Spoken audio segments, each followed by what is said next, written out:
Good morning from High Plains Raceway in eastern Colorado. We are on our formation lap and we're on time. All good things. Alongside me in the virtual realm is JT Tammy out in Washington. Hello, JT. Morning. And then, and then trackside, we've got the Scott and Sam Michaels. Two Michaelses for the price of one. Hello, Scott. Hello, Sam. Morning. Good morning. And you're back early as well, so everything is going great. So much better than yesterday. Yeah. Minus the 5:20 a.m. alarm clock, but I'm sure a lot of people in the paddock can relate. And so it's a dramatically different look to the racetrack today compared to yesterday. It's finishing our first formation lap of 2 here. Still pretty windy out there, but as you can see, the cloud cover is all the way across the track. We've had that rolling in over the past hour, and it's a lot cooler today. Looking at the tail end of the GTU field, finishing their first formation lap as well. Remember, 2 pace cars here. One will lead the GTO and I believe GP1 fields. And other than that, the GTI is back there with the GTUs. I don't know if that's intentional. That's unusual. I don't know if that's how they're supposed to grid. So I believe it should be GTO and GTU together, and then the production cars separate. Okay, great. So, what are we looking forward to today? Now, obviously, we've got a fresh start, a fresh 8 hours. There were a couple fallers off in the middle stages of yesterday's race. I think we're expecting to mount kind of a second charge today. Is there anybody in particular that you guys are looking out for?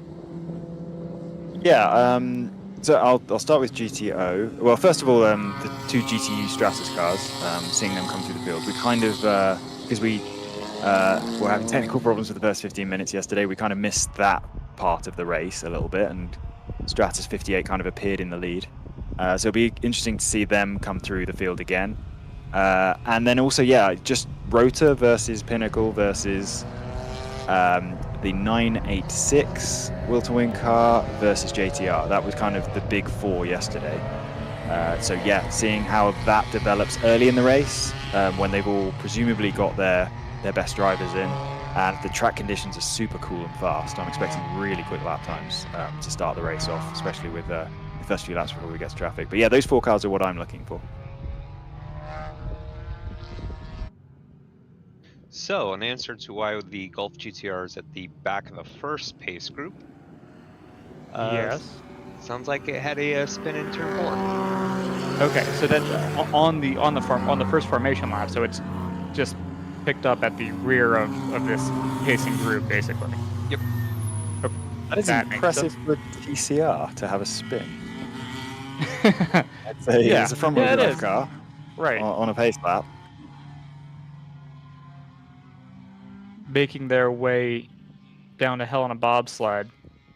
We'll be missing our turn 11 camera, so we'll pick them up next, I believe here, is that right, at the S's. And when they come through here, the pace car will pull off to driver's left, and the green flag will be waved. We're on the second of our 2 formation laps, so expect a green flag in about, say, 30 seconds time. You hear them now. You hear the field coming through turn 13. Pace car rounds the final turn. Big gap between the pace car and the leader in GTO. We pull back to that camera. Pinnacle and W2W lead the field away. Look for the flag, and we are green for the second of 2 8-hour races here at High Plains. They're going to all barrel down into turn 1. GTUs start behind them as the TCR starts to make up a little bit of ground.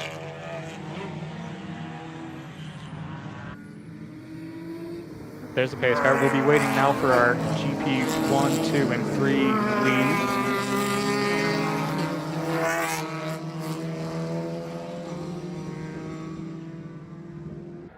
So the Golf GTI did end up starting at the back, so they didn't manage to take their position, which would have been on the front row, I believe. And we look in the background, the production classes are taking their green flag as we see the GTO and GTU fields passing underneath us. TCR has made up 2 spots already in the overall. If we pull back over to turn 3, we'll see the slower GTU cars. Correct. If we pull back over towards the beginning of the lap, we would see the general production classes. Watching them filter out. Here they go. A little bit of smoke coming out of one of the AOA cars. Yeah. Same car that was having issues with smoke at the tail end of yesterday's race. So maybe an issue that hasn't gotten sorted out yet. Keep an eye out for that.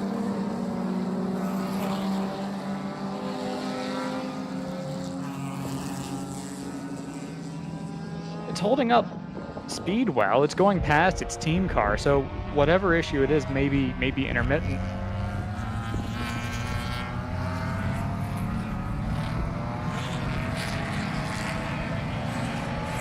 Rounding turn 6 here. Still side by side, but stretching out relatively quickly here. But you see that blue smoke still coming out of the 85. Keep an eye out for that.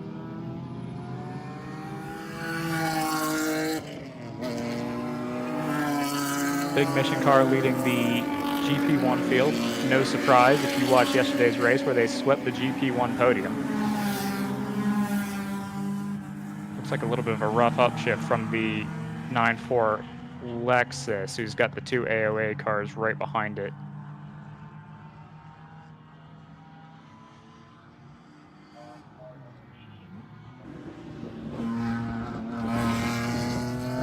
Our biggest move of the race is the Stratus 59 car, 6th overall. That's interesting, with considering that yesterday it was the 58 that made its way through the field quickest of the 2 Stratus cars. You still see the wind, as I think Sam mentioned, but the wind is still super strong today. The temperatures are completely different. It's a much cooler day than we had yesterday, obviously starting an hour earlier also. Stratus has put in a 2-minute flat straight off the bat, and that'll be in a little bit of traffic. That's while they're overtaking other cars. So I'm really curious to see what kind of pace these cars put in early on in this race. Not a ton of sun, so the track will be pretty cool here. Also, just after we left the track last night, it looked like it had a lot of break-in, and some of the soft ground around on the edge of the track had a little bit of dampness. So I imagine there's quite a bit of the rubber from yesterday's been rubbed off. Yeah. Along with the lower temperatures, means the track's probably going to feel very different this morning. Yeah, and the thing that's kind of interesting about this is we know that the GTUs have a little bit more trouble than the GTOs in terms of building temperature in the tires. So the fact that we're putting in 2 minutes flat for Stratus already, going about a second faster than the GTO leaders, is really interesting, I think, for the overall battle here today. Look at the gap that the 134 has already pulled out on the team car, the 567 and the 336. Yeah, I will say, it's a 57.2 there for rotor. So, yeah, disregard that. Very good. So this is actually indicative of rotor following Stratus through the field. Yesterday's fastest lap was a 54.5 from the number 58 Stratus car. So there's still a fair way to go for these. They are obviously being held up in traffic, but once tyres are up to temperature and they get clear of some of the slower GTO cars, I would expect to see these GTUs go 5 or so seconds a lap quicker than they're currently going. Yeah, the trouble will be that eventually they'll, and I think probably, maybe by the end of lap 10, they'll start picking up on GP3 traffic as well. So they're not going to have that many laps in actual clean, fresh air.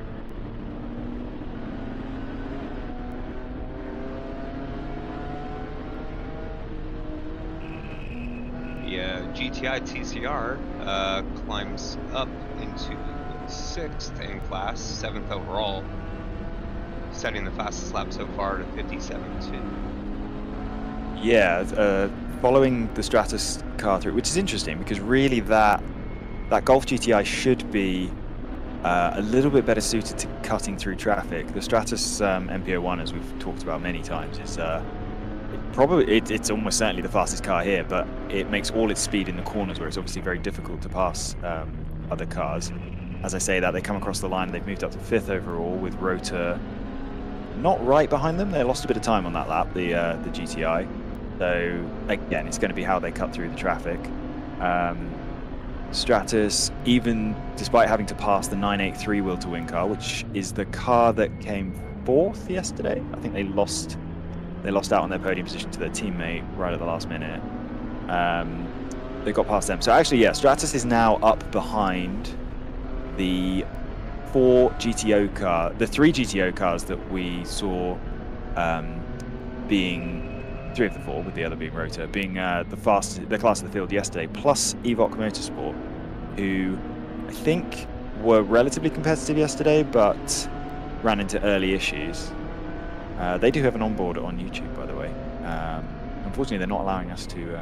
I don't know if Gabe's able to use it. They're not allowing us to show it in other apps. But that car does have an onboard following the Pinnacle car through turn 7 right now. That's the 1995 BMW M3, so we didn't see an awful lot of that car yesterday, but yeah, they're running really well early on today. Yeah, I do think we have the onboard for the number 61. We do have the 761, which is that'll be the Mustang, right? So that's no, that's 716. So 761 is the TCR for Rotor. And then 61 is the BMW M3 for Evoque. Yeah, this is our TCR. We've got Stratus 58 in the pits, so that's an early drama for yesterday's GTU winner and almost overall winner. Yeah, JT. Yeah, the correction we're going to make there, I think, is it's not the TCR. It's the 95 M3. Yeah. I don't know what they've done to it to get it up to P2. Ryan will say, "Oh, it's just a much better platform." It looks extremely stable right now. I mean, it's probably the most planted that we've seen a rear-wheel drive GTO car in the field, to be honest. Sam's just poked his head out the window, or out the door. Yeah. Apparently the 58 has the engine cover off in the pits, so very early, fairly significant issues for that car. Obviously the car that was on for the overall win yesterday for the first 6 or so hours. GP1, it's still the 134 Big Mission Motorsports BMW leading over the 556 and the 336 up to 3rd. GP2, it's TCS Motorsports Mazda MX-5 that's leading over the Norfolk Motorsports BMW. The 196 Porsche from Overnight Motorsports has not yet taken out to the track. Hopefully we'll see them join us a little bit later. However, the Overnight Motorsports 197 is leading GP3 in their Porsche Boxster over the 83 Nitro Motorsports Lexus, with TC Klein sitting in 3rd.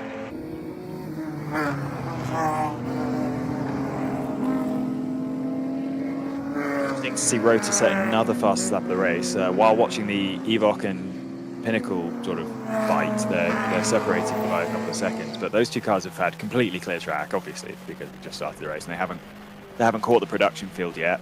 But despite that, they're still not able to pull time on the cars that are coming through from the back of the field. So who is that slow? That looks like TC Klein coming into the pits to driver's left there. It's our GP3 winner from yesterday. It is, yeah. Rota sets a new fastest lap at the 56.9. Stratus have got bottled up a little bit behind the 986 will to win car, which has dropped away slightly from the JTR, Evoque, and Pinnacle battle. Evoque caught Pinnacle quite a lot on that lap. Both cars completely clean air. So it looks like Evoque's really starting to find its feet out there.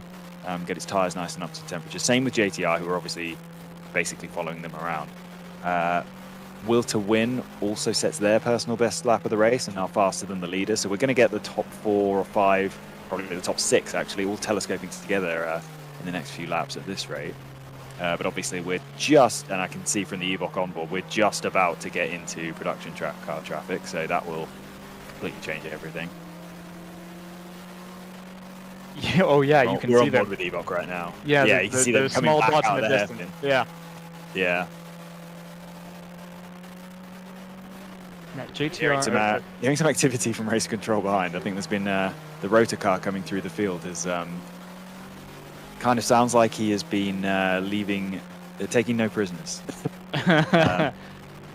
Nothing we'll on race control. I didn't want to imply that there was any penalty. It sounds like there's any penalty coming, but they are discussing leaving 1.1 car widths. I think it was one of the lines I heard. Yeah, I think they're not too shy in race. Right. They're not too shy in race control about making notes if a car is being looked at for aggressive driving. Typically, that is in the realm of dive bombs and particularly with slower traffic. We saw a couple of those notes yesterday. As we are now in the thick of general production traffic. Yeah, so again, we were just on board with Evoc, P2 overall, following them, and Pinnacle through the back of the GP3 field. There we just saw Stratus pass. That is the 6th place car, and they are 6th because Rotor has actually made their way through on that lap.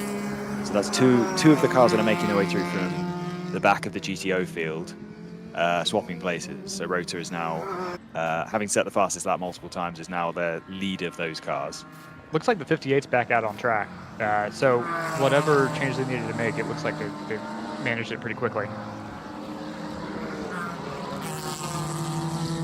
Yeah, I mean, considering that they got round the pace laps, and obviously the car was absolutely fine yesterday until they pulled it in, broken shifter cable mount. Maybe you'd have to believe that they've managed to make that change effectively overnight, and something small has gone wrong. Wow, Pinnacle left absolutely no additional space for the Mazda, who's just lapping on the exit of turn 6 ahead of the Evoc car.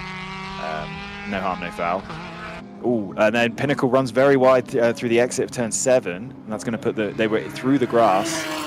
It's going to put them offline into 8, and Evoc is now all over the back for the overall lead of the Pinnacle Cayman.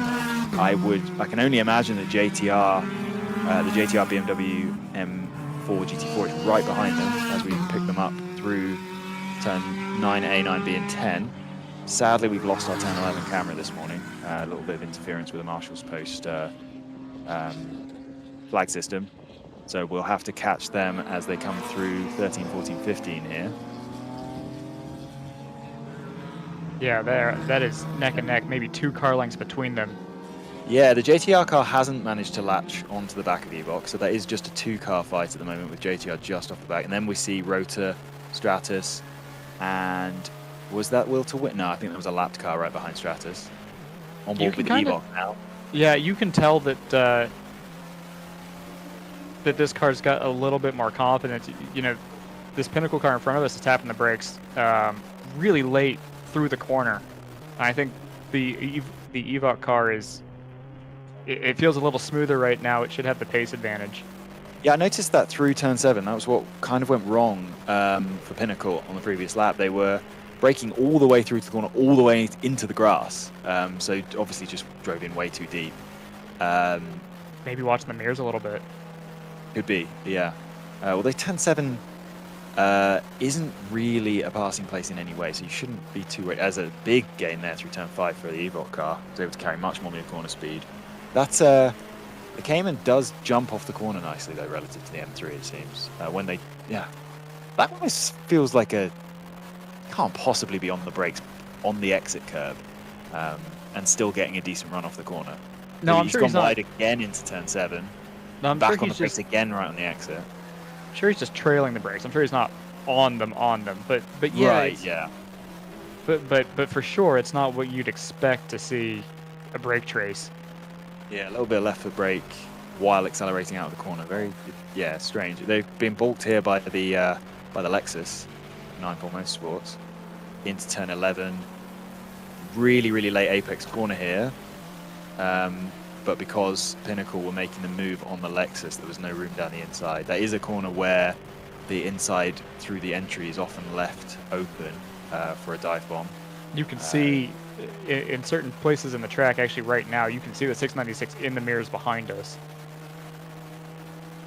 I always forget to look for those. A lot of the teams have been really either lucky or strategic about placing their onboard cameras, and they often do get really good views of the rearview mirrors. That I forget. Yeah, it's not all the time, but when we do get it, it's pretty cool. You're actually pretty close to the driver's sight line here, actually. Just maybe a bit to the left of where the passenger would be looking.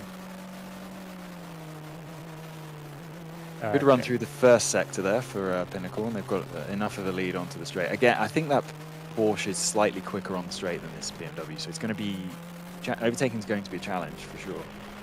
Yeah, I think the Pinnacle driver's gotten a little better at over driving here too. I'm not seeing quite the same brake dragging as before.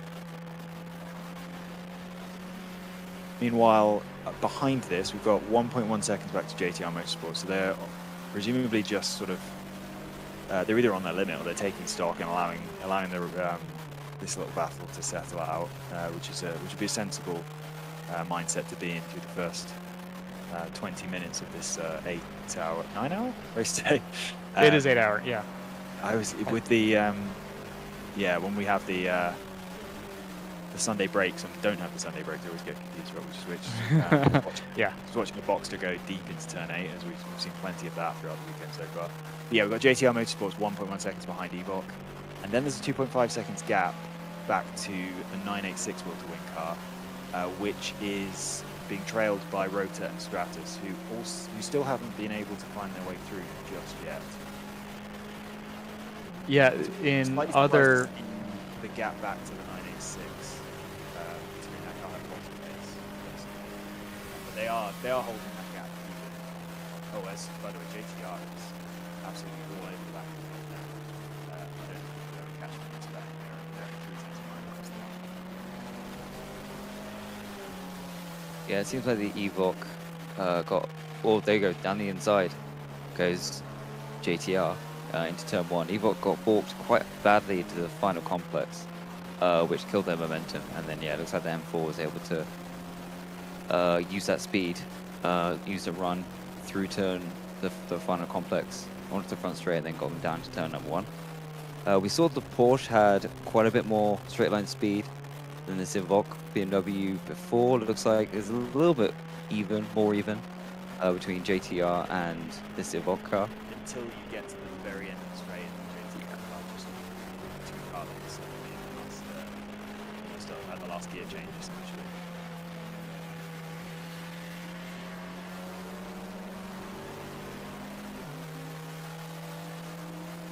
essentially.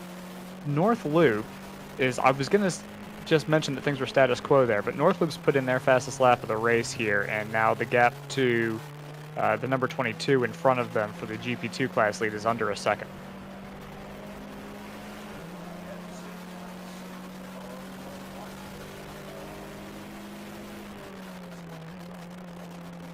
Have we just had... Sorry for not paying as much attention. Did the 696 just go past our position here on the 61? Yes. Okay. Yeah, so it's now up to second. Yeah, they made the pass on the, I think it was the outside of turn 1 into turn 2 on this lap. Okay.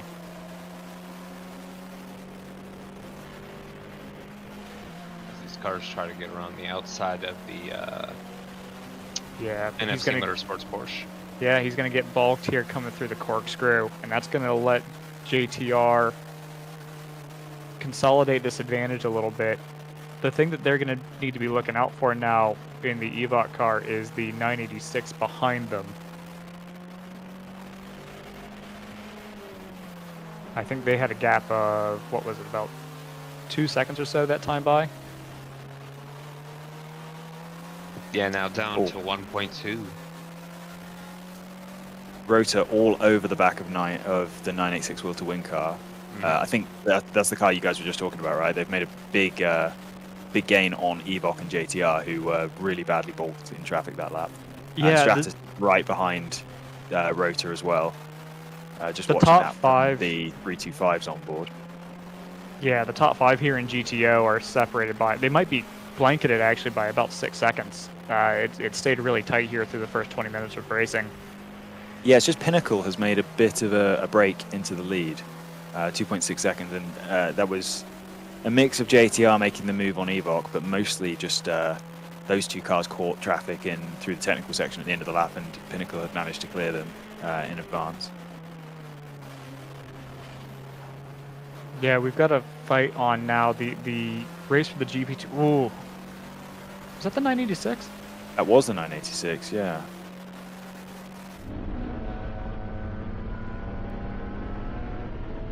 I don't actually know how that happened there. That was because Evoc should have been ahead of them.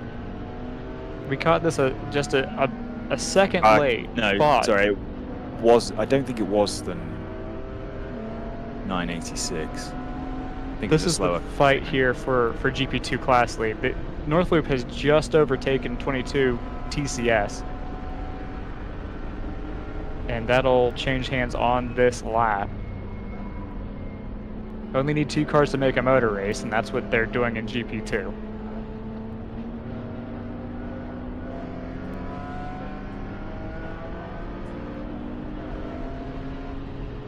The question is going to be now, are they able to pull this gap on the 22? Are they able to get themselves in a more comfortable position, or is the 22 going to be able to pull them back as faster traffic comes up on them?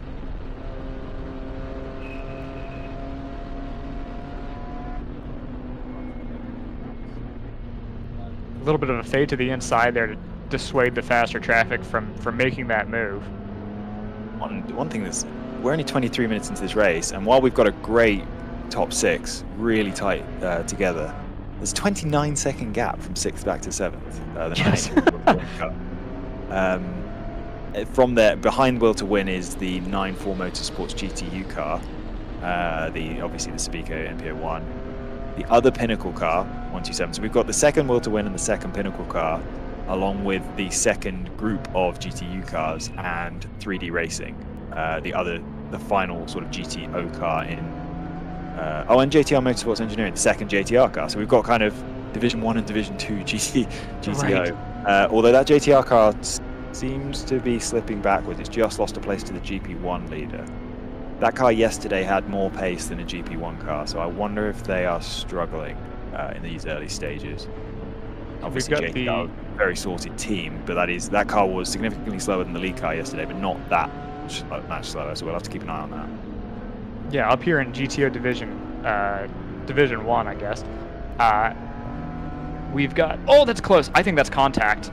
I think that's contact between the Gulf and Northloop, and it's pushed the 21 wide, and it's going to give an opportunity back to 22 for TCS Motorsports, but they're not able to do anything with it. Stratus is coming up here. You see the light beam just above the roof line of that car. They're going to wait through turn 1. We'll see how much it does compromise them. That definitely appeared to be less than 1.1 car widths that time from the Gulf. Let's call that 0.9. Something along those lines. Yeah, I can imagine race control isn't going to be too happy about that one. Yeah, looking at the replay, it definitely looks like the TCR comes over and there's side-to-side contact with the passenger side door. I don't think there's any malice in it. Just you know, you're looking to the apex and you're missing the fact that you do have to leave that space for the car to your outside. Northleap managed to hold on to the GP2 lead through that by 0.4 of a second over TCS, so no harm done. I won't say no harm, no foul. It is a zero tolerance policy on contact in WRL, but definitely Northloop seemed to get away with it.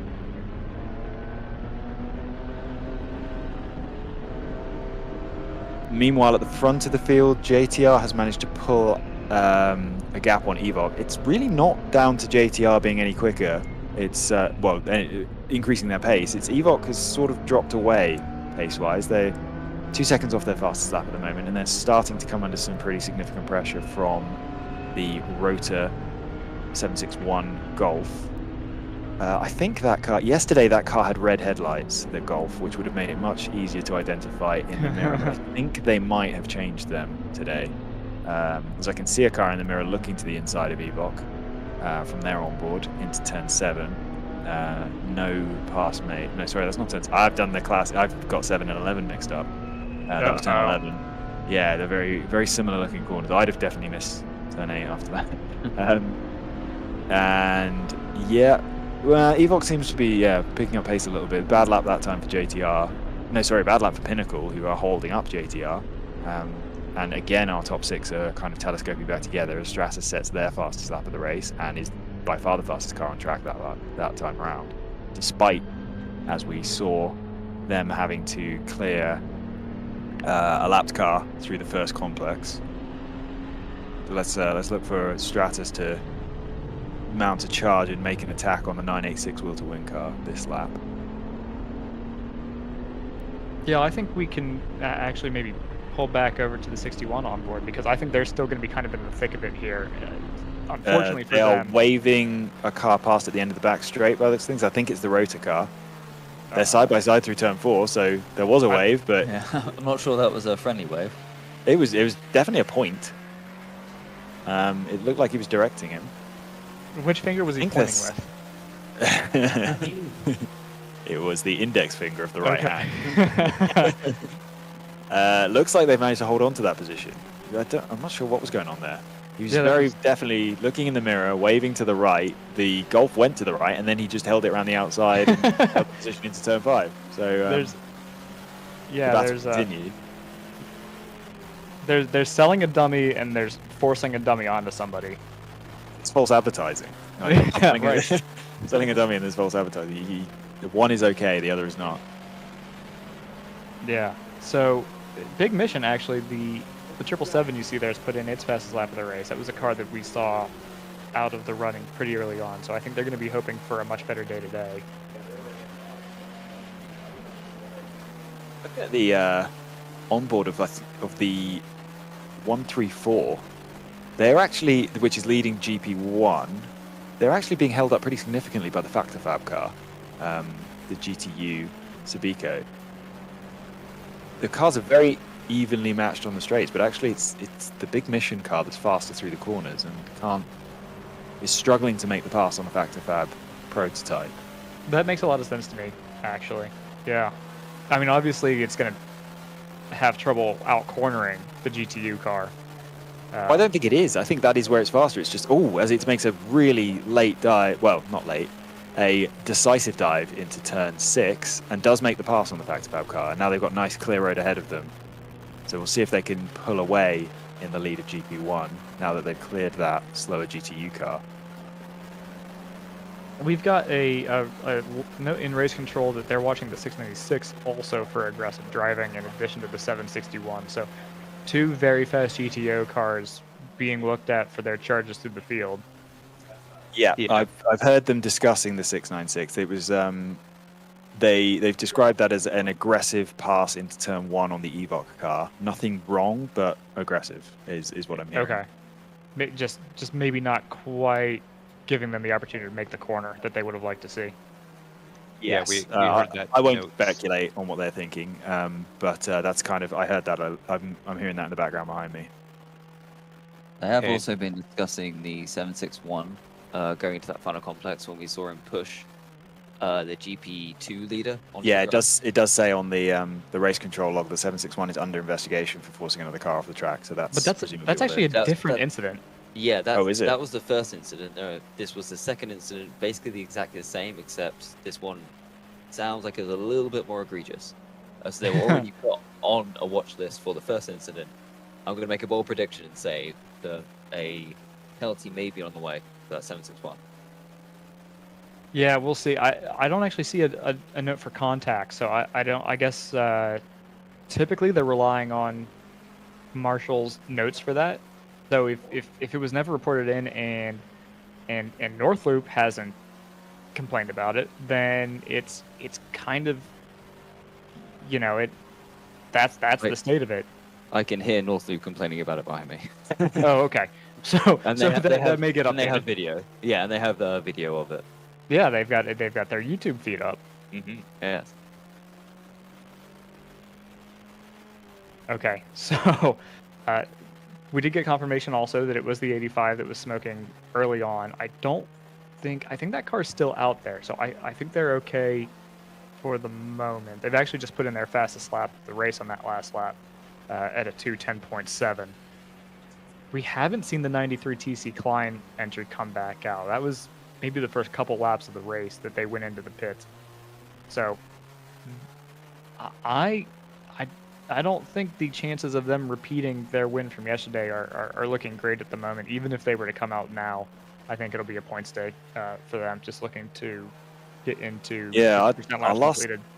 Our last 2 cars on the timing screen are class winners from yesterday. So big changes in a few of our classes. In terms of fortunes at least. Yeah, as we said yesterday, different day, different race, and it's already turned out that way in two of the 5 classes.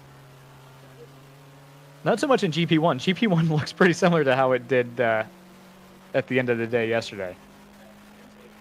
Yeah, the obviously we've had a couple of cars not take the start. I don't think anyone's surprised about the 199 not starting, considering we heard they threw a piston yesterday. NRG 39 also hasn't started in GP1. They were competitive for a lot of yesterday. I can't remember off the top of my head what put them out. I don't know if anyone else has that. We were also getting confused between the 39 and the 49 all day, if I remember right. Which of the NRG cars? The 39 is the one that hasn't started today. So the 39, we got a message late on in the day that they had been running in 4th gear and 4th gear alone for 2.5 hours. So So I think they've had catastrophic a transmission gearbox issue. They obviously haven't been able to fix overnight. So I don't expect that car to come back out. The 49 had their own issues with the broken wheel stud, but that's relatively minor. Actually, they were able to repair that car and get it sent back out. Covering off one more of the cars that we haven't mentioned that didn't start today. Sadly, the 73 Works 45 Audi R8, which I think finished yesterday, if I remember right. I think it was in the back half of the top 10. 5th in class. Yeah. I think it may have been 6th or 7th overall, or maybe it was just behind the GP1 guys. Either way, it was 5th in class, so good finish for them, but unfortunately they haven't been able to take the start today for some reason. And the other car would be the GP2 Overnight Motorsports car, which I assume that would be the car that came second, because there were 3 cars in class. North Loop 1, TCS were 3rd, so that means that Overnight must have been 2nd. Yeah, and no sign at all of the, not that this is a surprise, but no sign at all of the number 4 for PC Racing. We knew going into Saturday's race that they had issues. I think we, looking from the outside, had a glimmer of hope that maybe they might make the Sunday race, but unfortunately not. It's severe enough that they were not able to start either day. My understanding was it sounded like Peter Chang had already started heading home yesterday morning. That's brutal. It's a long drive to not be able to take part in either race. Absolutely.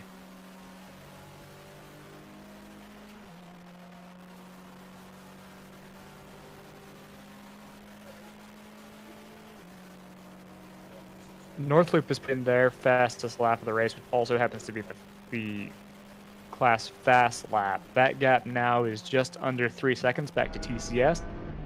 So I wouldn't say they're pulling away. They're kind of holding station. But we got a sorry, I shouldn't even. Yeah, we got a just saw it update as I was looking at the race control log. The 761 has a black flag, and that is final decision. I assume that will be the result of the under investigation incidents they have already have on the list. That sounds to me like they're, well, I'll wait, but typically when a car is black flag like that, that means that they're about to pull the driver for the weekend. Oh, really? That's not a... yeah, I haven't noticed what a... we got penalty action. It actually says no action needed over on the penalty action column. But they have received a black flag. Maybe so it's just a driving standards Well, that would be a black and white flag. So that's confusing. We'll see how that develops. Those two things seem to be contradictory, so we'll let race control work that out and see what decision they come to. Yeah, I mean, it is one of those situations where you just, as you made the point earlier, it's a no contact league, and if they've been, and it may not be a pull the driver out situation, it may be we're going to have talking to the driver on their next pit stop and let them know that behavior isn't in the WRL mode. TCR is coming down pit lane now. So we've got the Factor Fab car backwards at the exit of turn 1. Yeah, quick spin. Looks like it was on their own, facing the wrong way. I don't think they've got the steering lock to be able to recover into the pit exit, so they're going to try and recover onto the track. This will be a big penalty for the Rotor 761, even if it's not an enforced driver change. A stop and go penalty effectively for a stern talking to at a minimum is going to put them well down the order. Yeah, I think they can be okay if they only lose a lap or two. I mean, we've still got, just under 7.5 hours, plenty of time to work your way back up.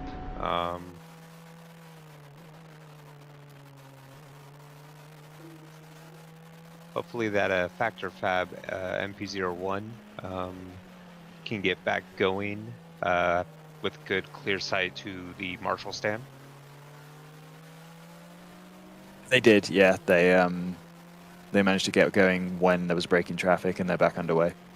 Excellent. They had just done their fastest lap of the race too, so they're clearly pushing that car. Look at that. They found the line. Yeah, right.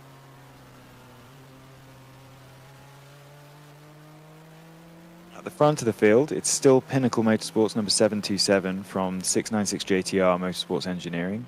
1.2 second gap, so that's stayed fairly stable. They come across the line. It's now 1.8 seconds. Evoc Motorsport are running third, a further 3.3 seconds behind. Will to Win 986 fourth with their Cayman, another 3.1 seconds back. And right on their tail, within a second, is the Stratus 59 car. We then have this enormous 40-odd second gap now. It's actually back to the 94 Motorsports GTU car, which has managed to clear the 983 Will to Win, the second Will to Win Cayman. Then it's the second Pinnacle Motorsports Cayman, and the 80 3D Racing has taken 10th place overall.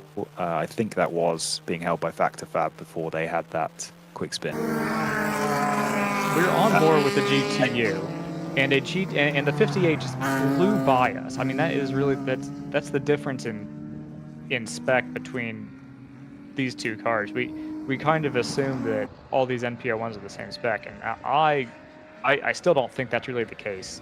I think the Stratus prepped cars have the kind of highest end that you can get. It's interesting on the entry list that the Stratus cars are listed as 2022 Subico MPO1s, and the other two are listed as 2021 Subico MPO1s. Yeah.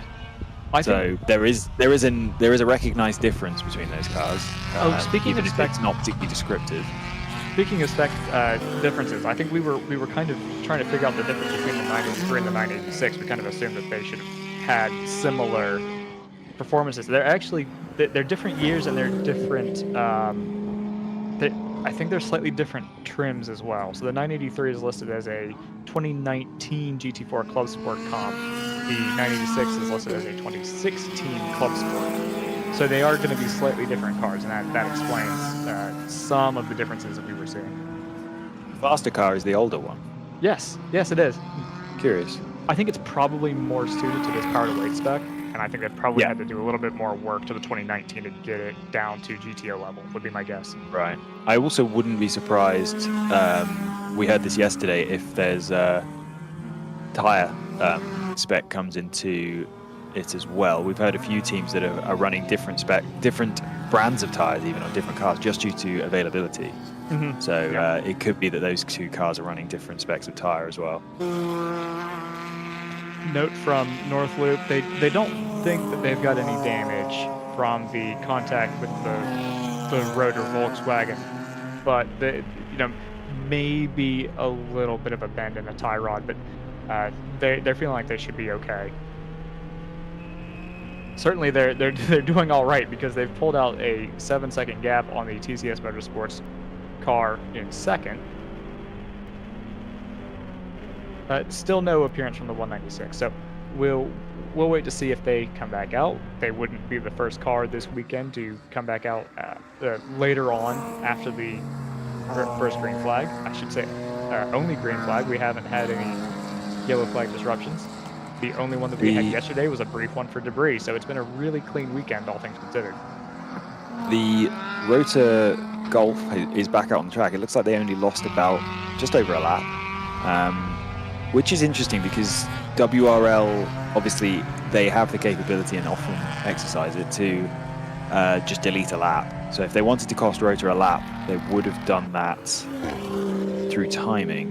So clearly there was something a little bit more where they needed to have a discussion with that driver, I think. I think that's exactly what it was, yeah. I don't think it helps when you spin on the formation lap. I don't think that's a good... That's definitely a good way to get people looking at you and making sure that you're dotting your I's and crossing your T's for the first But it's affected them twice over, right? Because they wouldn't have been in that situation where they needed to pass all those cars if they hadn't spun and been moved to the back of the field. Right, yeah, it's a snowball effect, that one. Yeah. Fastest lap for Stratus 59, by the way. Yes, wow. I missed this, but they've been in the down into the 156s, so that's rapid. The track is, if anything, it seems to have gotten faster. We're putting rubber back down after the rains from last night. You say it's rapid. It's still 2 seconds off where the Stratus cars were yesterday at their fastest, and I was considering just how much cooler it is, the humidity and the cloud in the low-hanging cloud and everything. I was really expecting much faster lap times this morning. We've just not seen it at all. There is obviously presumably the effect of the track being washed off last night, but I don't know that really there was that much rain. I think there was just a quick 20 minutes or so after the checkered flag. Sam and I managed to get out of here easily before the rain arrived, so it wasn't anywhere near as imminent as we thought at the end of the race. And I'm not, I'm not sure Colorado really does that long extended rain thing that other places in the world do. It depends on, I think, topographically where you are. If you're in the hills, I think it can linger. But yeah, I agree. Where you guys are out there, I think, yeah, that doesn't surprise me really. It does make me think about the discussion we had at the very tail end of yesterday's race. We were talking about weather potentially moving in at the same time. But of course, we've shifted an hour earlier today. So if we get the same sort of weather pattern, then we're even more likely to be in the clear at the end of this race. So not as hot of a day, not as sunny of a day, but less likely to get rain, you would think. 4 off drivers left continued for the 698. That's the second JTR Motorsports car. Looks like they are fine. I don't think they've lost position because of that. In fact, their last lap was their fastest lap of the race. So hopefully there's still no damage from that. I've noticed as well, 9-4 Motorsports have arrived in the below 2 minutes per lap club, which is nice to see. They're running second in GTU, 1 place behind Stratus overall, Stratus being the class leader. There's a 50-second gap, but actually 9-4 Motorsports are showing comparable pace to the Stratus car right now, which is great to see. We didn't get much indication that they had that potential yesterday, but we might actually get a little bit more of a race at the front of GT than maybe we were expecting after the 58 had their early problems this morning. Well, on the subject of the 58, I think it's 2 laps back after its early incident or early issue. I think it was 2 laps ahead yesterday before it had its issue yesterday. So if it has the same pace, then that could be somewhere close to the top, if not fighting for the lead by the end. Yeah, I think that could be an interesting race. I'm hoping that the 56 stays healthy, but I get the feeling that they're really pushing that car just because GTU turns has tended to turn into a little bit of a battle of reliability, which is fun to see, but it's very different from the other 4 classes. Sorry, the sync on this. Oh, is this a?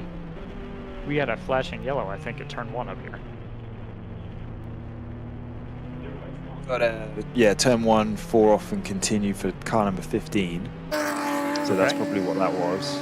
That'll be Place. Yep. Sitting in 4th in class. That's another. It seems to be a pattern. You set your fastest lap and then you run wide at turn 1. That's how it's done. Yeah. It's the Ferrari way. So what are we looking at in terms of the different classes? Boulder has moved their way, past both of the the bottom running podium big mission cars, 336 and 567. So they're how does their pace look? They've been doing It's been consistent. looking very good.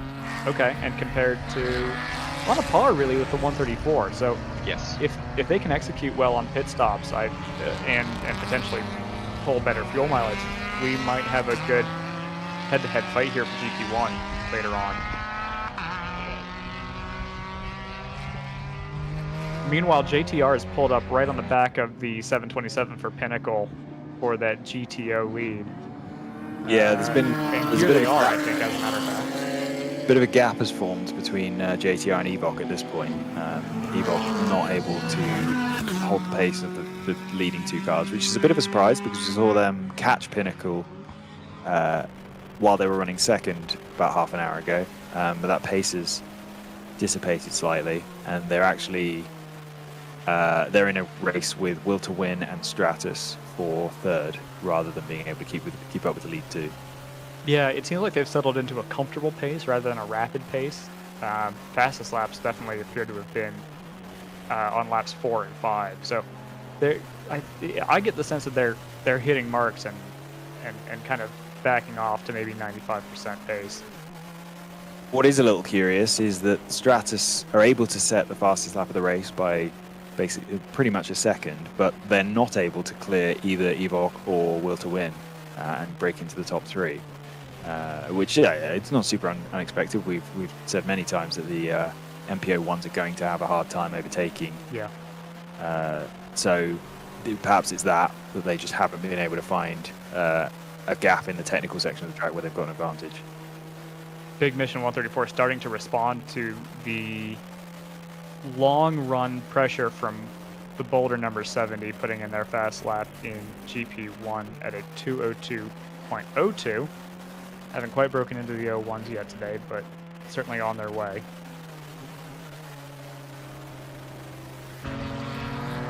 Boulder then responds in turn with their fastest lap at a 2:02.1, which is a full half a second improvement on their previous personal best. Big Mission has gone back through the 567 has gone up ahead of the 336 to take the 3rd spot in GP1. Gabe's just caught the leading pair going down through turn 9A, 9B, and 10. Relatively noticeable, a couple of car lengths between them, and then that there is the Subico of Stratus number 59. Right behind the GP3 leader. Yeah, I was going to say that wasn't behind the Will to Win car, that it was only 6 tenths behind at the start of the lap, so they've obviously had a bad lap in traffic. Yeah. Another gap formed there. Only car in the pits at the moment is the TC Klein 93. Still waiting on them to re-emerge. Those are the 2 Big Mission cars, followed by the Will to Win 986. Wheel to win. Win to wheel. 4 often continued for the number 123 car in turn 6, according to race control. Yes.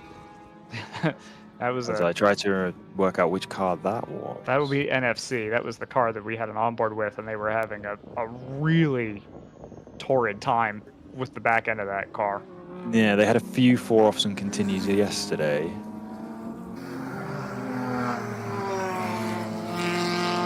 Yeah, it might be good. Pinnacle just made their way past the 325 onto the back straight and have pulled a nice gap on JTR through the first couple of corners of this lap, considering they only had half a second across the line.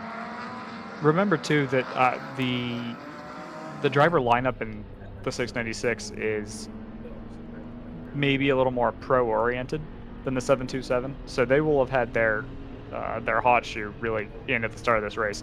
So they may not retain this pace into the middle section of the race. That's debatable. Which car are you saying might not maintain their pace? 727.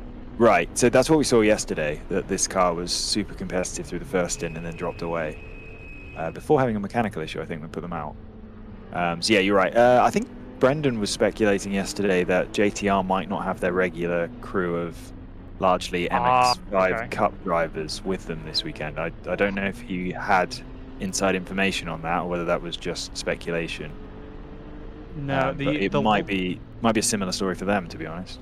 The list that I've got for JTR for this weekend is Jared Thomas, Anthony McIntosh, and Glenn McGee. Glenn McGee's quick. As we've on board here with the Apical 325, that's the Evo 61 rounding us up, and right in tow, 986 for W2W has to pinch the entry to turn 13. Compromises them a little bit in trying to hunt down that 61, but it looks to me like they've got the pace advantage, and that might be a matter of laps. Yeah, just hauling down that front straight, you can see how much they seem to pick up. I think with the 61, it looks like they're using a little bit more of the track, certainly into turn 2. But we were talking to Dan from who's at the wheel of the 134, and it sounds like you have a little bit of flexibility with what you can do with turn 2. You can either drive turn 1 in and kind of let it unwind, or you can pull that exit back a little bit and give yourself a little bit of radius through turn 2, and turn 2 might just be long enough that it doesn't actually really make that big of a difference.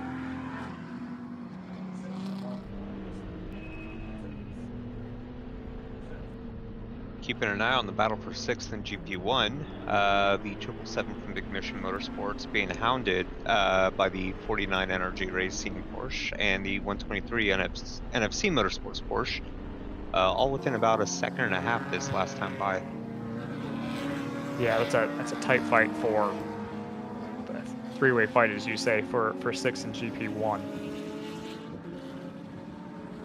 And how have the gaps compared, or the lap times compared to that one? Really, if anything, the 49s had to slow up because they've been unable to get through on the 777 by the looks of things to me. 22 for TCS is in, and this is early for a GP3 runner, or GP2 runner rather.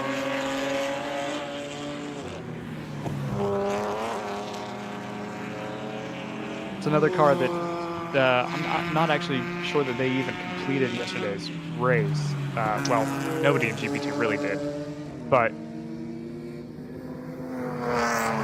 I'm not sure how many laps they actually got under their belt.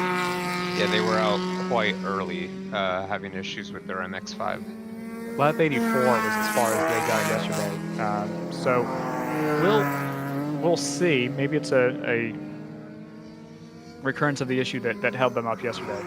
But at any event, that frees up North Loop in GP2 to just kind of turn laps at this point.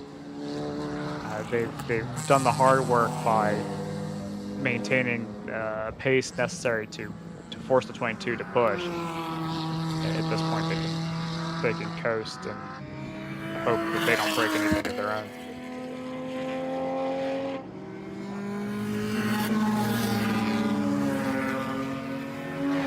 The Will to Win car has managed to make the pass on Evoc, so that's for 3rd overall.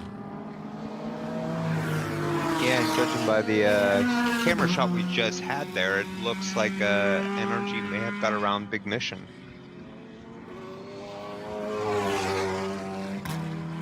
Yeah, we'll get confirmation of that with when they cross the line in about 15 seconds, probably by now, maybe 15, 20 seconds. Interesting to note that we're at 56 minutes and we've still had absolutely no cars come in the pits for a scheduled pit stop. So, which was what we saw yesterday. I don't think we had a single car pit before the end of the first hour, but we should start to see those cars within the next, the early pitters within the next 5 or 10 minutes, and then the longest running cars will go to an hour and a half, possibly even longer, behind Will to Win, as they've made the pass on Evoc. But they're still stuck in that battle, but they've managed to set the fastest lap of the race on that last lap. So it seems like they get separated off the back of those two when they get into heavy traffic, and then as soon as they get clean air, they just race back up behind them, but then can't make the pass. In fact, we should see, well, if keeping an eye on the mirror in the Evoc onboard, you should be able to see that car right there because they're within a second. Yeah, the 986 has gone through already. Yeah, that was on the previous lap. Yeah. And yeah, you're right. You can see the other Porsche. You can see a headlight, but that's all you need. Just checking all the other onboards. We see from one of the airway onboards, we can see that JTR are all over the back of Pinnacle for the lead now. Oh, I didn't realize they had gotten their onboards up. That's good news. Yeah, which one is this? They don't say. We'll figure it out. Which car number it is, but yeah, we can figure it out. And actually, the gap seems to have closed. Yeah, maybe not since the start of the lap, but 5 seconds now between JTR and Will to Win. Yeah, that's the thing. It's really easy once you get out into kind of target fixation mode. You just end up focusing on that one car, and I feel like that car's probably got, at least I assume that they've got the best pace in the field, but if they're just matching the 727's pace, that's going to give the cars behind them an opportunity to make up some ground. Directly ahead is the battle for 6th in GP1. The NRG Porsche directly ahead, and then a BMW tucked in front of him. Big run from Evoc off of turn 3 onto the back straight on the Will to Win car.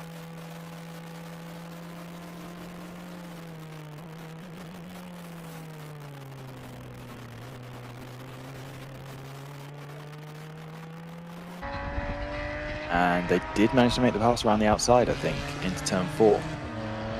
So that's another change for 3rd place. So I think the car that it was passing right there was the NRG Porsche. Oh, I've made that mistake multiple times this weekend. Yeah, that's the Will to Win car up ahead. Yeah, they're very similar blue and white cars. Different classes though, so I should be more careful than that. This is so no, there's not a change for 3rd place. The AOA onboard that we have available, Scott, will be B15, I can tell you. Oh, that is the car that had a 4 off and continue at turn 1 a few laps ago. Yeah, we just saw going into turn 9B, the Stratus car all over the back of Evoc. So that could be, especially through this part of the track, that could be an opportunity for Stratus to make the move.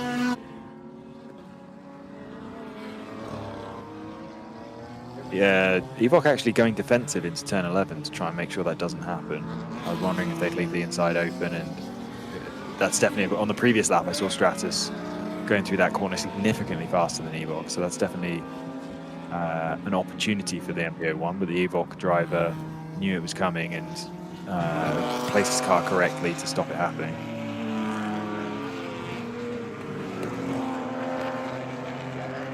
I haven't seen any...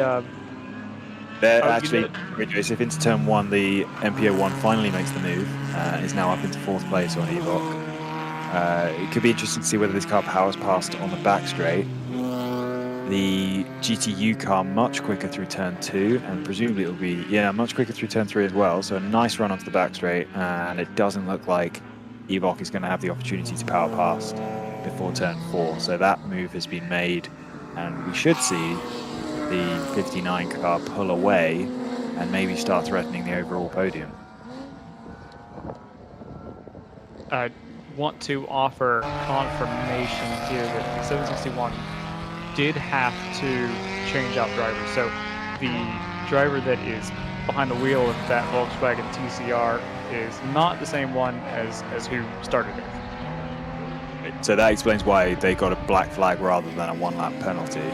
Yes. Well, that's still under investigation, so they could still get the 1-lap penalty. They could be basically hit with a double whammy. Yeah, might have to go and check in with race control to see whether that black flag is, because there's no resolution to those under investigation rows on the. It's true. They could actually get log. They could lose a lap for each of those individually, which would really be damaging to their run. On board now with AOA, the number 15, running 4th in GP3, about half a minute behind their team car. 56.9 that lap for Stratus after getting past Evoc, and that means they gained a second and a half on Will to Win and a 1.9 seconds behind now. So yeah, they're going to start threatening for the podium. And Will to Win are, other than Stratus, are the quickest car on the track themselves, so they're closing in. So again, we're going to see the top 4 telescope together pretty quickly here, as JTR is all over the back of Pinnacle, Will to Win is catching both of them, and then Stratus is catching all 3 of them.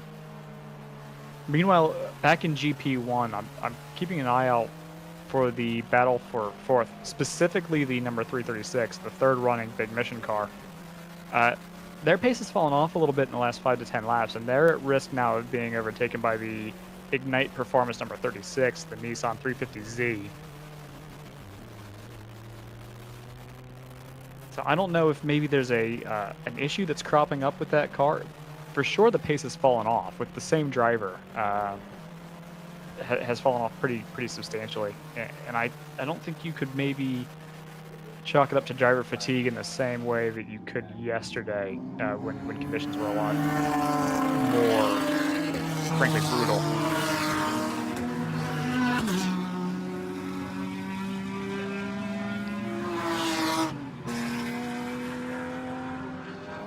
PB for the number 15 at a 2:10.2, and that's going to be competitive with certainly with its team car, and it's going to be in the same ballpark as the number 83 for 9.4 up in second.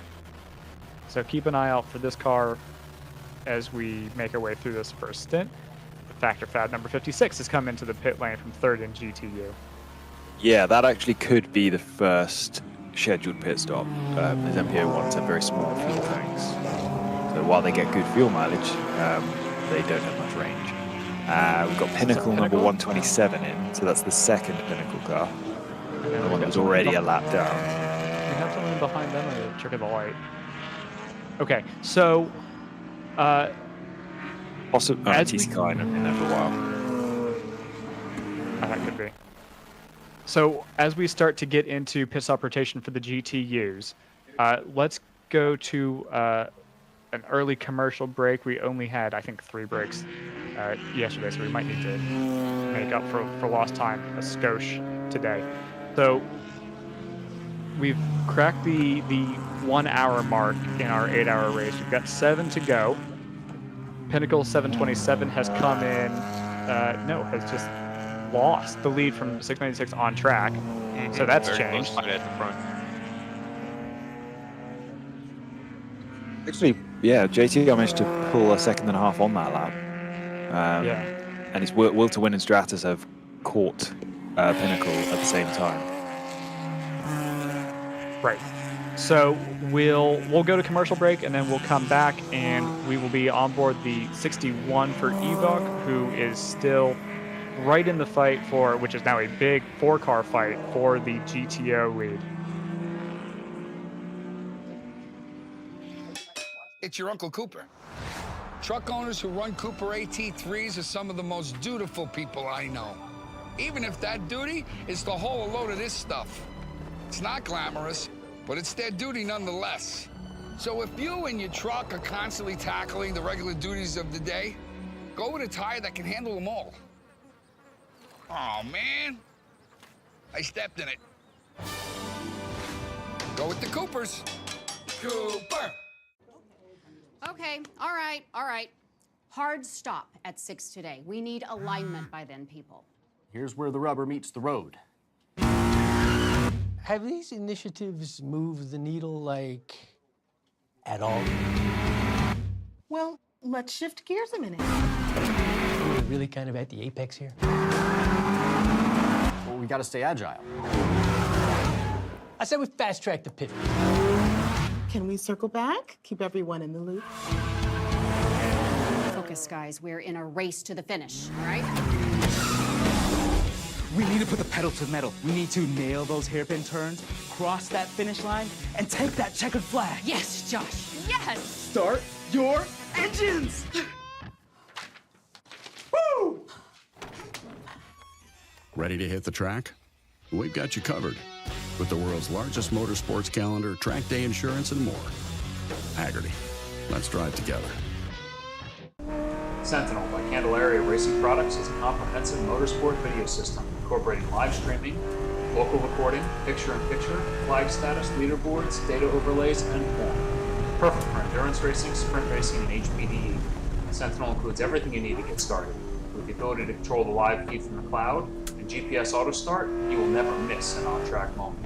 What are you waiting for? Get your Sentinel today.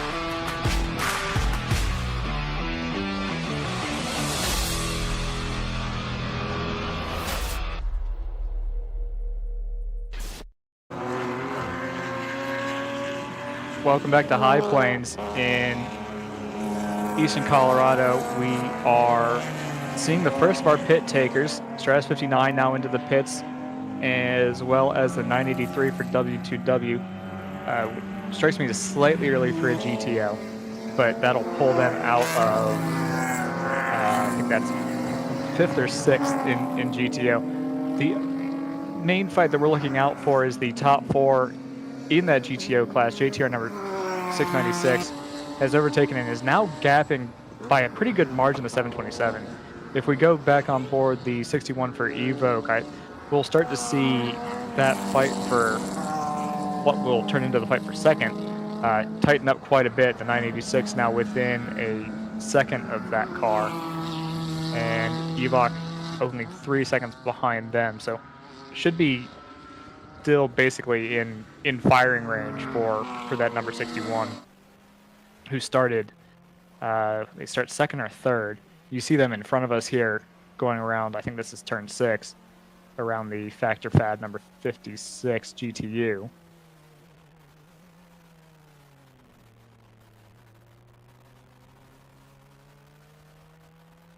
NFC Motorsports over in GP1 is still putting in fast laps. We won't expect the GP1, GP2, or GP3 fields to take to the pits for scheduled service for at least another half hour now. A lot of them will take it towards the 2-hour mark. It's been having a chat with RJ about the and race control about the rotor car. Sure. Looks like they had 2 avoidable contacts, and both of them were the driver going down the inside of another car, getting the move basically done, but then the car's making contact just before turn-in as they the driver of the TCR drifted slightly to the right in the braking zone. He came to race control for a visit and was happy to look at the video and learn from it. So they are likely, I think, to get hit with some avoidable contact penalties, but that driver hasn't been parked. It was just a mandatory driver change so that he could come and have a look at the video and learn from the incidents. That's good. It really, if it's happened twice, that's just a situation I think where you've just got to keep working on your spatial awareness in the car, right? Just knowing Yeah, it where was- the other side is. Yeah, I looked at the videos as well. It's two absolutely identical, different corners. One was in with the 80 car into turn 1, and one was with the North Loop car into the 13. But it was exactly the same thing. So yeah, the driver just keeping in a straight line in the braking zone. It was nothing like extreme by any means, but it was enough to cause a little bit of contact in both. Yeah, I mean, it makes sense too, right? Like your instinct is to open up the corner. Yeah. I mean, you could see the driver. You could see his helmet had moved to looking towards the apex. So absolutely, yeah, it's an easy mistake to make. Yeah, it's really helpful to show the video to the driver so that they can correct their mistake moving forward, because that's what we want to see. We just don't want to, eject the driver and, have him not really learn from this. So good call by race control. So the Stratus 59 cars in the pits. So this obviously is the range that the MPO ones have. I don't know if the 58's a bit further down the timing. Doesn't look like they've had to pick just yet. 58 is getting held up hugely on the way down to hell in a bobsled. That is maybe the worst situation you could find yourself in. Well, they are battling they are chasing down the teammate to that Lexus. So Sure, yeah. Pinnacle Motorsports number 727 are in the pits from 4th overall. They may have actually been 3rd before they dived into the pits. Yeah, remember these stint lengths, because this is obviously basically pure green flag pace. If you kind of bear in mind the 2 formation laps at quarter speed. Yeah. I think we saw yesterday that the Caymans were the worst of the GTO cars on fuel, if I remember correctly. Obviously, Rotor were extremely good, but JTR, and actually no, sorry, it was I think the 986 actually had the second longest runs, didn't they? They were very close to Rotor in terms of range, so a little bit surprising to see the Pinnacle car in so early based on that. The 58 Stratus did just duck into the pits. I was out there for a second. There was a new driver getting ready. I had a quick chat with them as well, and that issue at the start of the race that cost them a couple of laps was a sticky throttle. They said it's all good to go now, so there shouldn't be any kind of lingering issue. And hopefully if they can get back to the pace they had yesterday, they should be somewhere near the top by the end. Yeah, that'd be interesting to track. Certainly based on what we're seeing at the moment with the huge gap that's formed between the sort of top 5 cars and the rest of the GTO field, we shouldn't see them have much problem getting up to 6th place overall. From there, it's going to be tough to catch their teammates and the other cars they're racing for the overall lead without other incidents. The Stratus 58, yeah, they're listed as in the pits now. So Stratus have either the first or the second pit box on pit road, so that is before the start finish line. So there'll be a bit of a delay on seeing them in the pits. 94 Motorsports are in from 5th place overall. I'm not sure we've seen them in the top 5 overall much this season, so that's really cool to see. They've got so much more pace today. It's obviously another GTU car. And Will to Win number 986 is in the pits, so that's surprising, because I'm pretty sure they ran almost 50 laps at one point yesterday on a tank of fuel, and they've only gone 37 today for the first stint. I do remember yesterday they didn't run their longest stint at the start of the race, so maybe that team is conservative with trying to work out exactly how far they can go on fuel, but running 10 laps short seems strange. Yeah, I wonder if they found out that they were actually running a little lean. Well, they did run out of fuel yesterday, didn't they? That's true, yeah. But we did establish that was their longest stint. Yeah, I think it was 1 lap short, so which would make sense that if that driver had been using a bit more fuel, but I'm sure it was 10 laps longer than they've run so far, so I don't think they're anywhere near, unless they just want to make a safe early pit stop and get a really good gauge on how much fuel they've been using and then plan their next stint and just not risk what happened yesterday, because that cost them a chance at a if I'm right, I think they finished 3rd, but it definitely cost them a chance at getting into the top 2 and possibly even a win. I think they could have definitely fought for the win, 100%. Yeah, at the time that they ground to a halt, they definitely had that pace. They didn't seem to show that pace later on in the race, but that could have just been because they knew it was out of reach. Yeah. Yeah, I think I had them at, I think when they ran it dry, it was 42 laps. So, Was that it? I thought it was closer to what Rota were doing, which was high 40s. No, I think we worked out that Rotor was, we were going to chalk it up to running a turbo, that they were running ridiculous stint lengths. I've got them, okay, so I've got them at 40, okay, no, I'll give you that. I think I've got them at pitting on laps 42 and then 87, which would be about 44, 45 lap stint. So yeah, that is pretty early for that car. Right.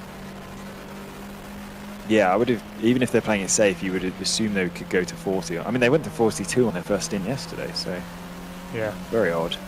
We'll see how that. That'd be great to see in an hour and a half or so how far they've gone for their second run. Another interesting thing. We didn't really. I don't remember talking very much about Evok yesterday, if I'm honest. No, we really didn't. Down the top 10. That car reminds me a lot of what Screaming Goat have. I might be being overly simplistic there with it being a mid-90s BMW M3, but Screaming Goat are known for their fuel mileage, or they were before they LS swapped their M3.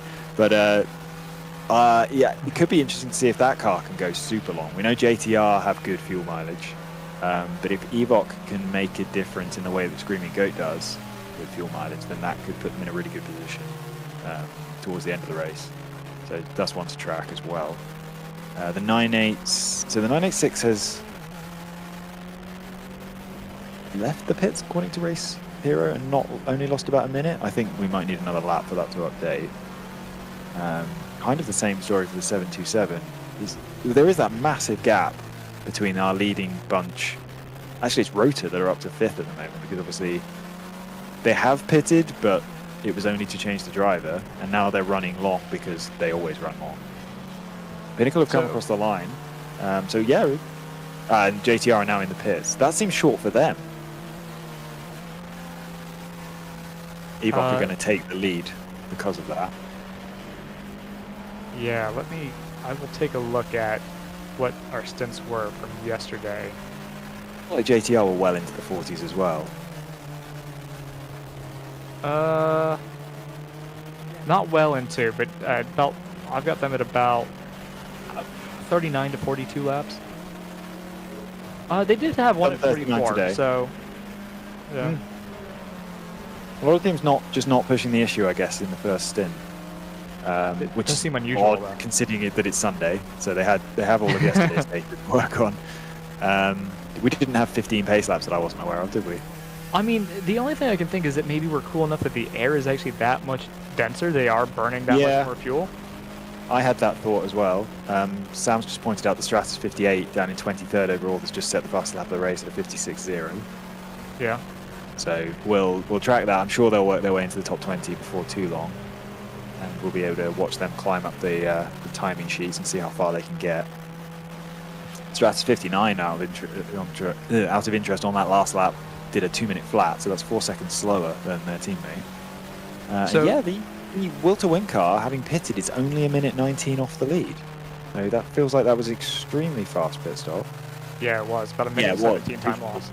Yeah, 3:14 is way quicker than anyone was pitting yesterday, which lends itself to the theory that they were not anywhere near empty when they came into pits. So I imagine they may have filled up, but that car can run another 10 laps beyond what it did. Potentially the same for Pinnacle. Yeah. They didn't seem to lose a lot of time either. 3:48, so that was a half a minute slower pit stop for Pinnacle than Will to Win. Just in 3:25, I think that is. Yep, pull off into the pits. Evok has gone past the start-finish line again. It's past pit entry, sorry, again. Across the start-finish line. So they'll be doing another lap. So they are getting nicely into the 40s. So I want to get into the background of the car that we're on board with now for a second. The captain of this team is the same captain of the TAPG squad that we sometimes see run a stock Supra. Well, not stock, obviously it's been, but it's a off the showroom Supra rather than a Supra GT4. DJ Quint also happens to be a dynamics engineer for Toyota.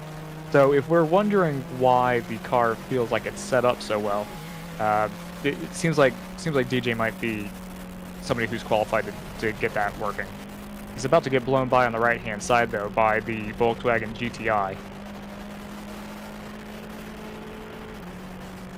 Saw him gesticulate a little bit at the end of the back straight on that last lap, so I wonder if maybe they've got some sort of power delivery issue that they're trying to work through.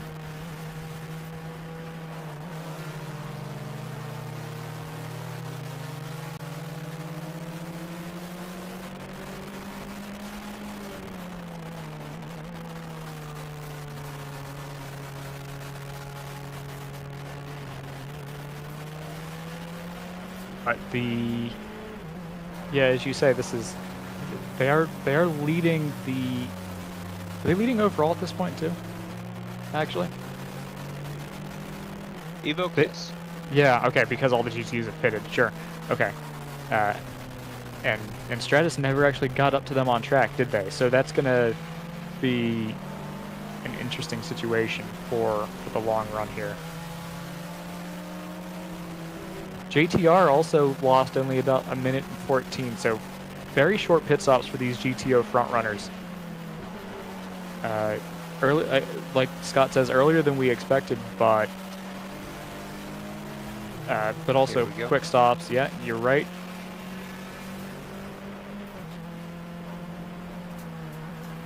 Obviously, audio's slightly out of sync here.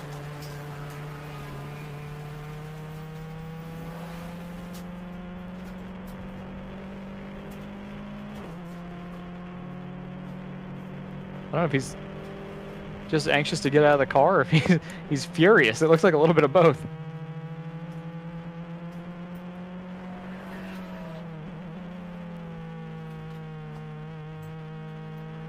New driver in.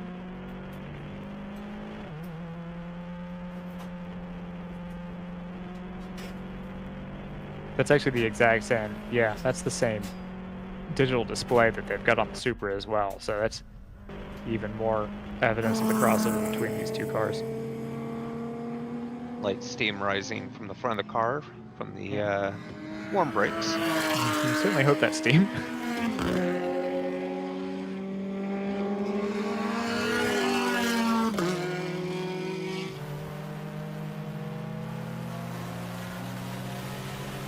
And already on its way out.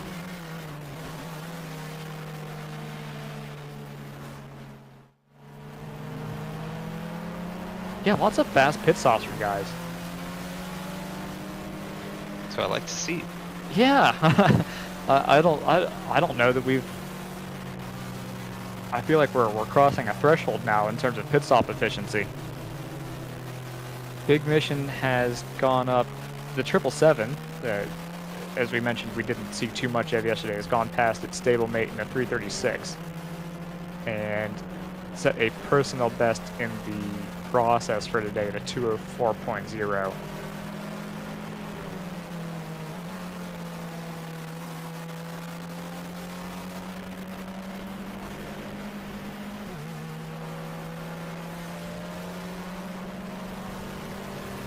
Interesting to see. Is this the 696 that's out in front of us now? I believe so. So I believe that is the gap to our leader now. Okay. We'll need confirmation once they pass timing here. JTR is going to get held up a little bit. Now they're going to send it in deep on. Looks like the NRG came in. Is that the NRG came in? Okay. That's the one I keep getting mixed up with the 986. They go around on one of the Big Mission BMWs, the 336 there, which has been falling in a bit off pace. Definitely. Yeah. About the last 15 laps as they've been dropping down the order. Currently down into 6th now. Well, going to be 7th because NRG just passed them there.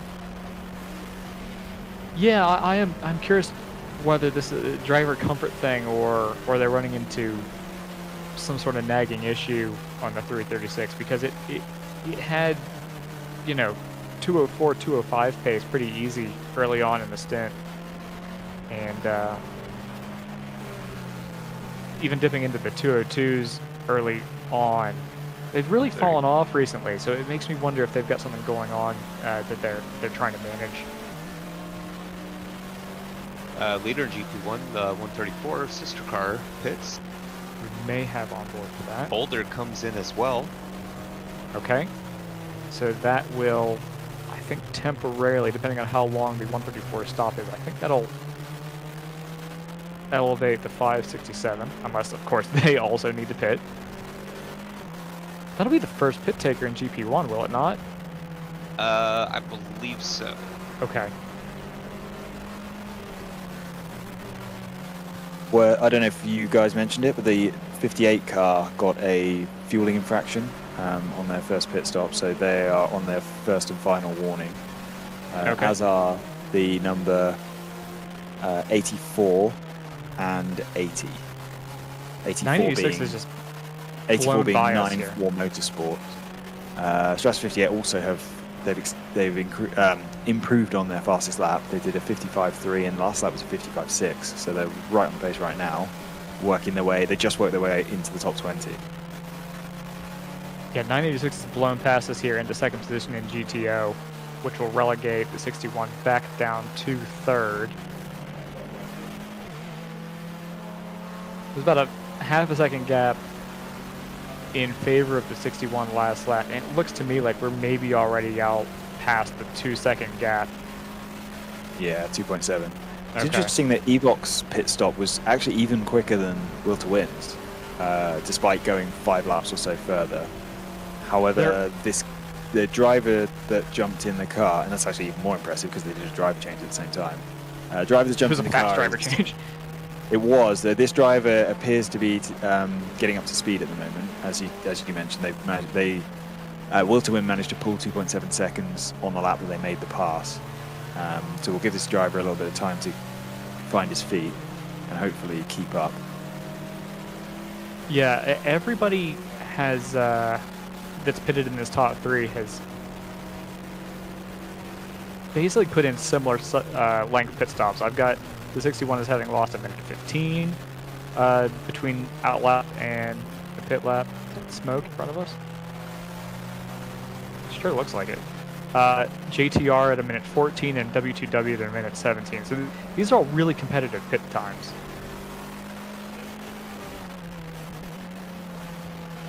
Five, 6, 7 has just taken over the lead in GP1 after those the two leaders have pitted, the 134 Big Mission Motorsports car and the 70 Boulder car. Another fastest lap for the 58, 54.8, so we're actually starting to encroach on the fastest laps from yesterday, but only with that one car. Stratus 59 has still over 2 minutes and has been the entire time since the pit stop.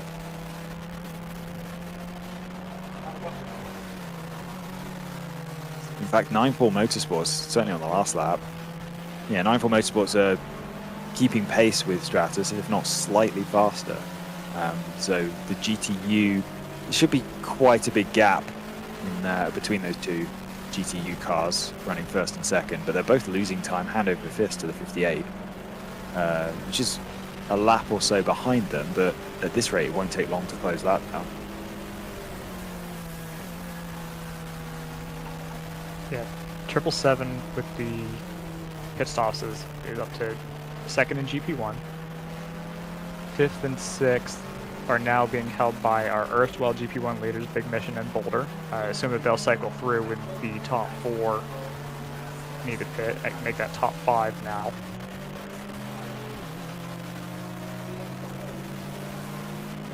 GP1 pit stops will, and 2 and 3 will take much longer than GTO pit stops, so don't expect the same sort of relatively rapid fire stops that we get out of our front runners here. GP2 is a little bit interesting because Northloop hasn't pitted yet. Yeah, TCS pitted. I don't know. Maybe you guys covered that while I was off the mic. They came in, but they were so early that I thought they had a problem.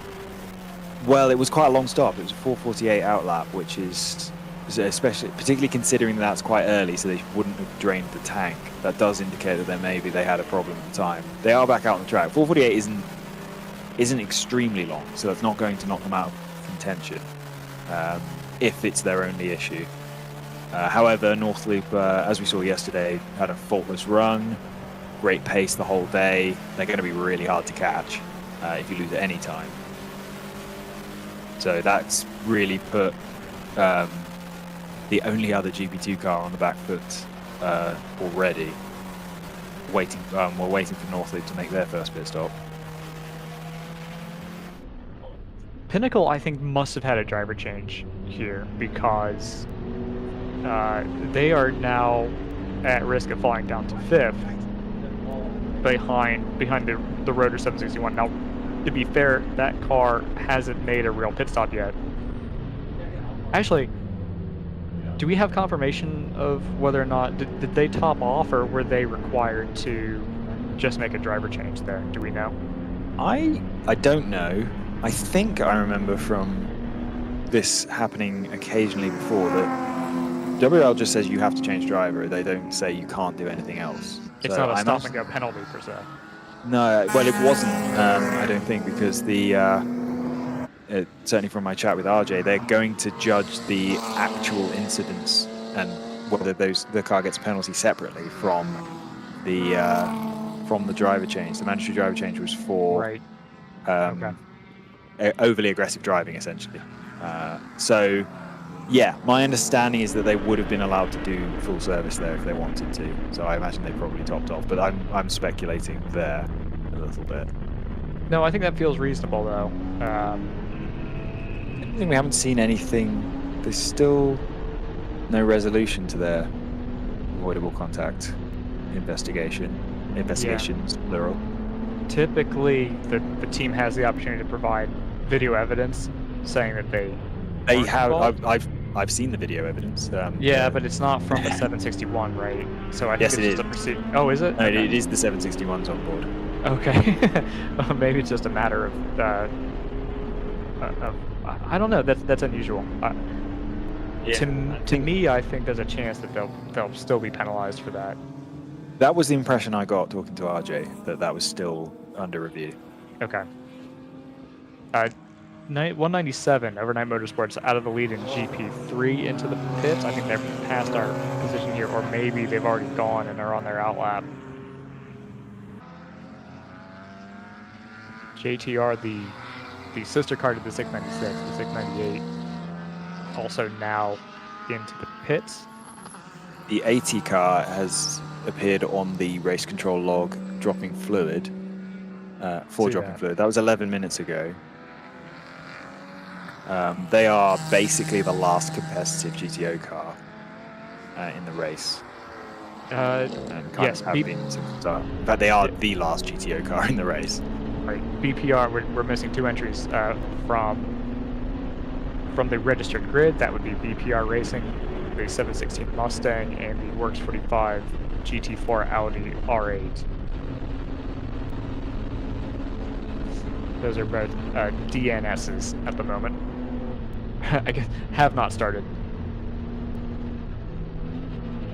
9-4 overtakes Overnight in pit stop rotation. That number 83 has not yet pitted, so that may not stay the same. This is an interesting situation that Northloop finds themselves in because they are, can you call it held up? I think it might be behind the number 36 here. That car is not in their class. It's actually P3 and GP1. That's going to be tight. The number 59 makes its way through on the run up from turn 7 to turn 8 without too much incident. 197 with a time loss of about 1:40, which is pretty good for a general production pit stop. I think that'll help them out here in terms of extending a lead over the 83 when they do come into pit. 123 for NFC Motorsports, lost about 2.5 minutes. That's about closer to what I expect in terms of general production pit stops. Who do we have in the pits here? Is this the 567 that we're looking at? and that would be the car pitting out of the lead in GP1, which should elevate its team car, the 777. Is that the 777? Up to the lead in GP1 on track, but not on net, because we do still need a pit stop from the 777, as well as from the 36 Nissan 350Z. First of your GP1 leaders to have come to the lane will be the 336 for Big Mission Motorsport. Actually, no, they haven't either. It'll be the 134, as the number 49 for NRG Racing comes in as well. They're coming in out of 4th, and as we speak, the 336 for Big Mission comes in out of 5th in GP1. So now we're starting to see the range of the majority of the GP1 field come to an end, and this will begin their second stint, about an hour and 35 minutes into the race, maybe an hour and 40 in terms of race running. Yeah, at the front of the field, we essentially have 6 cars that have all made their first pit stop, with a little bit of an asterisk next to Rota, who had to make theirs early to force a driver change. But yeah, we've got top 6 cars all within a minute after an hour and almost 100 minutes of racing, which is really cool. You didn't manage to see the field stay so tight for so long yesterday, and I actually think the fastest car is the one that's in 6th, Stratus 59. Presumably they've dropped away a little bit. So okay. So the fastest car through the first stint, on average, I think was the 59. Asterisk next to Rota. But that car since the pit stop has not been as fast, and the driver has managed to get below 2 minutes a couple of times now, 3 laps in a row, and one of them was a 58.2, which is very quick. So that driver is, he's finding his bearings, but inconsistent at the moment. So we'll see if that car does get back to the kind of pace it had before the pit stop. Meanwhile, it's really the car that really is dropping away at a reasonable pace is the Evoque car, which doesn't seem capable right now of getting below 2:0.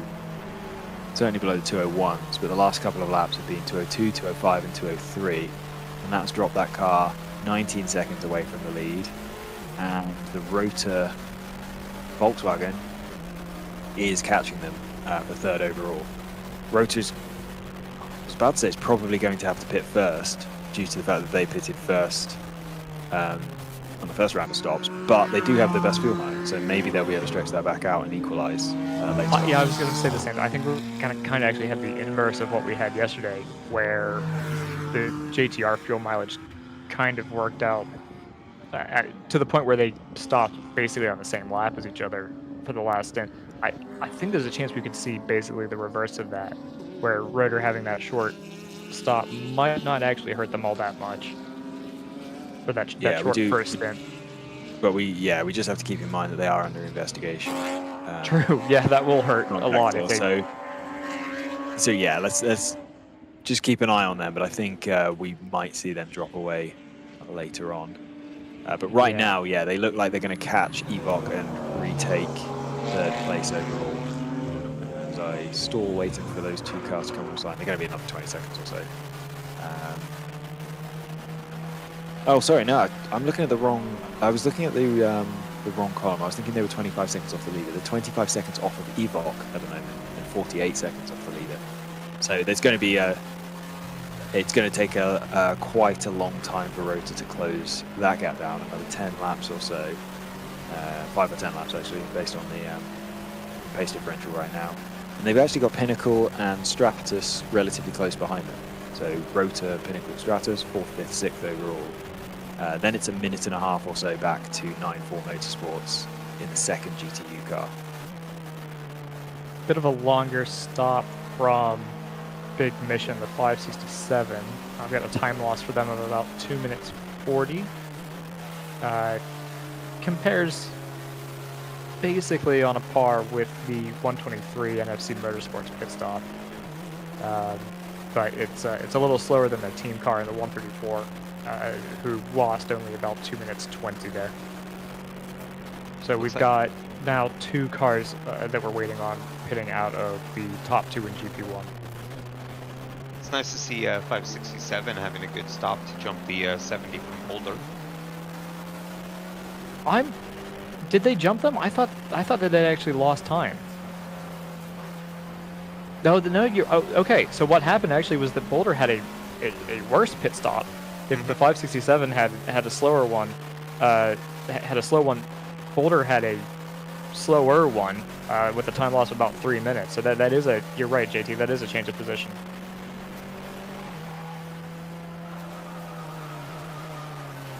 .49 cops a warning for speeding in the pit lane. That'll be their first one of the day.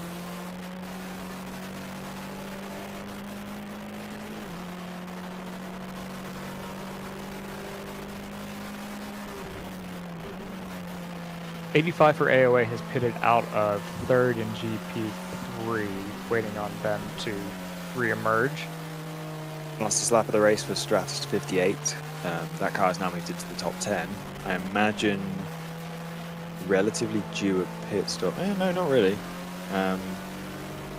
Pitted on lap 34. They're now on lap 48.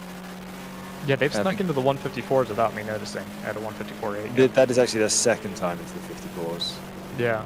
Still not quite as fast as their fastest lap yesterday, which was a 54.5, I believe. They're now up to 9th, and I believe that's because, Rotor Motorsport has dropped down to 11th, so that will be a lap deleted. Has that appeared on? Yes, okay, so they've got a 2-lap penalty for contact with a number 80 car. So that was the one into turn 1. That's not the one we saw. We saw the... Okay, and then the contact with North Loop has been... The penalty action there has been changed from under investigation to mandatory driver change. So what's happened there is that they've been given 2 laps and a mandatory driver change for those 2 contacts. They're actually really lucky in my eyes to just get away with 2 laps because they if it is a carbon copy incident, as you saw, they very easily could have copped another 2-lap penalty for that. They could be 4 laps down. Right. So yeah, they've gone from they've dropped out of the top 10 because actually they're outside the top 5 cars. The field spread is pretty massive down through the rest of the top 10. So dropping 2 laps has only dropped them to 11th. So usually in WRL, you drop 2 laps in the first 2 hours, you're down to about 70th. So yeah, right. So Rotor are on the same lap, I think, as the Stratus 58 car. So we've now got, I don't know how close they're going to end up running. We'll have to let this equalise a little bit. And that is back-to-back fastest laps for the 58s. Yeah, 54.6 that time. So almost as fast as yesterday. And absolutely nobody in the field anywhere near that. So that car's going to come steaming through the field, the 58 car. Rotor should be coming up behind them. And I wouldn't be surprised to see them in the top 6 by the end of the day, assuming no more issues or incidents. Yeah, I've been keeping an eye on the 58's pace compared to the leader, and this whole stint has been at least 3 seconds a lap faster. Last lap, 5 seconds a lap faster. So I imagine he's going to be back 1 lap down pretty shortly. He's probably around about 15 seconds, I think, behind the overall leader on track.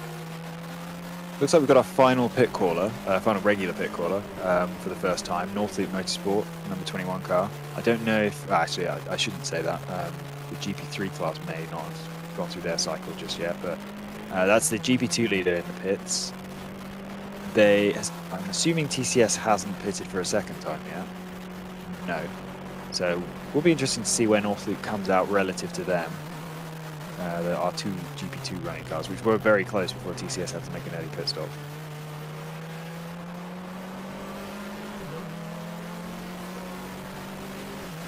We get confirmation on the pronunciation of the number 61 that we're on board with. It's meant to be evoke. Yeah, that makes sense. Yeah. Driver at the moment, Mike Donick. Correct me if I'm pronouncing that wrong. It was DJ Quint, team captain, that was the driver in the car. was kind of clued in on that by the decal on the helmet matching the team decal, but I wasn't 100% sure on that. But it was DJ in the car, and then the third driver that they're expecting will be Eric Davis. They list their hometown as Glendale on the entry list. They say Phoenix. I'll take either or both. And it's the first time that this car has entered in WRL. Obviously, we have seen DJ before in the Supra at Coda, and I believe elsewhere. I think maybe they've run Coda twice actually, which makes sense, as this and Coda would be the maybe Heartland Park wouldn't be too much further of a drive, but than Coda. But we've seen them at a couple. We've seen DJ at least at a couple races. First time seeing this team in particular. There's a 4 off drivers left and continue for the 727, which is the highly competitive Pinnacle car.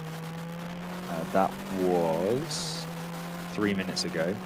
But I don't know if we can tell from the laptop. Yeah, there was been a couple of 202s in a row recently, which is relatively slow for that car.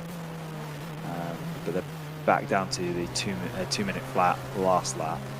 Sorry, this is the 727 Pinnacle car in 24th Right, okay. overall and in GTO. They've dropped 25 seconds behind Evoque and Stratus, who have now at the 59, who's now for the first time, I think, first time recently. Nope, they've managed to get themselves down into the 59s fairly consistently the last few laps, so they are closing that gap, and it's only down to 4.5 seconds now, so we might see that 4th overall position change before too long. There's then a big gap back to 94 Motorsports, who again are going along really nicely. Last lap was a 201, seen some 2 minute flats recently, which is competitive. And speaking of 94 Motorsports, their team car in GP3, the number 83, is pitted out of the lead in that class, along with the 15 for AOA Motorsports. So that would be your leader and, well, erstwhile leader and third place in GP3, both taken to the pits, as well as I believe 120 is in. That's probably on schedule. I don't think we've seen a mechanical from them, although we have seen a couple spins. North Loop is back in the pit. I shouldn't say back in. They're in the pits for the first time. So that'll be your leader in GP2. Depending on how long this stop takes, they might cycle out right behind the 22. So that this race may not be... oh yeah, the lap times have been extremely close between the 21 and the 22. Both have been super consistent in the 206s, bouncing around between the 205s and the 207s basically. So we'll have to keep an eye out on where the 21 cycles out here. Yeah, it's just a bit of a question mark next to that 22 because of the early pit stop, and Yeah. Early and quite long pit stop. They have just come across the line their first lap after the pit stop, and they are definitely ahead of the TCS car. I don't know by how much yet, but yeah, the TCS car's first pit stop was relatively long, although so was North Loop's, but they would have had a full tank of fuel. TCS's was slower by about 15 seconds. And also it was very early, so, and we don't know why that's the case. So a little bit of a question mark next to them. Time loss it's of going to 2 be minutes about 30 for North Loop. Right, so TCS is 33 seconds, 33 seconds behind North Loop at this point. But as you say, we're lapping very similarly. I've got time loss of 250 for TCS. So Yeah, they will have lost about 20 seconds just on the stop length, and with a gap of 32 seconds, I'm really curious to see how this plays out. There really isn't any margin for error for North Loop. Certainly not like I thought there would be when TCS pitted early, and I thought that they might have had a major mechanical issue to deal with. Number 120 makes their 4th appearance on the race control log for a 4 off and continue.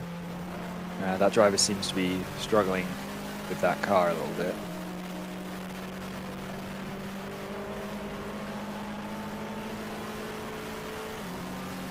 Being R5 Racing, who are the last car on the track at the moment. Yeah, they had some kind of minor issue right at the start. I had them starting third on the grid this morning, but they dropped back to sixth immediately, being promoted once TC Klein pitted for their issue, who has yet to rejoin the race. Ooh, in GP1, the 777 finally pits after doing 52 laps at 110 minutes of green flag running.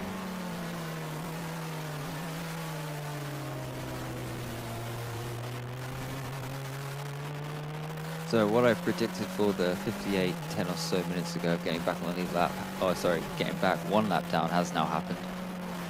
Again, they're consistently going quite a few seconds faster than the leader per lap. So yeah, we got just over 6 hours left to go, and they've got 2 full laps to make up. They want to try and get back towards the lead.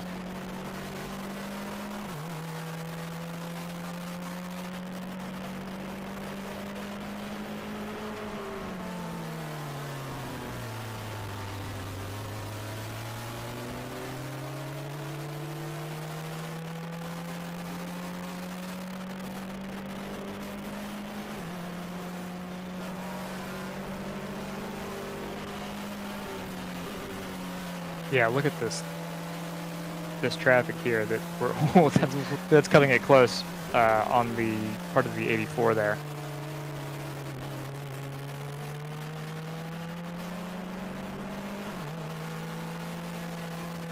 '84's lap times, they haven't been the fastest, especially compared to the 58, but they have been, I think, maybe the most competitive we've seen them,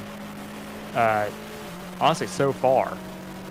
They're doing about 2 minutes even. The 58's lap times have they're capable of 54s obviously, but they've sort of centralized around this 1 minute 56 mark.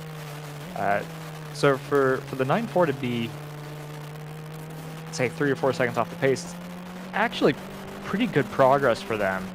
Yeah, definitely. I've mentioned that a couple of times. In fact, if it wasn't for the early part of the race where they were really, as the 58 conveniently sets the fastest lap of the race again. Yep. If it wasn't for the first sort of 20 minutes or so where 9-4 were just stuck in with the second half of the GTO field and let the Stratus 59 car escape as they cut through traffic much more cleanly, this would be a much closer race between the 59 and the 84 because their pace has not been that different. A second or two since the last pit stop, a second or two a lap between those cars, as 9-4 has picked up pace and the Stratus 59 has settled down a little bit. So as things are, we're in a little bit. Stratus is definitely extending the gap slowly but surely, but it's not stretching out to the many laps that we usually see early in the GTU race.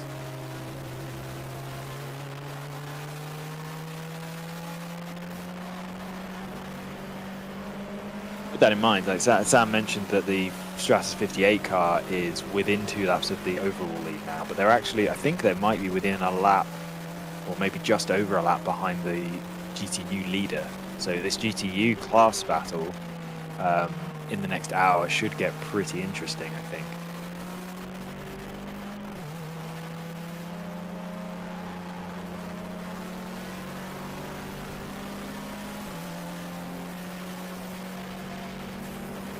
Yeah, in GTU, you're saying? Yes. Yeah, I tend to agree. I hope that the reliability issues are taken care of.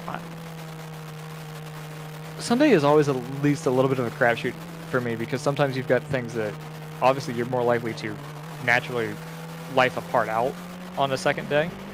But if there's something that is, you know, a stressor that's particular to that track, you'll find it out on day one. So, yeah, well, really know what with that in mind, both Stratus cars broke gear linkage brackets yesterday. So there we go. They found that. We did get a quick explanation or a quick hypothesis from Ben at Sabico about what might have happened with the brake issue yesterday, and he thinks it might have been that the brake was held on during the first pit stop, so the pad was held against the hot rotor, and that glazed them and warped the rotor. So that problem we saw for the 59 yesterday, which dropped them out of contention, should be something that is avoidable, and it was just a one-off. Sorry, go ahead. You imagine that's just something that the driver is doing to try to keep the wheels from spinning because they're making a tire change. They've got the car. Yeah, exactly. Yeah, just sat in the pit lane with their foot on the brake. Obviously, it wouldn't be during a tire change because if you have the brake on during a tire change, that's actually no, that would cause a problem. I don't know what I'm talking about. But it would certainly be irrelevant because the car's off the ground, and it is anyway. I think that's not the protocol, and this is why, because if you hold a hot pad against a hot disc for a long period of time, it apparently glazes. Hopefully that's something they can avoid going forward, but yeah, it's not something they'd seen before. But the gear linkage, apparently both cars broke gear linkage brackets yesterday, so we didn't really notice that happening to the 59 because they were already well out of contention, as the 58 sets the fastest lap of the weekend with a 54.4.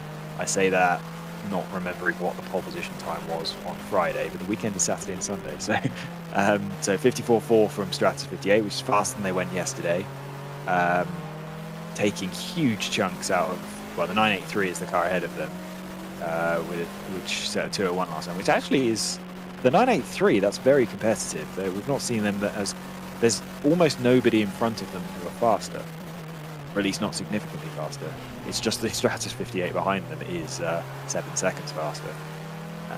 But yeah, they're taking huge chunks out of them and everyone else ahead of them. So I think if they do some quick maths, Stratus 58 is less than a minute behind 94 Motorsports now and closing in at 7 seconds a lap. So we'll see that position, so second in GTU, change in the next, certainly within the next 10 laps at this rate. And then the Stratus 59 is only a minute 37 ahead of that, lapping similarly, also 7 seconds off the 58. So yeah, we're going to see this GTU battle change pretty rapidly here within the next hour at this rate. The number 85 car has been listed on the race control log as having loose parts. I don't know which car that is. It's other notes right front tire, which is that's not a part that I would like to have loose. 85 is obviously AOA. I should start. That's one of the yeah. Oh, they should have memorized by now. Car numbers I should have memorized by now. Running 28th overall, not last in GP3. The R5 racing car is behind them.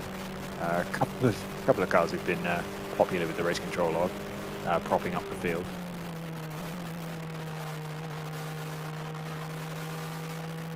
That's at the front of the field's closed down. Actually, surprisingly, I kind of expected this to be the period of the race that the 696 stretches out, but certainly on the last lap, Will to Win 986 were 2 seconds faster, as that updates mid-sentence and invalidates Will to Win. JTR sets a 58.2 with Will to Win coming across the line 4.5 seconds after at a 59.1. But point being that those two are racing relatively closely still for the lead. So we're 2 hours, or just about to cross over 2 hours into this race, and we have very genuine two-car fight, less than 5 seconds apart for the lead. And I don't think Evoke are going to be far behind. The filibuster trying to let them cross the line. And then Pinnacle a further 20 seconds behind wherever Evoke ends up. I guess it is a pretty decent gap now. You can see them on their onboard coming through 13, 14, 15, so I imagine we'll get this gap pretty soon. There it is. So it is actually out to 45 seconds now, that gap from second to third. And then Pinnacle, I think, is another 18 or 19 seconds behind Evoke. And Stratus 59, 2 seconds behind Pinnacle, with the Stratus 58 coming up fast from behind. Now, I want to make the note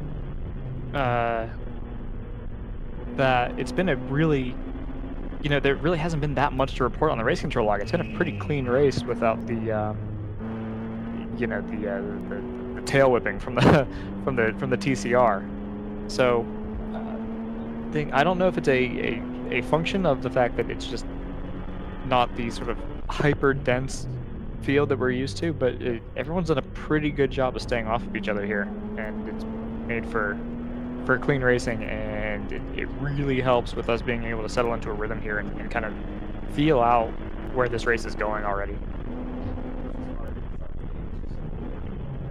Sort of already 2 hours into this full quarter of the race, and I feel like we're starting to get a feel for the character of it and who's strong here and where it looks like things may sort of converge or diverge depending on the class. Ignite Performance, number 36 GP1 car has pulled into the pits. Finally. Yeah. Oh, that's their first stop. I was about to say that feels early for a second stop, but I'm guessing that's their first stop. That's going to be really interesting, though, because that means that they're going to be a 3-stop team, and I think they're going to be the only team in GP1 that's able to pull that off. What was their longest run yesterday, Joseph? Because it definitely, I'm fairly sure the 199 was the only car to go 2 hours yesterday. That's a good question. I've got them going no longer than 44 laps, so that is a wild stint from them. Yeah, they've extended that a bit. Fastest lap 204, which, as far as GP1 goes, is perfectly competitive. Somebody forgot to turn off the cylinder deactivation, I think. They've been in the 6s, 7s, and 8s, so I feel like they are on a fuel mileage run, trying to get to that 2 hours. It feels too convenient as well that they just hit 2 hours. So I imagine this might be their strategy, but I think that's going to work for them. Yeah, Steve from Mission Motorsport this morning told me that 199 was in position to win yesterday. I agree they only with had one pit stop to go with like 4 hours left before it had its issue. So maybe they saw what they were doing, figured it was a good idea, and to try and emulate it today, knowing that the 199 is out of commission for the rest of the weekend. We did get confirmation. Looks like 197 was slow up here at turn 13. Have they cleared the scene? Looks like they have. Did get confirmation in YouTube that the drivers in the 696 are going to be the ones that are on the entry list. So Jared Thomas, Tony McIntosh, and Glenn McGee. Did you see a car off to driver's right exiting turn 4? It looked like he got wide going into turn 4, or on the exit of turn 4, and then went across the track and ended up on the grass on the right-hand side on the exit of turn 4 just before turn 5. Yeah, that's the number 123 car, according to race control. Yes, and that'll be their second off track in maybe 3 laps by the looks of things. So it was the NFC Motorsports number 123. Yeah, I don't think we have an onboard for them today. No, actually, we just had Jake from Sentinel drop by and say that they tried to, but there were some power supply issues, unfortunately. So we were hoping to get an onboard with that car, but they couldn't get it running before the start of the race. I wonder if that's at all related to. We were seeing them have intermittent trouble braking 80 miles an hour, which is definitely not the top speed of that car. And I wonder if there's any connection there, that maybe they've been dealing with electrical issues. That'll be your overall leader in the 696 through on your screen. And shortly behind them should be the 986, although they're not going to make the move on this slower traffic into turn 8. Actually, I don't.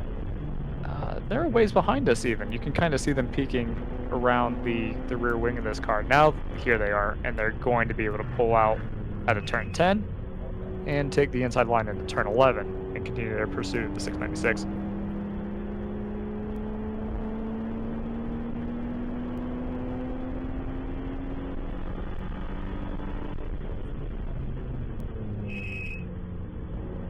Gap at the front has extended slightly. Both cars in the 59s that lap, JTR Motorsports and Will to Win. The gap there is out to 4.5 seconds. a little bit of a stretching over the last couple of laps. Stratus 59 has also dropped away slightly from Pinnacle, although on the last lap they were a second and a half faster. So it's again this thing we see with the MPO1s where whenever both cars have clear track, the MPO1 is the faster car usually, but it's having a really hard time anytime they get into dense traffic. It's the 134 going past our position here. Factor Fab into the pits in the backgrounds, I think you mentioned. And I've also got the 58 as being due in pretty shortly. Maybe not, actually. They did pit a little. I'm not sure why I'm saying that I'm expecting them to pit, actually. There's no reason for that to be the case. So maybe in... Uh-oh, is this our second camera down? It's a bad omen. Our camera down.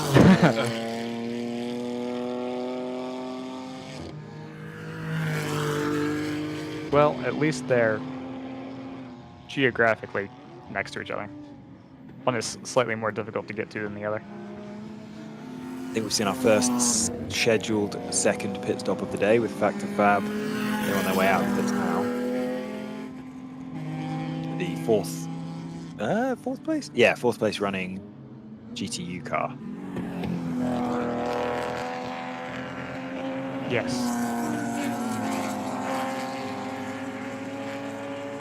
Ignite is back out on track after about a 3-minute stop. That'll put them out on track back in 6th. So it'll be really interesting to see how much of their pace disadvantage they can make up here with pit stops. As Big Mission puts in the 777. I have to specify because there's 4 on track. Big Mission 777 puts in their fastest lap of the race at a 2:03.8, which is not the fastest lap in class, but still pretty competitive. All these cars are really kind of within the same ballpark as each other. 567 seems to have the most to pick up in terms of pace, but even then it's not. I mean, we're talking maybe a second or so a lap. It's not a huge differential. Yeah, what's a bit interesting actually is Ignite Performance having pitted after their extremely impressive range first full run. They've dropped behind both GP2 cars, who've also only pitted once. So yeah, yeah, as you say, it's going to be interesting to see how much of their pace disadvantage their extremely long fuel runs make up for. But yeah, definitely on pure pace, that car's not super competitive with GP1. Yeah, I think it's, you know, just it's not going to be front running on pace, but with what I assume is a large tank and good fuel strategy, it's not a benefit short term, but something long term. Yeah, absolutely.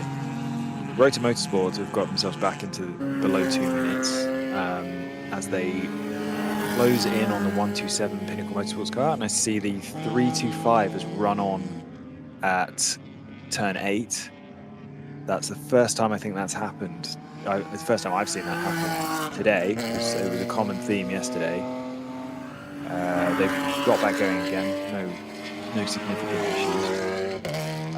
Yeah, so Rotor to Motorsport, 6.5 seconds now behind the 127 Pinnacle car, as the Evoque, I've got used to that now. The Evoque onboard burps a bit. I'm worried that this onboard might not be long for this world, unfortunately, but we'll see. Well, hopefully it'll recover itself. I'm interested to see that they're behind the 9.4 Motorsports number 84 car.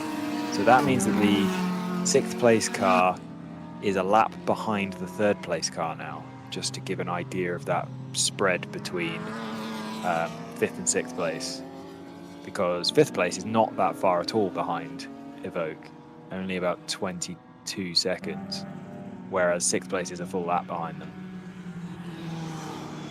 And then Evoque also, there's a big gap in front of them, best part of a minute up to the 2nd place car. So we've really got the cars sort of clumping with big gaps in between them at this point. Stratus 58 are now 6.7 seconds behind Will to Win number 983, which in turn is 15 seconds behind the number 84 94 Motorsports GTU car. So that's another little clump of cars. That clump won't last because obviously the Stratus car is still fairly comfortably the fastest car on the track, although the last few laps haven't been as quick. There's nowhere near the 54s we were seeing earlier, seeing sort of 56, 57, 58, which presumably is traffic affected. The 761 is about to overtake the 127 for Pinnacle. That'll be the second running Pinnacle car, and that will put them back up into 6th in GTO when that happens. Still on the recovery drive from their lap penalty for avoidable, 2-lap penalty rather for avoidable contact. Slow lap that time for JTR in the lead, 201.6. That loses them 2 seconds of their advantage, which has dropped down to 3.8 seconds. Have we talked at all about the pace of the Boulder car? Because since the last pit stop, it's actually it's dropped off quite a bit. No, we haven't mentioned it, no. It was kind of in the midst of the big mission kind of hive for a while, and it's now fallen back to 5th, and it's running lap times about 5 seconds plus slower than what they had been doing. Yeah, I think they've been overtaken by Northloop, the GP2 leader. Yeah, they were. I think they had a driver change. I would imagine. Because since then their pace dropped off quite a bit, and that's when the 49 Energy Porsche got around. Okay, yeah, that all makes sense to me. Actually, as a matter of fact, speaking of Rotor, they did not overtake Pinnacle because they come into the pits for what we think is their second full stop. I think they might have actually, because they came across the line only half a second behind, which probably means that Pinnacle retook them while they were in the pits. I imagine that pass did actually happen on track, but it never happened according to Race Hero. So how long was that stint? So I think that confirms that Rotor must have topped off with fuel while they were forced to change drivers. How long was that stint, Joseph? About 43 laps, which is a little short for what we were thinking for, actually, but not too bad. Yeah, it's relatively long for today's GTO class, but yeah, that is 4 or 5 laps shorter than I think we saw them go yesterday. But in the ballpark. And it's longer than anyone except Evoque, potentially. Actually, it's still a lap further than Evoque went on their first stint. So, yeah, we were speculating that they might be able to make up for their early stop by stretching the remaining fuel runs, and that does look like it could be the case. The only problem is they want to make up for a 2-lap penalty. Right, and if yesterday was any judge, they can't really rely on getting lucky with safety cars. We had one for about half a lap yesterday, and that was for debris, and then nothing after that. So they've really got to do it on pace, and I'm not sure that they've got the pace across their entire driver lineup to do it. No, not to get up into the GTO top 4. It's just too big a gap, and their advantage over any of the top 4, if there even is one, is not large enough to make up for that. But definitely getting up to 5th, I think, is doable. That 983 car and the 127 look vulnerable to them. So I think, all else being equal, that's kind of the best they can hope for.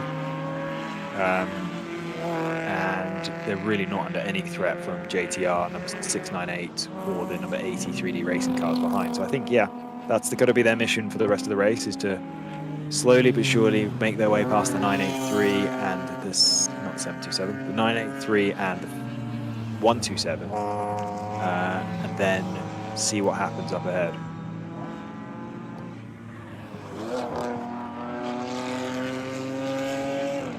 Yeah, we've got, oh, you know what I didn't notice? Hold on. Were we? Oh, hold on. I'm looking at the exact wrong day. I had laps recorded for 196, and I was like, "That's exciting! They're back out there." But I regret to inform myself that they are not. Yeah. What are we thinking in terms of? What's our view of the overall battle, if we want to think about it that way? I agree. It's still too early to tell.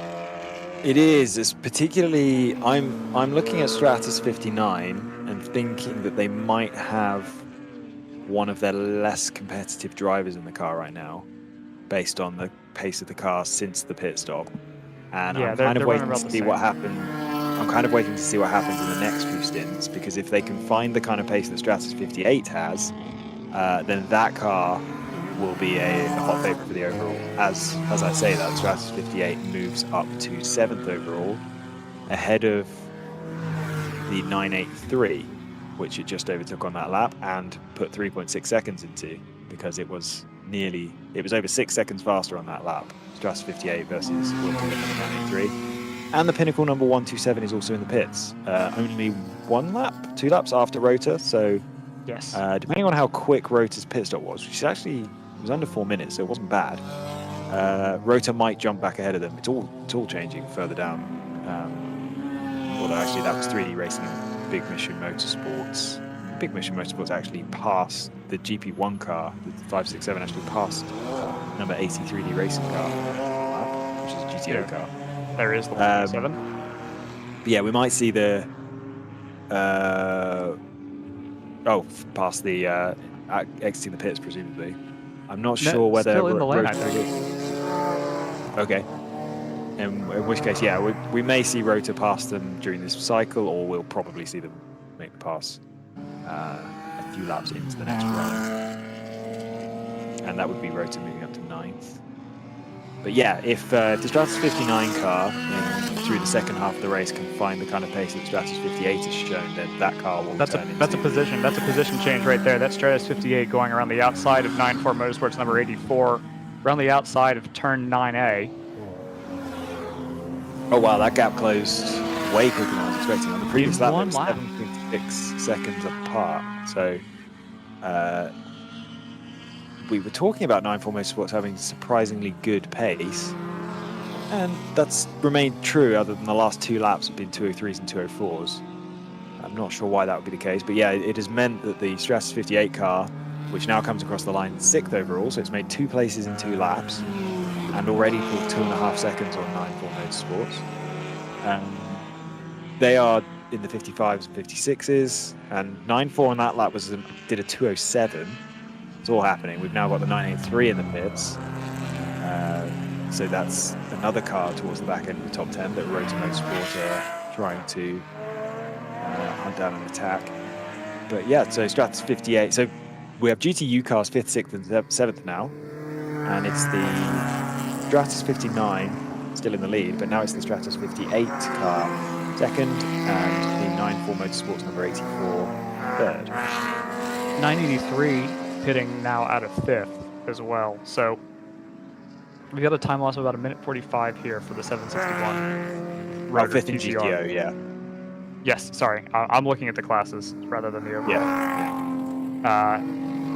So that's sort of 5th, 6th, and 7th in GTO is all 3 of those cars have just pitted, and one of them is Rota, who is trying to work their way forward. So we'll give that a couple of laps to settle out and see who made the fastest pit stop. Rota is clearly the quickest car on the track of those 3 once they get back up to speed. Driver swaps dependent. I'm just looking at a 325 on board. I definitely saw a couple of things splatter onto the windscreen. Are you saying that there's weather moving in? Yeah, either the Cayman ahead of us is dropping fluid onto the windscreen. Seems unlikely. That looks like rain to me. I think that's rain. Now, the Denver area does this, where it will give you 3 raindrops, but nothing more. Well, but there's your cloud that's moving in. You can see it over the hill. The cloud that's been kind of just stagnating on the horizon there. I feel like that's right there. There. You see it. So Pinnacle has dropped behind Rota, the 127 car. So Rota with the significantly faster pit stop because Pinnacle still haven't come across the line. So there's a very small sort of pop-up streak that's popped up basically in a north of Deer Trail. Actually, we're kind of in the middle of a big kind of radar cloud. You know, it's one of those things where it's not clear that it's actually raining, but the radar is picking up moisture in the atmosphere. I think that's what we're running into. I don't know if it'll be enough to actually degrade the track at all, but I think it'll give especially some of the drivers that don't have quite the same level of experience, it'll give them some pause for sure. Stratus number 59 in the pits, that's our GTU leader and 5th place overall car. That feels like they've gone quite long. We're at 2 hours and 22 minutes into the race now. In my head, I have those cars doing almost exactly an hour. It did go, pretty much identical to the first stint, so that's nothing unexpected there. We've got a smoky MX-5 that I'm seeing from the 325 on board. I think it might be. Ooh, I hear lifter tick from here. Oh, never mind, that's Glenn. We're good. There goes Glenn. There he is. Our boy Glenn. Sam's actually down there at this camera. Oh, so Sam's got this camera working. Brilliant. Yeah. Just in time to get the a rare sighting of the mythical Glenn on his ATV.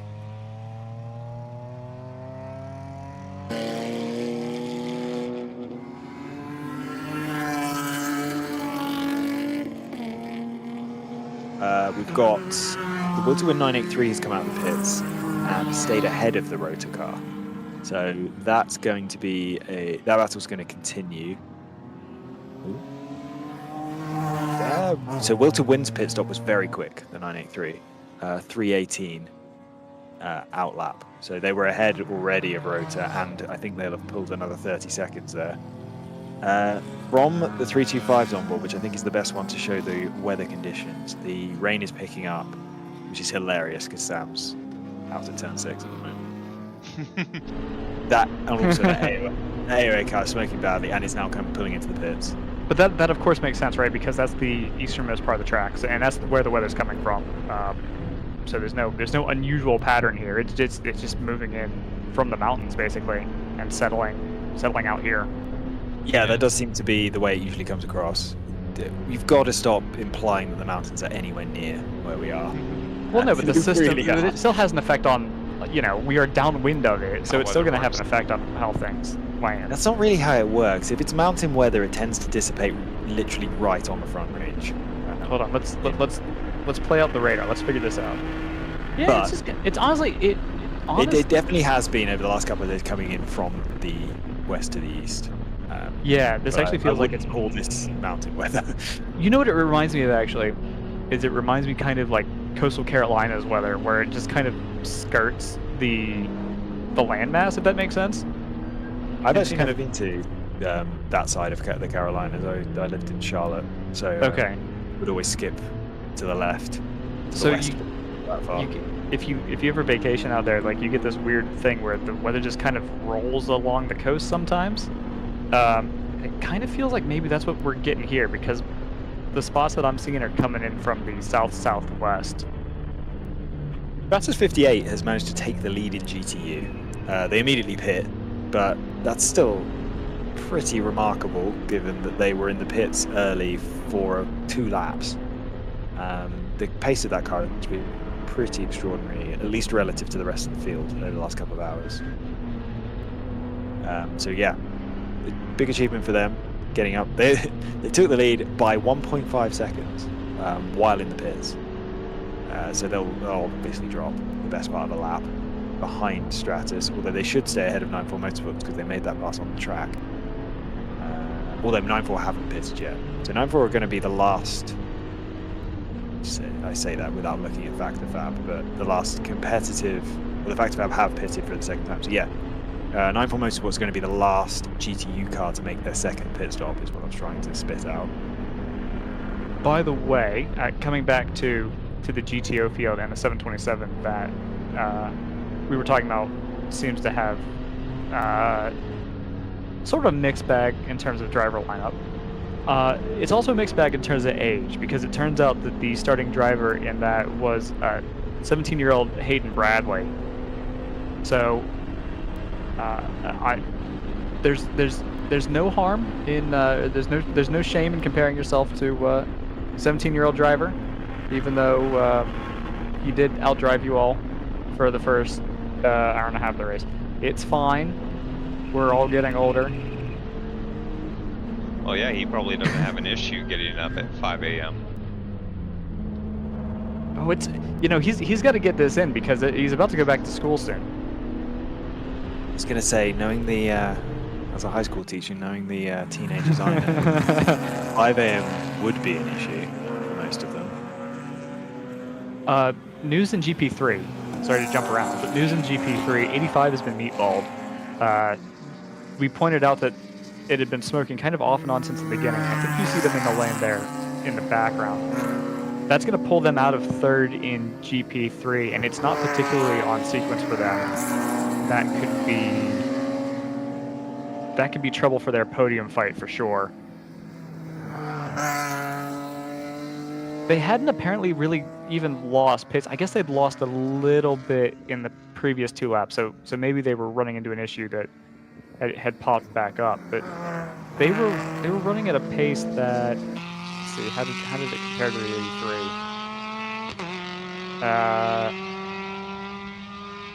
Well, it was a little slower. So they were still losing time, but they were running basically the same pace as their team car in the 15. So that's gonna hurt their podium challenge for sure.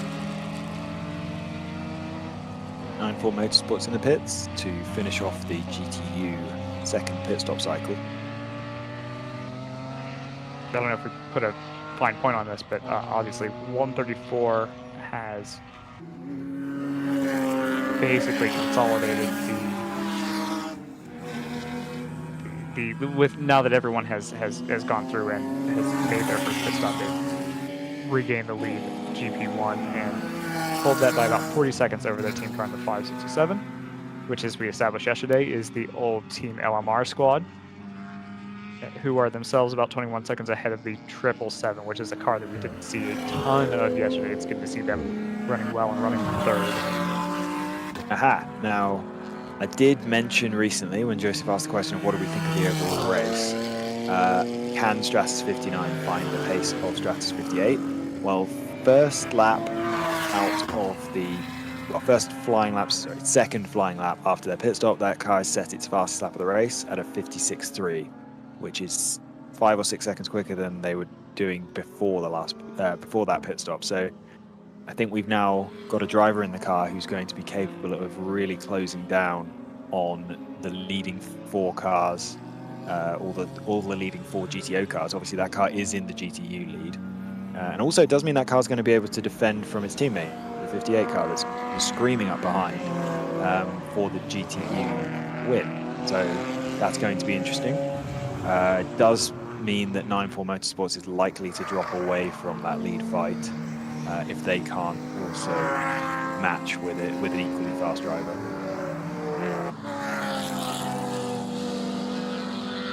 Yeah, I think we kind of expect the Stratus cars to, assuming there's no mechanical issues with them, we assume that they're basically similar specs, right? Camera 2 is back. That's nice to see. I don't know if I would expect them to be similar specs. They are constantly developing those cars, and I wouldn't expect them to be able to make two of everything before every race. So no, I wouldn't make that assumption. You think that maybe there's an A spec and a B spec basically that we're. I think there's a latest set of kit, and if they haven't had a chance to make a second set of that latest set of kit, then the other car won't get it because it doesn't exist. So I don't think there's necessarily favoritism. We did have Ben Cooper of Sabiko drop into the box just after the end of the race yesterday, and said he's been meaning to come and visit us during a race. So I'm hoping that he'll pop his head in at some point during the race, and we can get him to shed some light on how those Sabiko cars are spent. Yeah, I'm always ahead, really Jake. interested in that program because it's the closest thing that I think you can ask for in a series like WRL. Yeah, I mean it's basically it's effectively a homebrew works program in a What it feels like, yeah. yeah in like in an amateur / pro-am series. So it's a really fun thing that I don't think you really get anywhere else. So yeah, good to have him up and talk to him about what that program really looks like from the inside. For sure, yeah.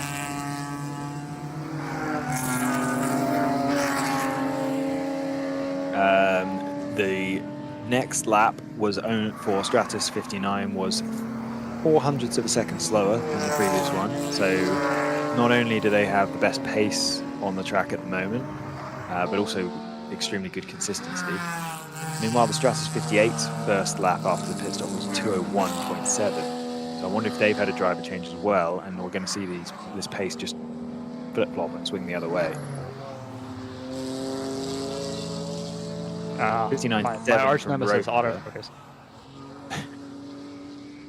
59.7 from Rota, who are up to 9th.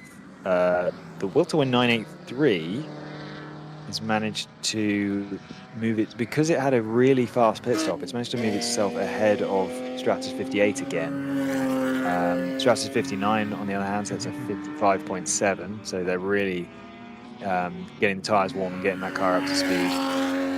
Stratus 58 is 7.6 seconds behind will to win number 983 now. They did make that pass on the track before the pit stop cycle, but obviously they've dropped behind during the pit stop cycle, and the same for 94 Motorsports, they dropped behind will to win as well. And Rota have a lot of work to do to catch up, just because will to win seem to be able to make extremely fast pit stops. Yeah, the sort of mid-1-teens pit stops that we were seeing, I'm not sure that we've quite seen those at the same level. We did also think that maybe we were seeing teams come in a little bit early, so I don't know if there's a level of trying to undercut or anything like that. Obviously, we had a really close fight at the beginning. The W2W gap up to the 696 is kind of stagnated in this 3 to 5 second range, which is why we haven't really been following it. And who do we have in now? And they are in the pits. Okay. The 986. So they're not running again. That is not anywhere near as long as they were running yesterday, is it? no, it's actually a shorter run than their first one. It's 35 lap stint compared to a 37 lap stint that they were running earlier. Obviously, someone's put some wheels down the outside of 2 there. In the first round of pit stops, both JTR and Will to Win made really quick pit stops around the same kind of speed that the 983 just made. So I wouldn't necessarily expect the Will to Win car to leapfrog JTR here with a faster pit stop just based on their teammate, because JTR are capable of the same quality pit stops. So I think we'll get JTR in the next couple of laps as well. So we shouldn't see much. It's extremely unusual for WRL, but we shouldn't see much change through this little cycle of pit stops here, at least between the lead 2.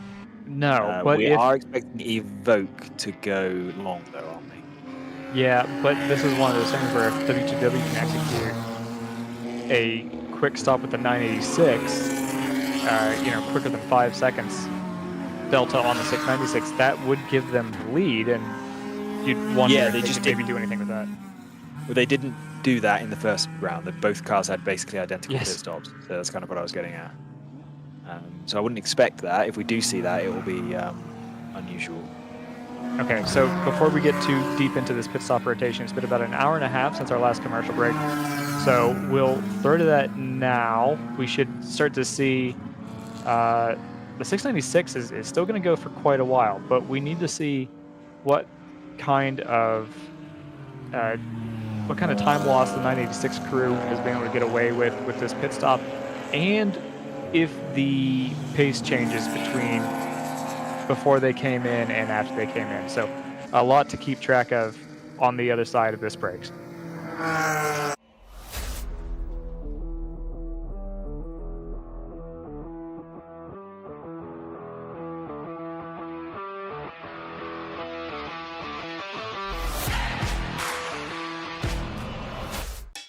It's your Uncle Cooper.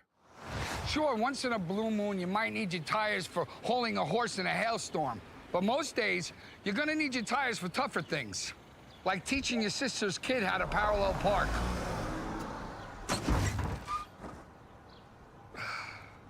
Thankfully, these Cooper Enduramaxes aren't just tough, they're everyday tough. Okay, there's a lot of improvement. Go with the Coopers. Cooper! Focus, guys. We're in a race to the finish, okay? Here's where the rubber meets the road. These initiatives move the needle, like, at all. Well, let's shift gears a minute.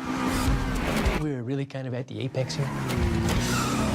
We need to put the pedal to the metal. We need to nail those hairpin turns, cross that finish line, and take that checkered flag. Woo! Hit the track with the world's largest motorsports calendar, track day insurance, and more. Hagerty. Let's drive together. Sentinel by Candelaria Racing Products is a comprehensive motorsport video system incorporating live streaming, local recording, picture-in-picture, flag status, leaderboards, data overlays, and more. Perfect for endurance racing, sprint racing, and HPDE. Sentinel includes everything you need to get started. With the ability to control the live feed from the cloud and GPS auto start, you will never miss an on-track moment. What are you waiting for? Get your Sentinel today.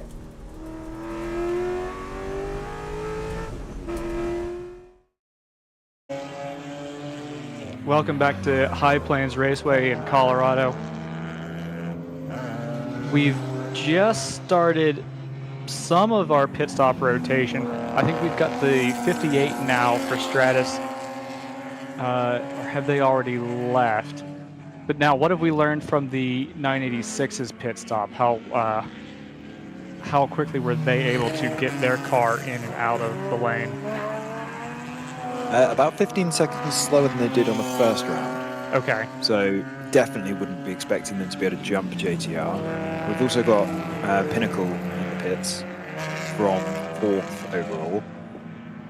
Stratus 59 continues setting personal best lap times for that car, down to a 55.2 fastest lap now, and up to 4th overall because Pinnacle is well behind.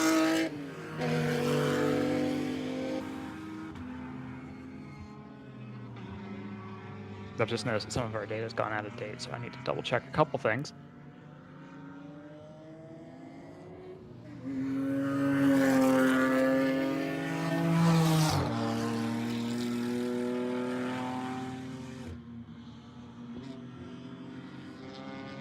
.983's had a 4 off. Was that basically on their outlap? Maybe the No, on their in-lap. You're thinking of the 986. The 983's pitted a few laps ago. That's the one that's further down the top 10. But yeah, I did notice they'd had a 4 off. Did continue. Yeah, the 85, by the way, the Smoking Master did that had a meatball flag. Very obviously. That was a little while ago now, but we didn't mention it. We saw it come in the pits, smoking. But yeah, it had a meatball. JTR comes around for another lap. When are we expecting them in, Joseph? Quite a long while from now. They had a pretty long. Oh no, I take that back. No, I disagree. I think they're actually overdue, based on their first stint. But we know from yesterday they can go longer than they went in the first stint. Yeah, I would put them in maybe 2 laps time. Right. Evoke, on the other hand, I think can go something in the region of another 5 or 6 laps.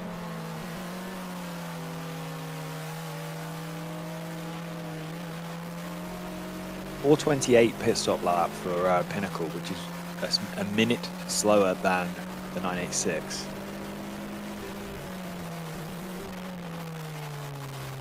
And they are almost a lap now, I think, because I think Stratus just came across the line. They're almost a lap behind the 4th place car, Stratus, which is a car they were ahead of before this, just 5 or 6 laps ago before this pit stop rotation. We're only 25 seconds ahead of Stratus 58, who have made their way back past the 983. That would have happened 2 laps ago.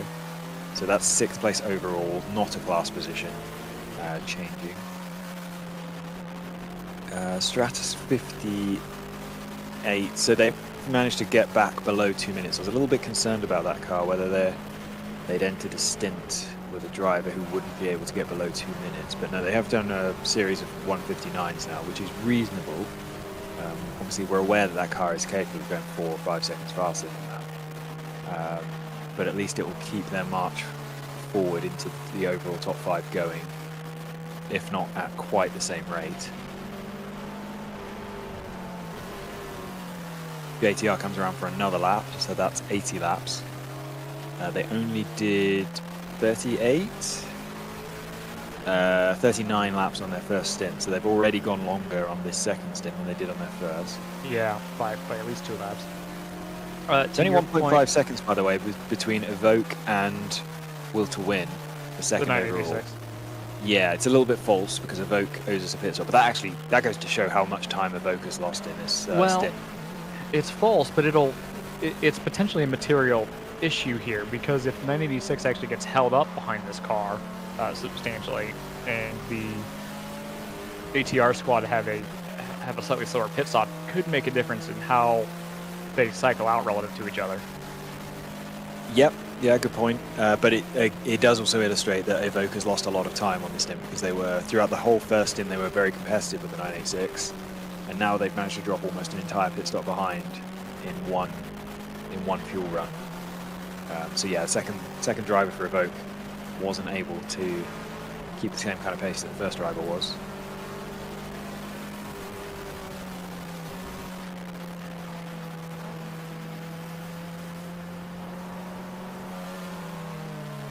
Yeah, I wonder if we had a driver change in the... I guess it's not a big difference in pace. It's also not nothing. I'm not so far not seeing the same pace out of the 986 that we saw in this first and second stint. So that could make a difference as well. I'm not seeing them really pull that much time here on Evoke, which will be a function too of this driver, getting gradually more and more comfortable as the stints gone on. Although their lap times have been pretty consistent, to be fair.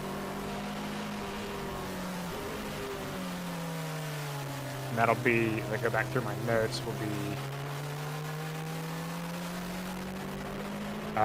Mike Donick behind the wheel of the 61. So he's going to be looking in his mirrors here for the 986, and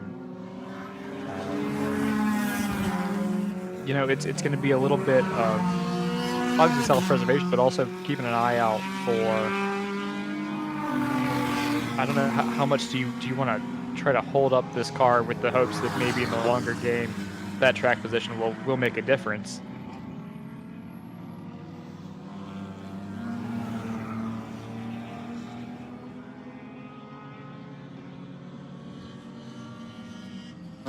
Gap of about a second on that lap, down from 1.5. So we are going to start to get in the area where that 986 is maybe getting held up, depending on where each car is strong or weak. Could start to hold them up, especially in the twisty bits. I don't see a big top speed difference between the two, at least not from the onboard that we were looking at.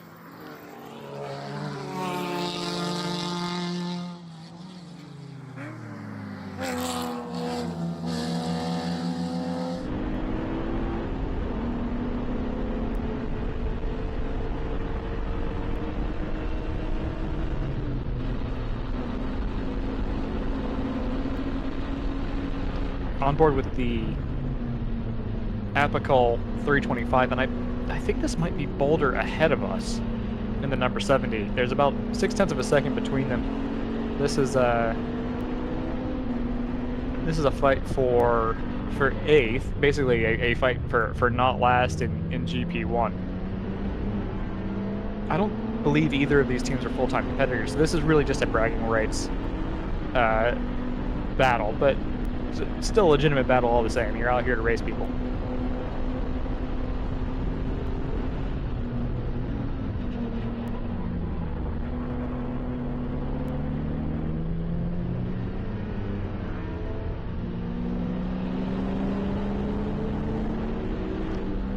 Yeah, you can see the number board on the side that is definitely the number 70, and they've clawed back another tenth of a second.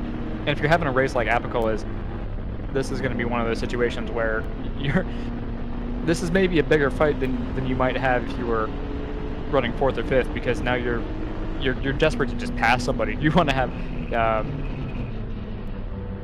you've had sort of a struggle bus race up to this point, but they're going to be right on their bumper, and I think they're going to be pretty excited to actually get to have a shot at attacking here. I can give you an update from out on the track if you'd like. Yeah, please. So it's down at turn 6, and there's some pretty light rain down there. I would describe it as mental rain right now. Certainly wouldn't make any difference to grip levels. But it's definitely in the air, and I imagine it's being seen on the driver's windscreens as well. Yeah, do you get the sense that that's kind of hanging around? Is it the same sort of mist just constantly, or is it kind of coming and going, or what was your sense down there? It's pretty consistent, and as you can see from the clouds in the sky, there doesn't seem to be a particularly dark patch anywhere. It seems to be pretty total and light coverage of clouds. So I imagine it's just going to be on and off, very light drizzle for a while.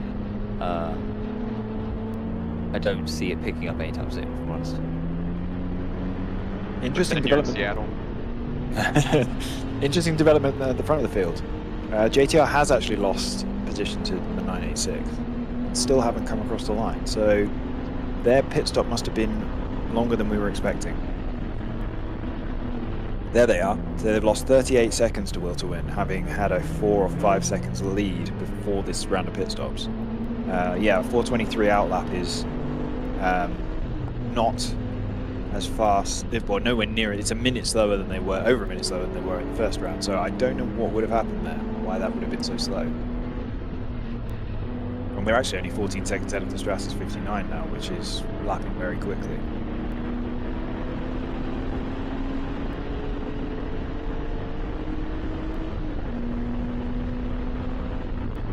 So one explanation would be a driver change, right? If it just took them ages to get the second driver belted in, I guess. But yeah, you're right. I mean, it's possibly, a 2-minute 24 stop. We see a lot of cars. We've seen a lot of cars make fast pit stops with a driver change. So not sure that would. If that is an explanation, that means that something went wrong with the driver change. I mean, it could possibly be a tyre change. We're approaching halfway, but we don't tend to see. I don't think we tend to see JTR change their tyres in races. We're starting to see some more of that sprinkling stuff that Sam was talking about. It seems like it has sort of come back. There's nothing on the radar that suggests that it's going to be anything very heavy. I think mental rain is the best. You know, if you're in a car, you'd see it on your visor, that kind of thing.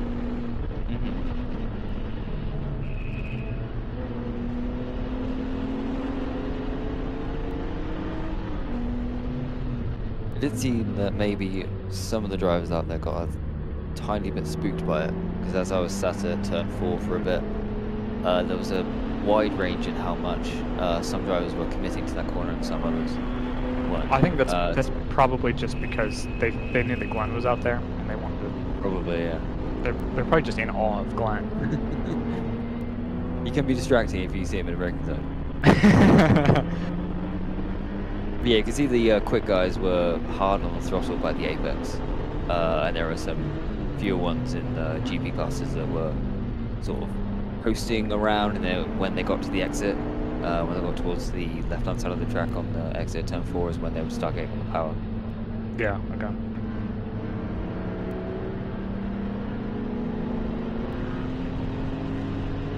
So I'm just kind of hung up on this. Now we're on board with the 325, obviously. I am a little bit hung up on the situation with the 61,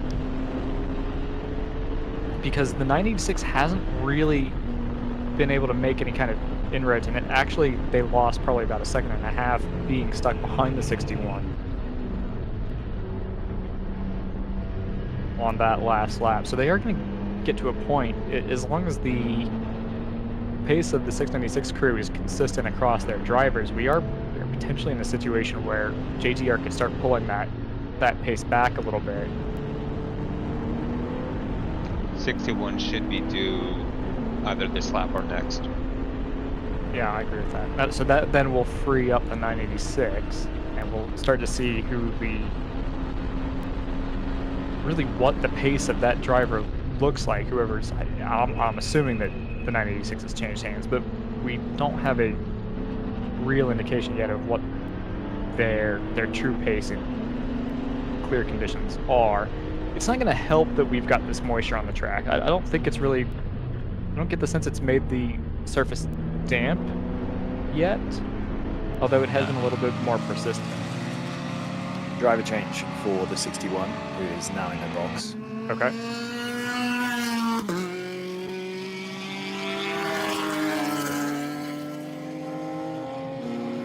It's a brand new driver. It's not the same helmet that we saw in stint 1. So it does seem as though there is now some rain on the front straight, which I didn't feel when I was walking through the paddock a minute ago.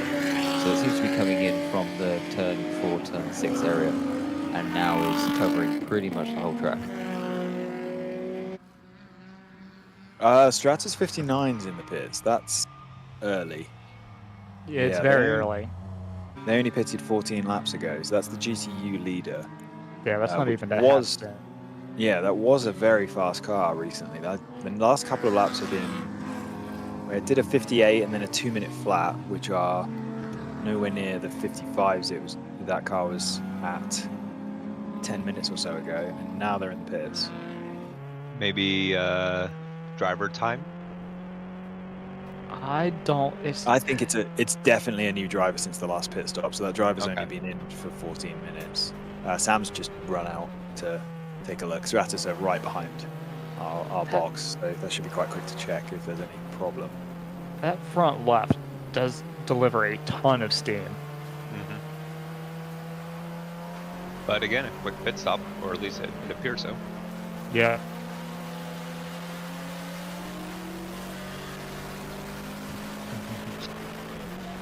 The second he's crossing the line for a pit exit, visor up.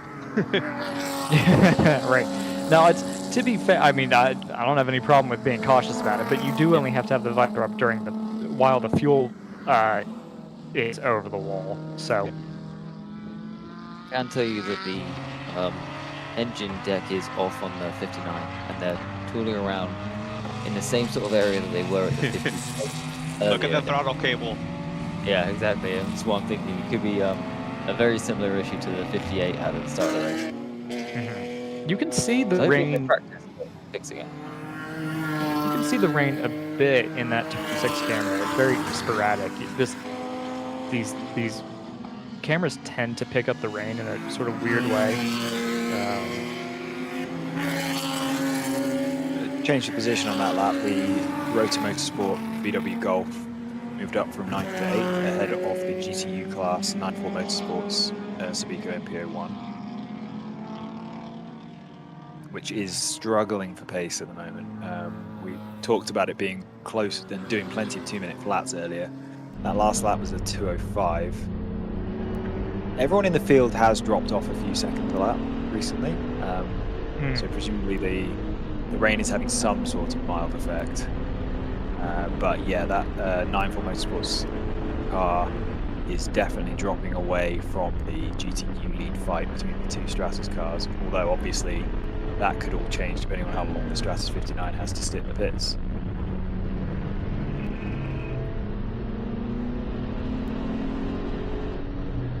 Yeah, just taking another look at the radar here and seeing where this most recent spot is over. We're kind of everything that's coming in. We've got a a little bit of light rain to the south of us, and so you kind of see that. Not here, but once we round turn 7, we'll start to kind of be looking at it. It's really the kind of across the highway is where the weather seems to be coming from. That's where the biggest threat is. You see it falling there in the distance, not incredible resolution, but you can kind of see where it goes from a brighter horizon to where we're getting a little bit of rainfall over there. See it. You see it.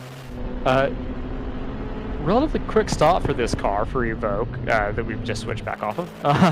But relatively quick stop for them at 1:24. So they've done well to. They've actually probably pulled up a lot of time, and I think they have actually back on the 696 and the 986. Especially the 986 apparently had a 4 off to drivers left at turn 6 recently. Yeah, I see that. That's kind of unusual at turn 6. You would have to be forced Really off on the exit, or massively miss the corner. They didn't have any. They haven't had any particularly slow laps recently. But they also were. Yeah, it could be. They were also 13 seconds slower in their outlap than Evoke. So yeah, Evoke would have pulled a bit more time back, and also are running way longer. So chance of either a shorter final stop or maybe even cutting a final stop. Probably a bit optimistic. Yeah, after we got our data stream back running, it looked like we had a time loss for W2W at about 1:30. So definitely slower than their first stop, but not super out of line for this most recent sequence of stops. Worth mentioning that we saw at Daytona that the will to win Caymans were extremely fast in the wet. So if this rain gets any more persistent, that could benefit them. I just went outside to take another look outside of 29. They're still sat there, and they're pouring water into the engine bay. So I'm assuming it's not throttle cable issues. And they're doing it quite frantically, so I think they're looking to get it out really quickly, or at least as quick as they can. Alternatively, that car's very low on coolant and is currently cooking itself, and they frantically want to cool it down. We've mentioned it many times. It's fairly obvious from the onboards that it's a much cooler day today than yesterday. So it's surprising that they're having overheating issues, if that's what it is, or coolant issues today, when that wasn't an issue yesterday, as far as we're aware. Let's watch for this up here. 61 race control log. Yeah, watch this. Because I think it's going to be here. There it is. Yeah, it's just the curb hop, I think, has caught the corner marshal's attention there. Yeah, because he also and he's tracked overshot the out corner. from it. He hit the curb and then he tracked outside. So so that was turn 13, whereas the issue is being. No, that was turn 8. Oh, I'm watching a different. Okay, well mine's not quite live. That's why. Okay. But anyway, so what we're getting at is that on the race control log, they've been noted for aggressive driving. So this is kind of an interesting situation because they're trying to put this Pinnacle car a lap down. This is not for position. This is the Pinnacle car that's trying to hold track position over the Evoque 61. Stratus 59 have now lost second place in GTU to the 94 Motorsports Nissan GTP coloured car.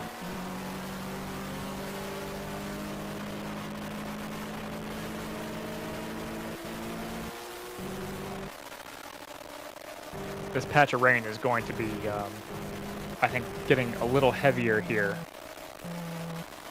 over the next few minutes. You can kind of see it creeping in from the south. This is going to be reasonably, I don't know, maybe call it light to moderate rather than just sprinkles, I think, based off of what we're seeing on the radar. 3 hours into the race, 5 to go. 5 2 out of 16 if you think about it. We never saw how far these cars got yesterday. It's true. Yeah, speaking of trying to figure out how far our car is going to be able to go, the number 85 still hasn't reemerged after being called for smoke.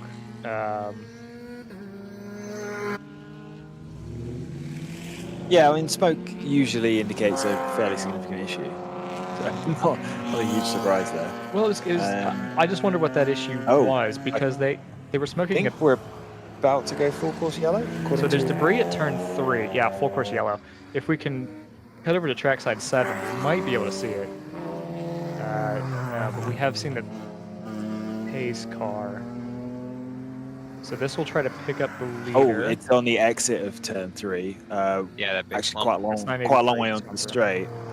Just saw Evoque and Pinnacle sort of zonto it. One go either side of whatever that is on the straight. Yeah, maybe we can cut to the number 61 on board. We might. The 325 is also about to go through there. Big Mission comes in. They were due for pit stop at 134. I think it's a cone in the middle of the road. About to come in on it, or come up on it. Yeah, it is a cone. It's exactly right. Good timing. And one of our hypothetical cameras that Sam was going to place yesterday. But yeah, back to Faber in the pits. GP1 leader is in the pits. Then a 1 through 4. This is definitely going to shake stuff up. I don't mind the full course yellow for this because it is dead in the middle of the racing line, and you'd have to put something into a position of danger to go retrieve it. But that does mean that it's going to be in within about half a lap. Yes. In all likelihood, yes. So, yeah, if you can take advantage of this, if you're in exactly the right place to take advantage of this, great. I think a lot of cars aren't even going to make it around to the pits before they're potentially going back green. 761 in, 56 in. Looks like maybe the overnight 197. They've got the hood up. 58's in. Well, if that's the overnight car, then that's possibly just hopping on the radiator or better fuel access because the engine's in the back. Right. 983 is in 5th. And who is that? It looks like one of the big mission cars, maybe the 134. Yeah, this is good for 134. It was due. I wonder how lucky Stratus 58 has got here. Actually, they pitted fairly recently. I was wondering if they might have snuck back onto the lead lap and are now getting to pit and down the lead lap, but maybe not because they did just pit recently. You know who this is going to help in a big way is the 696, who is going to be saved from their relatively slow pit stop. Right. It almost really helped Evoque because they only pitted a couple of laps ago. But it's going to close the gap up anyway, so they'll end up right on the tail, right behind the leaders. I was thinking about how unlucky the 59 is. If this safety car had come out it's true. Just a couple minutes earlier, then that would have cut down their time in the pits. That's just a good point. Loss. I don't know if we mentioned that they've left the pits now. I think they left the pits basically at the exact time that the safety car came out. Yeah, that's pretty bad.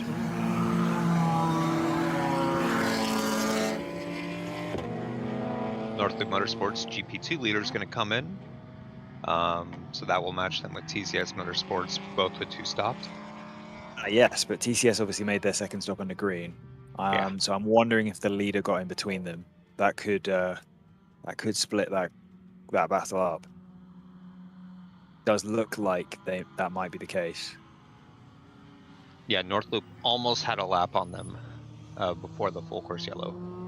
Right. I feel like the ground off track for sure has gotten a little damp. It's not quite as bone dry as it was before.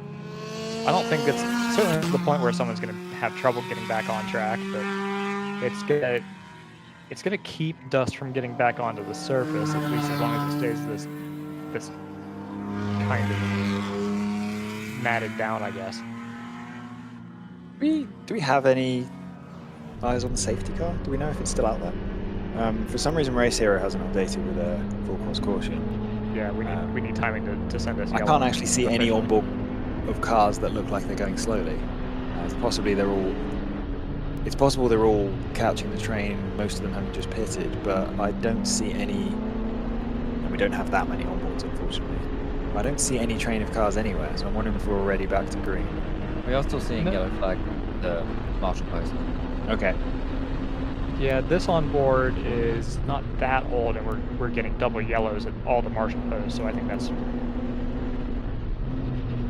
still correct. We will stay on this and be able to see whether or not they've been able to pull the debris away. Okay, the Evoque car is in the safety car train, which is down at turn 6. Got it. Okay. So this looks like the cone's been moved.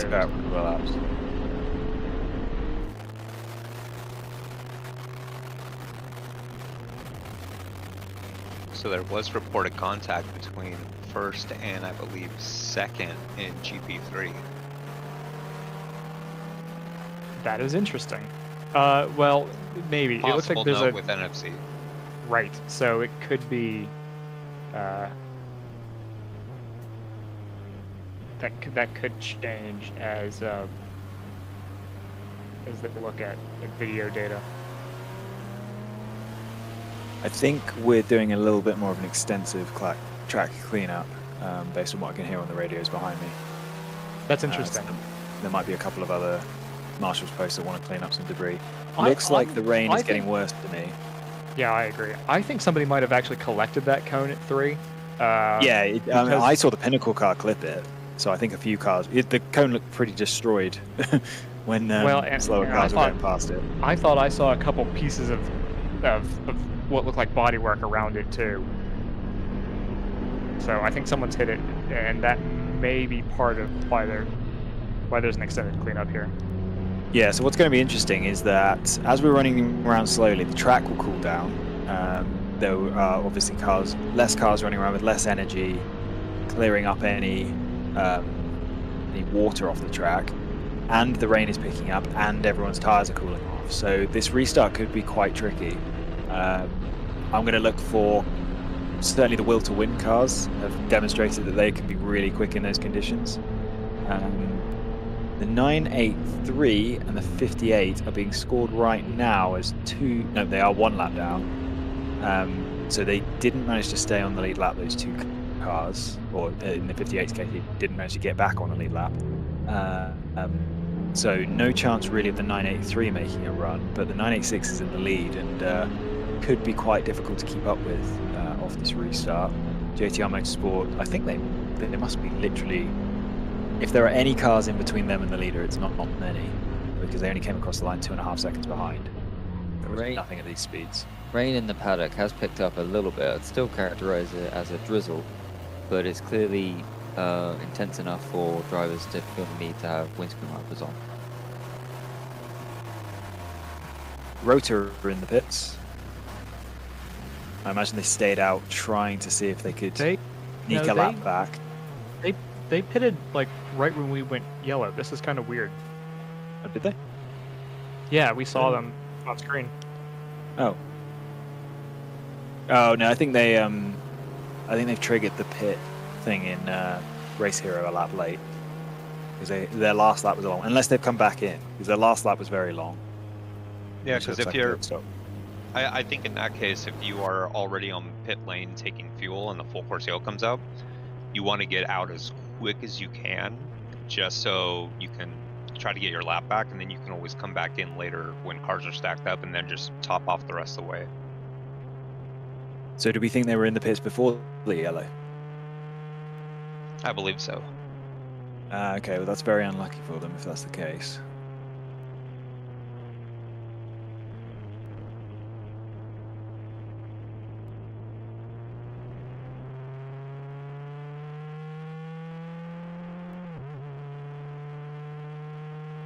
Oh no, I think we've lost the Evoque on board.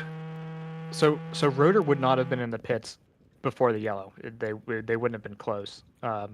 They were only on lap 24 of their stint, so I think they came in response to the yellow. Okay. It definitely looks like the pit straight has picked up a decent amount of moisture.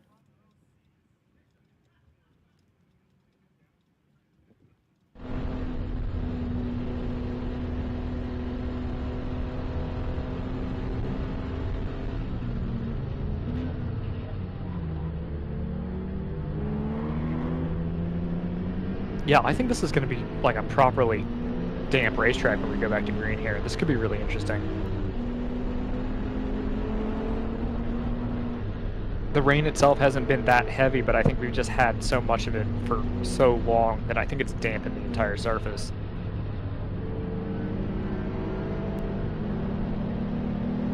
Wonder if we'll start to see people kind of trying to get a feel for the conditions. And the thing too is some of these tires, depending on your tread wear spec or even just your your tread design, they're going to behave potentially completely differently in the wet.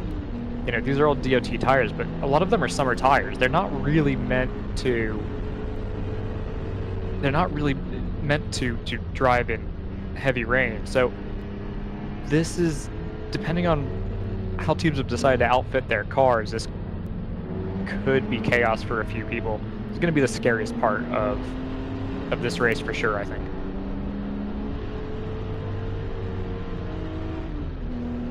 I'm going to assume we do not have a pit lane camera right now that can zoom in on Mark Martin's big grin. Well, Cameron Lawrence isn't in the car this weekend, I don't think. So the question is now going to be, were they gangbusters in the wet at Daytona because they're so well set up for the wet? Or is Cameron Lawrence really good in the wet? We're about to find out in pretty short order.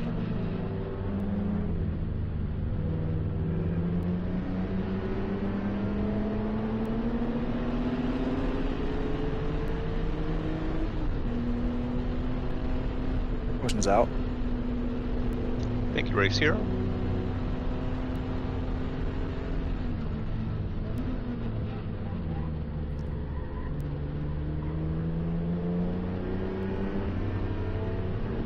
Yeah, there it is.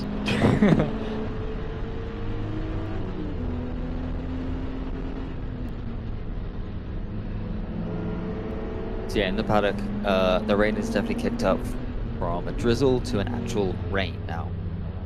So Cameron Lawrence is in Nashville. I can confirm that he's not here.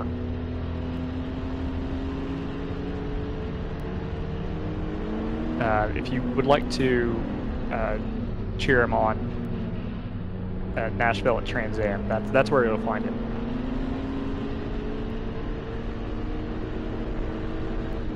Did I say Nashville at Trans Am? Trans Am at Nashville. There you go. I figured it out.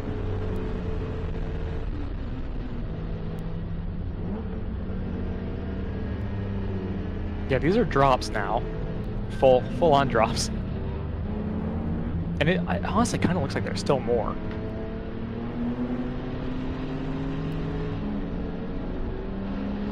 But it really is just this patch, right? We really don't have anything coming other than the fact that there's just moisture in the air everywhere. Which is unbelievable in this part of the state.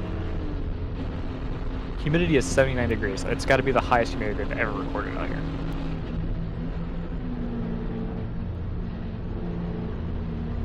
Yeah, that is news to me.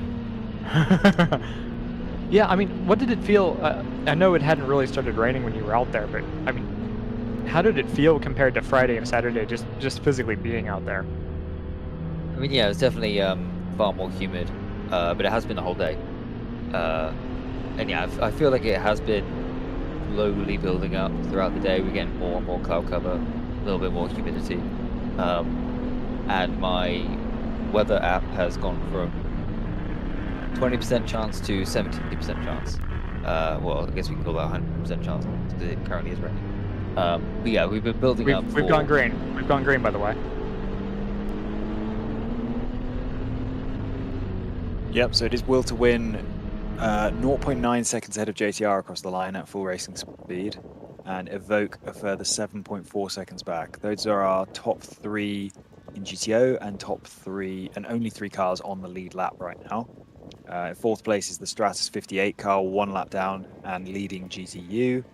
4.8 seconds behind them is the 983 Will to Win car, and then it looks like it's a further lap back to 94 Motorsports, Rotor, and Pinnacle, number 727. So that is the competitive Pinnacle car, which has dropped 2 laps off the lead at this point.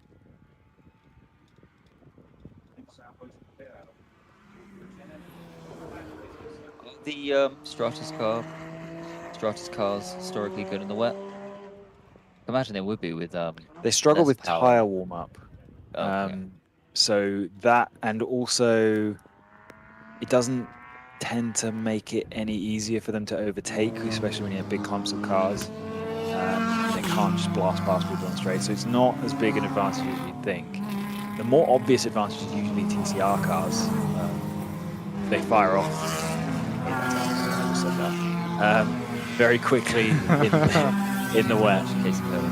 And they're just spending too much time working at Team Penske.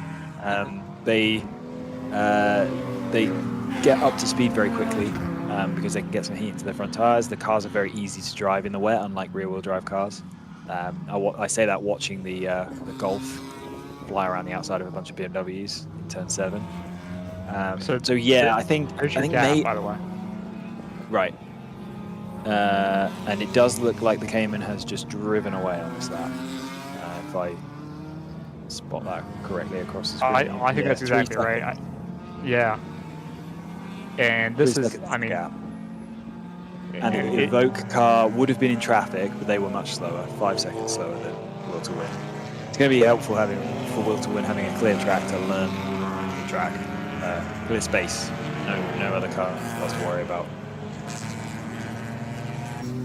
Right, also I should mention that it's fairly warm up there. It's about 75 degrees. So as soon as it stops raining, the ambient and obviously the cars going around is going to be warm enough, where it's probably going to dry very, very quickly. So Will to Win is the fastest car on the track right now, which is no surprise as they've got clean air. Just 1/10 slower than them though is the Stratus 59. So that sort of answers Sam's question. It looks like if you have the right driver in the car, an MPO1 is a quick car in the wet. At least first lap off. We'll see how this develops. But JTR who do also have clear track, don't appear to have managed to get up to speed quite as quickly as the Will to Win 986 Cayman has. I think you see some very small rooster tails going into Oh yeah, 4. definitely, yeah. Rotor on that lap must have passed 10 cars and was still only 2 seconds off. No, sorry, not even that. Less than a second and a half off of the Will to Win lap time. So I think when that car gets clean air, we're going to see some really fast times from the Volkswagen Golf, which we can see ahead of the shaky cam on the Factor Fab MPO1. Again, just every corner rounding up cars. Let's play the game of how does the front-wheel drive TCR do in the rain. That's one of those things that always seems to come up and has not faded away. It looks like they're doing about the same pace as JTR is at the moment.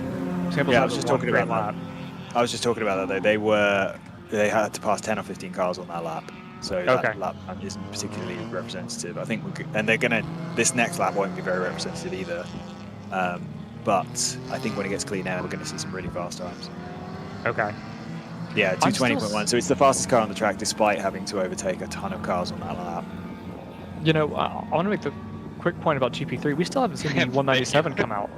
Correct. Same with the 83. The 2 cars that were reported to have contact with each other are still in pit lane.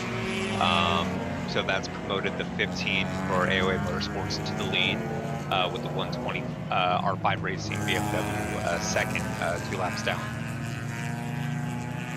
You could also say, yeah, of course, we should look at the actual lap times and compare them to dry times. We're outside of 2 minutes 20, which means we are 20 seconds off the pace.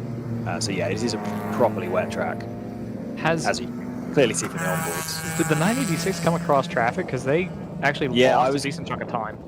I was going to mention that. I don't think they did. So I think that 224. We've got nothing about 4 off track. Yeah. No, nothing like that. Look at this. Yeah, let's follow this. Let's stay on this because this could be the change for the lead. Look at the drive that the 696 has got coming out of turn 6.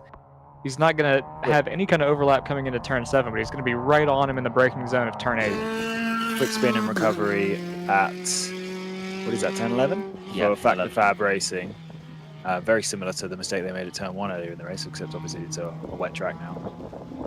696 pulling the tighter line and is going to almost had overlap coming out of turn 8, but wasn't able to hold it into 9A.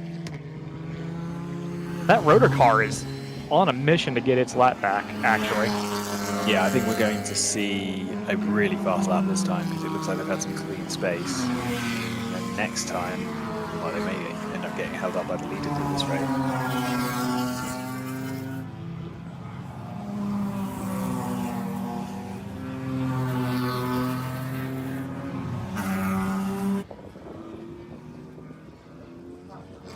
Let's see what the lap times look like as they come across.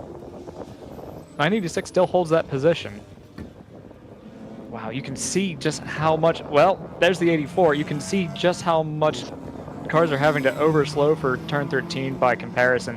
I think we saw basically every car that came through there ran a little bit wide and had to whoa up to make the corner. We found one that didn't quite manage it. Should be mentioned, the runoff here is at High Plains Raceway is bumpy and sandy. So if you mix that with a bit of water, I would not want to be getting that in the cooling system. So true. That, especially for a low slant car like the MP01, I would not want to be doing what the 84 just did. You can see in the background of the shot there. Still nose to tail. Rotor car. Go ahead. The rotor car, yeah, was 3.5 seconds quicker than the leaders, but the fastest car on the track, a full 11 seconds faster than the leaders, is the 59 Stratus car. So that, again, answers Sam's question. What is an MP01 like in the wet? Apparently it's pretty good. Yeah. The 58 is not on the same speed, and we've just seen the 84 go straight on at turn 13, 14. So clearly it takes the right driver to extract that kind of pace, but that car is just super fast. It's like it's in a different race at the moment. Yeah, it must be the kind of thing where if you get high temp, you get a bit of confidence, and it just snowballs. And if you don't have that tire temp, then I imagine it's very treacherous. Yeah, and if you can combine that with downforce, like those MP01s have. And we definitely seen the rooster tails getting quite a lot bigger down at turn 6. But we aren't seeing the Caymans be ballistic like they were at Daytona. That said, the 983 is the third fastest car on the track after Stratus and Rotor. They did 21.0 that last lap, so over a second faster than the leaders. Stratus 59, 213 this time. Probably held up by traffic. I think when you're 11 seconds faster than anyone else in the field, there's a good chance you're catching someone on every lap. And they're a minute 37 behind. So they've obviously just unlapped themselves from the Pinnacle car.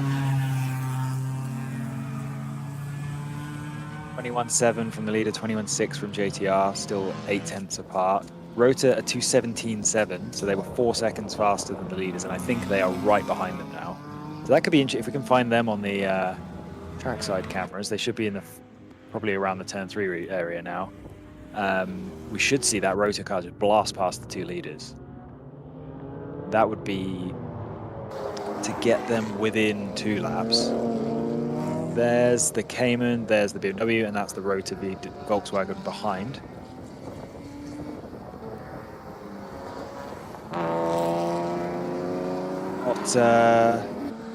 The 727 Pinnacle car has passed the 94 Motorsports MP01.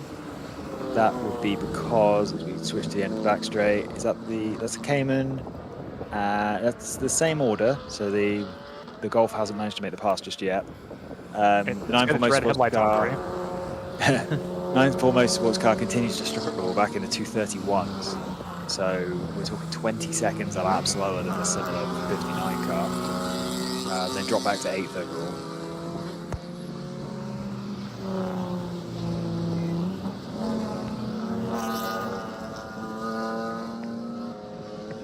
was the 9.4 Motorsports car going through into turn 4. 20.0 for the 983, so that car continues to be kind of the fastest, I guess the fastest of the GT4 cars, we can say, if we want to further split GTO into different types of car, which is not super surprising. Again, that's a will-to-win car, which has shown in the past to be very fast in the wet. Big Mission Motorsports number 777 did a 221.7 on the last lap, which is fast as the leaders. That's a GP1 car. That's very impressive. We've got Factor Fab. Was that a full 360? Out of turn 11, I think, again? Or maybe is that turn... Actually, that might be turn 7. And it's now stopped. Probably stalled the engine in the middle of the 360. It's stopped on driver's left. And it's got going again. So yeah, it's probably a spin, stall during the spin. But yeah, they're back going again. I don't think they ever left the track, so hopefully no damage. And that was... No, actually, that was the run... That's very unusual. It spun in turn 12 on the run through to turn 13, which I thought even in these conditions would be easy flat. Apparently not. Will to win number 983 sets a 219.0. So that car is really starting to pick up pace. Stratus 14.8 that lap, probably traffic affected again. The leaders were in the 23s, which is not particularly quick. We've got quite a few cars further down the order that are faster than that. Big Mission number 777 did a 20.5, so they were nearly 3 seconds faster than the overall leaders. Turn 3 camera really struggling with autofocus with the rain, as the Volkswagen TCR unlaps itself from the 696 and is now going to set off after the 986. Yeah, it's losing 5 seconds a lap or so sitting there, which is odd. The way that car makes speed, honestly, I would expect them to just drive around the outside of both of these cars. Well, it's... yeah, okay. Right. As it seems to attempt to do that in turn 6, but doesn't pull it off. Yeah, the rain lights are kind of messing me up. I thought maybe they had laid on the brakes there coming out of the corner. Maybe it was just really squirrely, but I think that's just the tail lights, the standard tail lights.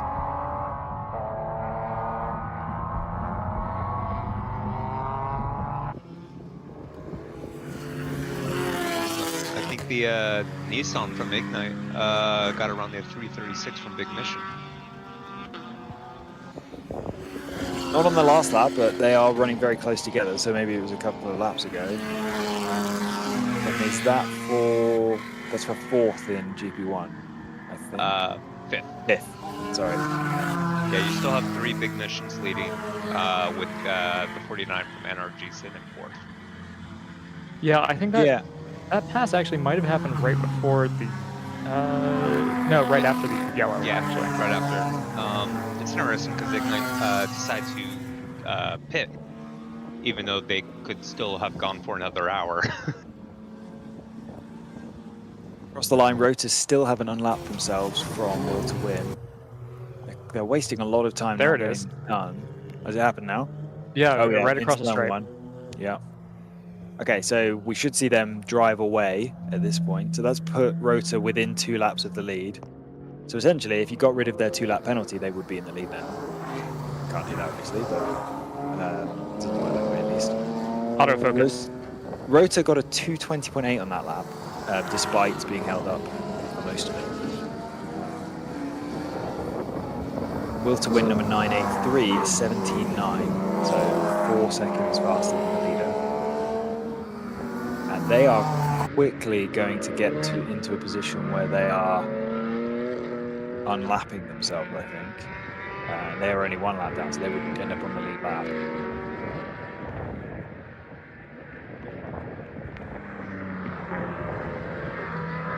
Stratus 59, I imagine, are probably also going to appear behind the overall leaders at some point, given that they are lapping 6 seconds faster. Yeah, that's brutal. But you could see that the TCR is gapping the 2 leaders. Evoc hasn't really been able to make too much headway on either of these cars. They've all kind of been doing the same pace. The only one that's really stood out has in the 761, and I am now kind of curious to know whether or not that's going to hold when they're in clear air and they don't have a car in front of them to kind of give them an indication of drift. Yeah, 93 going presumably through. you're referring the only car sort of in the top 6 that stood out. Obviously, was the 59, and I would say the 777 is really standing out, given that it's a GP1 car, and they're going to.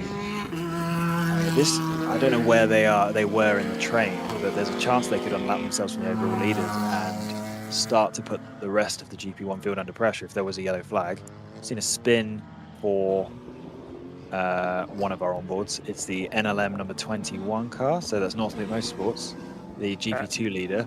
They don't have a ton of time to lose there. TCS is 29 seconds behind them. It was a quick spin in turn 6. They managed to get it back going again, but it would have lost them at least 10 seconds, I would have thought.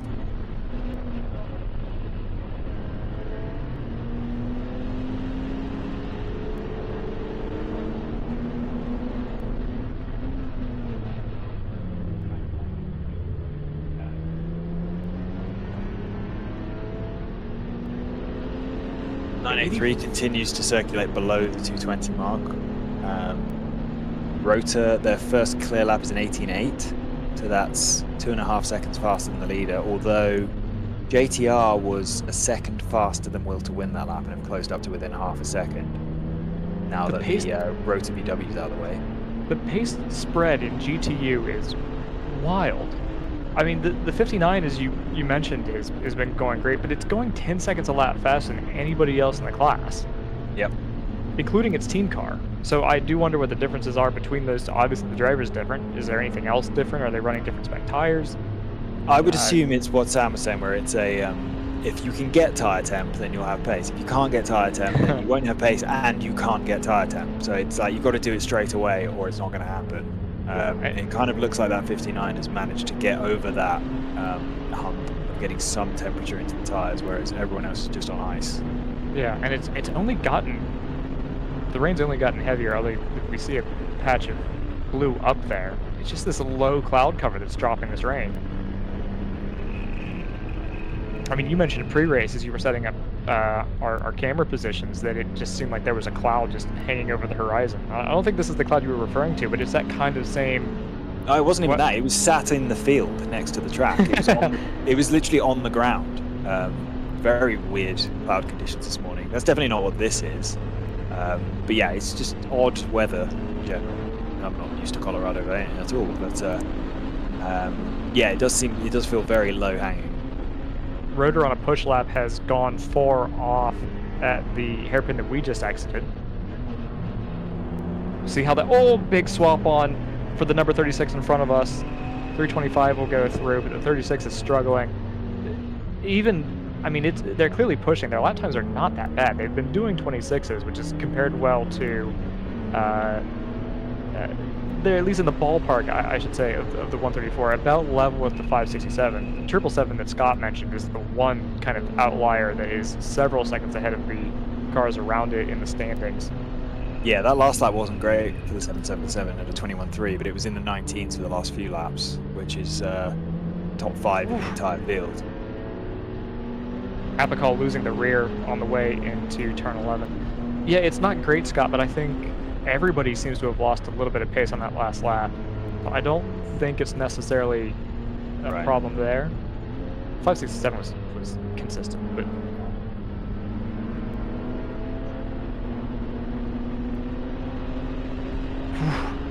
yeah, rear grip at a premium for the 325. But they're holding a good gap on. They've overtaken the 70 for Boulder and started to build a pretty good gap over them.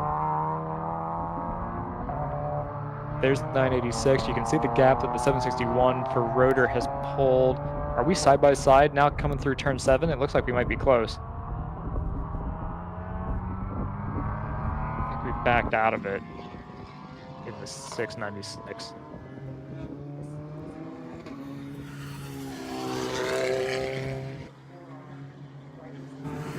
Seems like it's got to be maybe a 4 or 5 second gap on track now.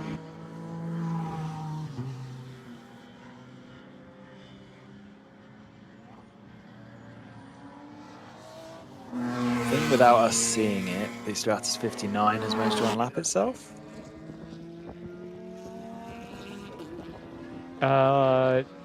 Possibly. As in it, I think it was 3 laps down and it's now 2 down. Is this in the overall or in class? Overall. Okay.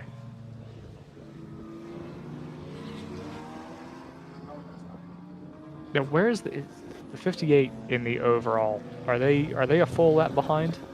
The 5th, and yes, they're over a lap behind. Okay. The 983 is now right behind the 986, I think, based on how. Yes, and there they are. They're making up a ton of ground on both of these cars. Okay, so this is them trying to get back on the lead lap, which, yes, if we get any more safety cars, is obviously pretty important. That 983 car, as a reminder, has really shown no pace all weekend. It's been, well, relative to the top 5, it's just not had the speed required. But as soon as it's got wet, as we were expecting might happen, based on the Daytona, what happened at Daytona, that car is all of a sudden lit up and is one of the faster GTOs on the track. Got our inside scoop from Mark that the 983's got Ron Doc Hugate, as you might have seen him on some of the Hammer on boards, obviously doing a race for W2W this weekend. He's doing a great job. Yeah, I should say.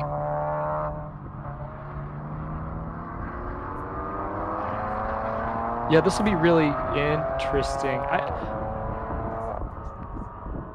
I'm curious with the 986, are we pulling to the inside to just for exit grip, do we think? Do we think that we're going there for debris? I think it's going to be grip, remembering that these are all-weather tires. Yeah. And the lower grip the tire, when you get into a wet situation, the more affected they are by rubber on the track. So sometimes if there's a big build-up of rubber on the track and you have a low-grip wet tire, you can come off a corner and just have real traction issues. So sometimes it can be worth running a compromised line just to get better purchase on corner exit, particularly in conditions like this where you're not running a really soft, sticky, highly treaded wet tire. 216.7 for Rota that lap, so they continue to be the fastest GTO car. Unsurprisingly, we've seen TCRs in the past kind of, when it gets wet, the BOP, no, I shouldn't say BOP, that's not really what WRL does, the kind of equivalent of technology, as it kind of is, okay, gets a little bit broken when we get in the wet and we have front-wheel drive cars. I mean, that's what it is, isn't it? We got cars that are very different technologies, very different. It's a rule-based balance of performance. Yeah, I just don't feel like it is balance of performance, because balance of performance implies that it's active. Depends on who you ask. We'll leave it at that. Yeah. But we have seen in the past that the wet weather, and it happens in real BOP formulas like SRO racing, where you get wet weather in a relatively well-balanced class. All of a sudden you add water and it's completely because that's not what it's balanced for. Yeah. Exactly. Yeah. So we do tend to find with front-wheel drive cars they outperform their power to weight in the wet. So no surprise to see the Rota Volkswagen TCR 5 second. Well, I suppose it's only 3 seconds of that faster than the leaders at the moment, but they're still solid. That's 93. 59 had a bad lap that time round. Only a 19. Hugate's got to be careful there, because I don't know if the 696 is looking out for him. He kind of stuck his nose in there at turn 6 and backed out of it, so fair enough. But he's got to be careful there, because I don't know if the 696 is actually looking behind him and is expecting that car to be there. Oh, we've got a car off at 14. Wasn't the TCR behind them, was it? That was the empty. No. Okay. Yeah, that'll be the 120 that we've just had go off at turn 13. That'll be R5 Racing, running second in GP3. I can tell you also that we've got weather moving in Ohio. It is pouring it down. So What about you, JT? Do you have any weather moving in? Not to my knowledge. We're supposed to have a nice sunny day, which is great because we have the Sea Fair going on nearby, so we get the Blue Angels. Ooh. Yeah, there's So- apparently an F-35 and a P-51 flying yesterday as well. So what's happened, I think, is that JT's taken all the rain from Washington and he's gonna sent say- it over the mountains. Please, got- we rarely get double digits up here in terms of a nice sunny day. Let us get this. We've got Colorado, Ohio, and Seattle. Pick the one that's not raining. Yeah.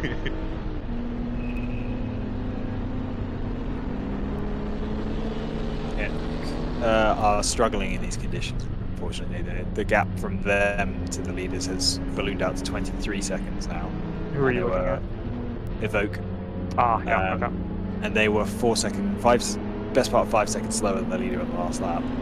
I think what's kind of hurt them is they've lost the sort of the rabbit that 986 and 696 would represent. They've kind of lost contact with them, and I think they're probably driving to their own pace, which is fine. But you know, if you're in and around other GP1s, I'll correct that. If you're in and around GP1s as a GTO in these conditions, it might be easy to fall into not exhaust fumes, that's kind of nice. Fall into the kind of pace that those cars are running rather than your own. As we get one of the big mission cars coming out, is that the 336? Stratus 59, It is. the fastest car on the track for a long time now, well, since the green flag, has come into the pits, and that's again early. I've sent Sam out to check in on them, see whether it's a recurrence of what we're kind of guessing might be a sticky throttle, based on what was wrong with the sister car earlier on in the race. That's a wild assumption. The same problem. The other thing that Oh no, that sorry, rain- Sam. I'll correct myself. Sam reported that they were putting coolant in the car. Oh, last that's time, right. Yeah. Which could easily be something that is not fixed. You don't tend to fix cooling issues by adding more coolant. You might temporarily. Yeah, well, yeah, you don't tend to permanently fix it. Yeah. You this is clearly like- don't drive Miatas enough.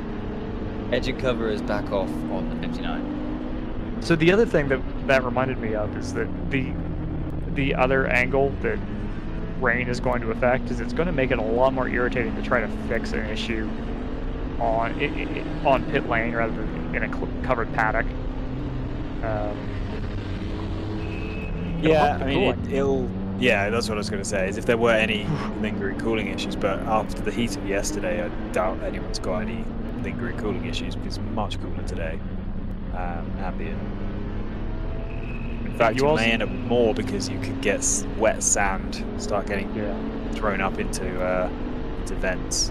I mean, that could happen just as a function of having a car go offline for grip, like we were seeing with the 986. If you've got somebody doing that in front of you, that's a lot of dust that's going to have accumulated off the racing line.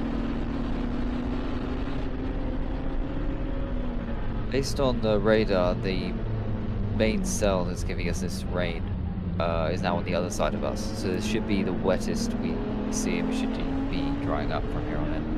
Okay. Yeah, just looking at the factor fab on board, we've got quite a big patch of blue sky right in front of them as they enter turn 8.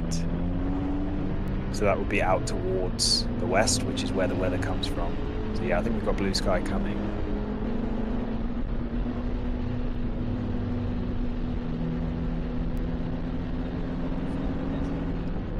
The gap now at the head of the field is blown up to about 2 seconds. So I don't know if 66 has had an issue, or maybe just been caught up behind slower traffic. 986 has maybe caught a break.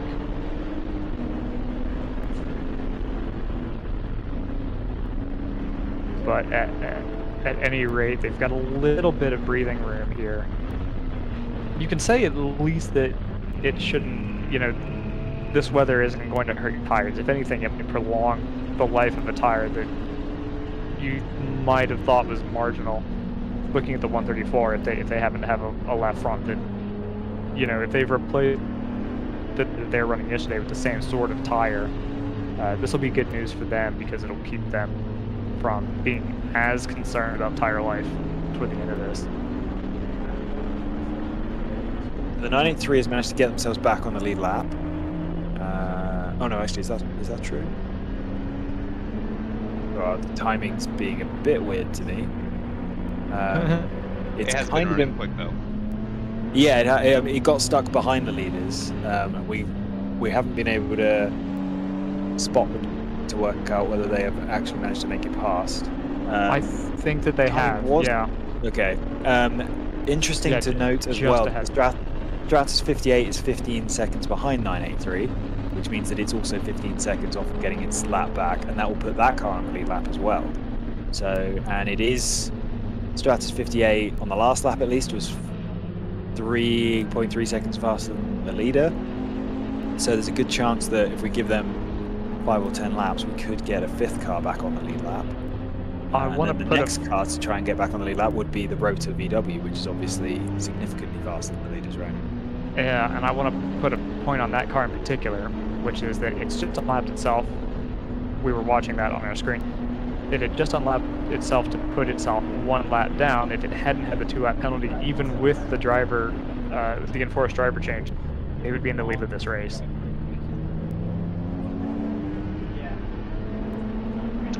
I didn't notice, but the 85 came back out. Oh, good. Okay. Yeah, I've got them about an hour and change. Oh, we're sending a recovery vehicle out. Oh, is this time for refreshments to the marshals? Yeah, it should be. We're about halfway. Okay. There goes Glenn. Also, I'm expecting the 777 Big Mission to come in soon. That's the leader in GP1 currently. They did not pit under the full course yellow because they have one of the longer stints for the Big Mission gang. First stint was total of, there we go, 111 minutes doing 52 laps. So it should be in the next couple laps. Well, you say that, but we've had a Overnight's safety come back car. out too. We've had a safety car period, and they've been running around in the wet. So I would expect them to extend slightly longer than 52 laps. Well, slightly longer than whatever they could do under full green in the dry. So we might not see them for a little while yet. As they come around again, 21.3, which is, again, very fast for a GP1 car. Right, super competitive with the overall leaders. Pinnacle going around pretty quick at the moment. The 727, which I think got a little bit unlucky with where they were in pit stop cycles and driver cycles when the safety car fell, and they ended up. Actually, I thought they were 3 laps down, but scoring's only putting them 2 laps down at the moment. But either way, they're in the 18s, which is a couple of seconds quicker than the overall leader. 37 seconds behind the Rotor VW. So there's an opportunity for them to get onto the same lap as Rotor, I guess, which would be 1 lap down, if they could keep this pace up and get past the leaders. 1.1 seconds between the leaders at the end of that last lap. R5 rating is coming into the pits as well. I think that's about on schedule for them. Also, Apical runs wide, stays on the track though. Last car on the track that time round was the 983 Walter Wood car, which just got itself back on the lead lap running 4th. As a function, presumably, of the 59 not being on track, although it has just come back out. Yes, it has.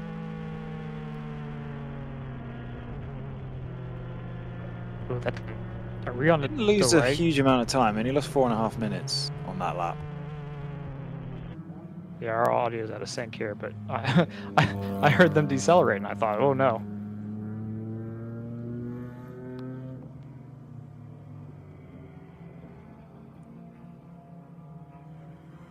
That is, I think, yeah, that's the TCR. What kind of lap time does it put in?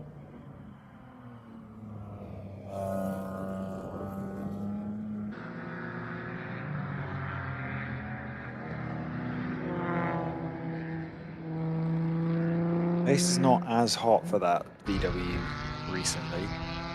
19.4, which is only 0.2 faster than the leader. Actually slower than JTR in second on that lap.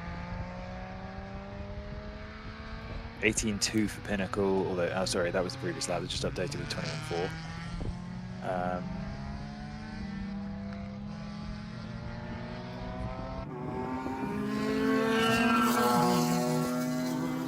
8.8 for the Big Mission 777 car. The cars it's pulling away from the other Big Mission GP1 cars are in the 21s and 23s respectively for the 1 through 4 and 5, 6, 7. So it's not pulling the massive chunks it was straight after the green, but still stretching away.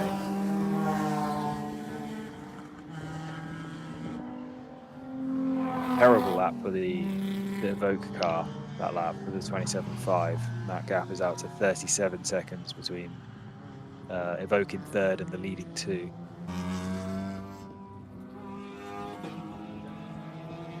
.197 Overnight Motorsports has come back out on track. This has the Stratus 59. Yeah, and it's right back up to pace again. Fastest car on the track. First decent lap out of the pits at a 16.6. I took another quick look, and they were pouring some sort of water or coolant into the same spot, so I'm assuming it's a reoccurring reheating issue. Yeah, which these weather conditions are going to help with, but clearly not enough if they're still having to come in. They've been under safety car or in the wet since they last filled up with coolant. So if they're going to be filling up with coolant every 20 minutes, even in these conditions, then they're in a bit of trouble. 17.2 for Roaster, so much for that, their pace sort of dissipating a little bit. That is a couple of seconds quicker than the leaders at this point. They've got 1 minute and 43 seconds to catch. Well, they're trying to catch Stratus 58, that car's quite quick as well at the moment. Last lap was in mid-90. Really, all of the cars actually ahead of Rotor are no more than 2 or 3 seconds a lap slower, other than Evoque, who are, well, on the last lap they were 10 seconds slower, so that won't take long to catch if the weather stays like this.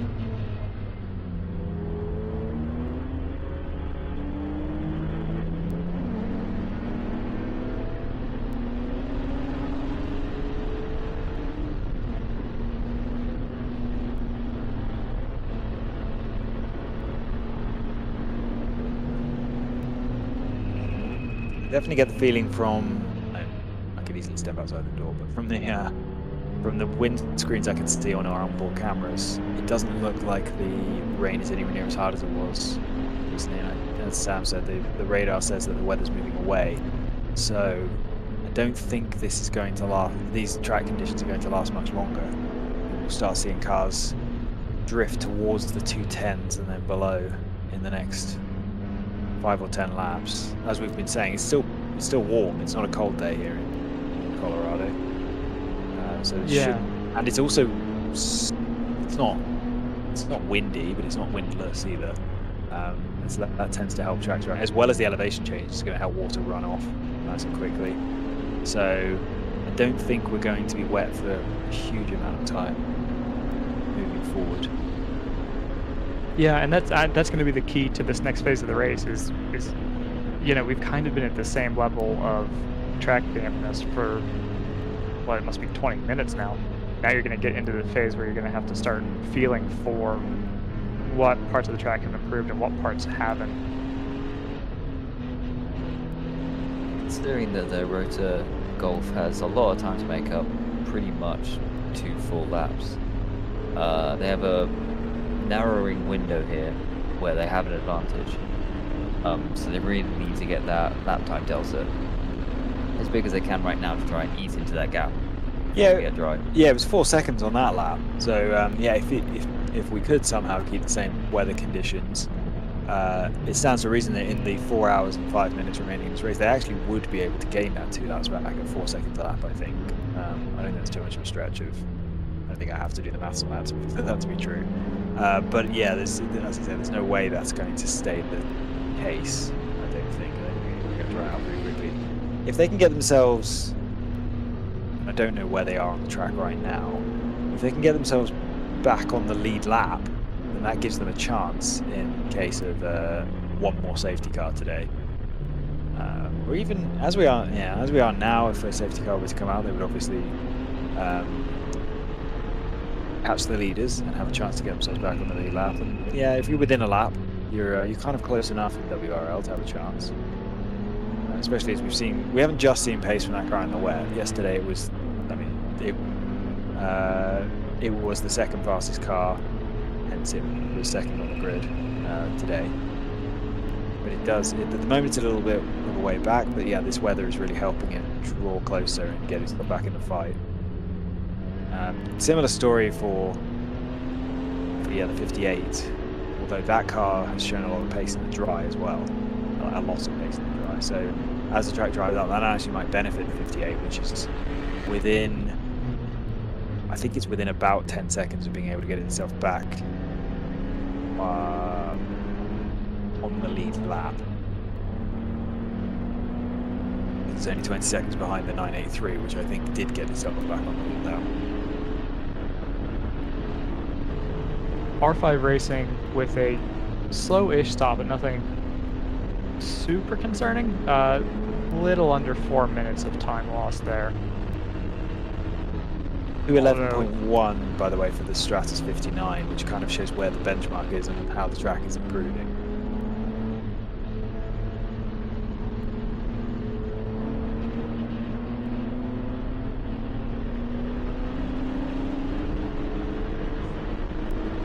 And a 16.0 for Rotor.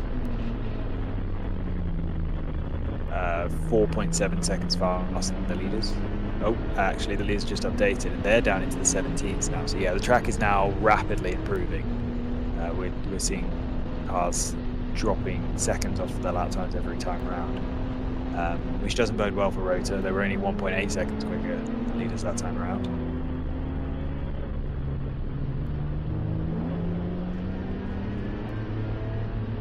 And based on when the lap times came in, it seems like they were only 5-10 seconds up the road from the leader, so it's still pretty much a two full laps.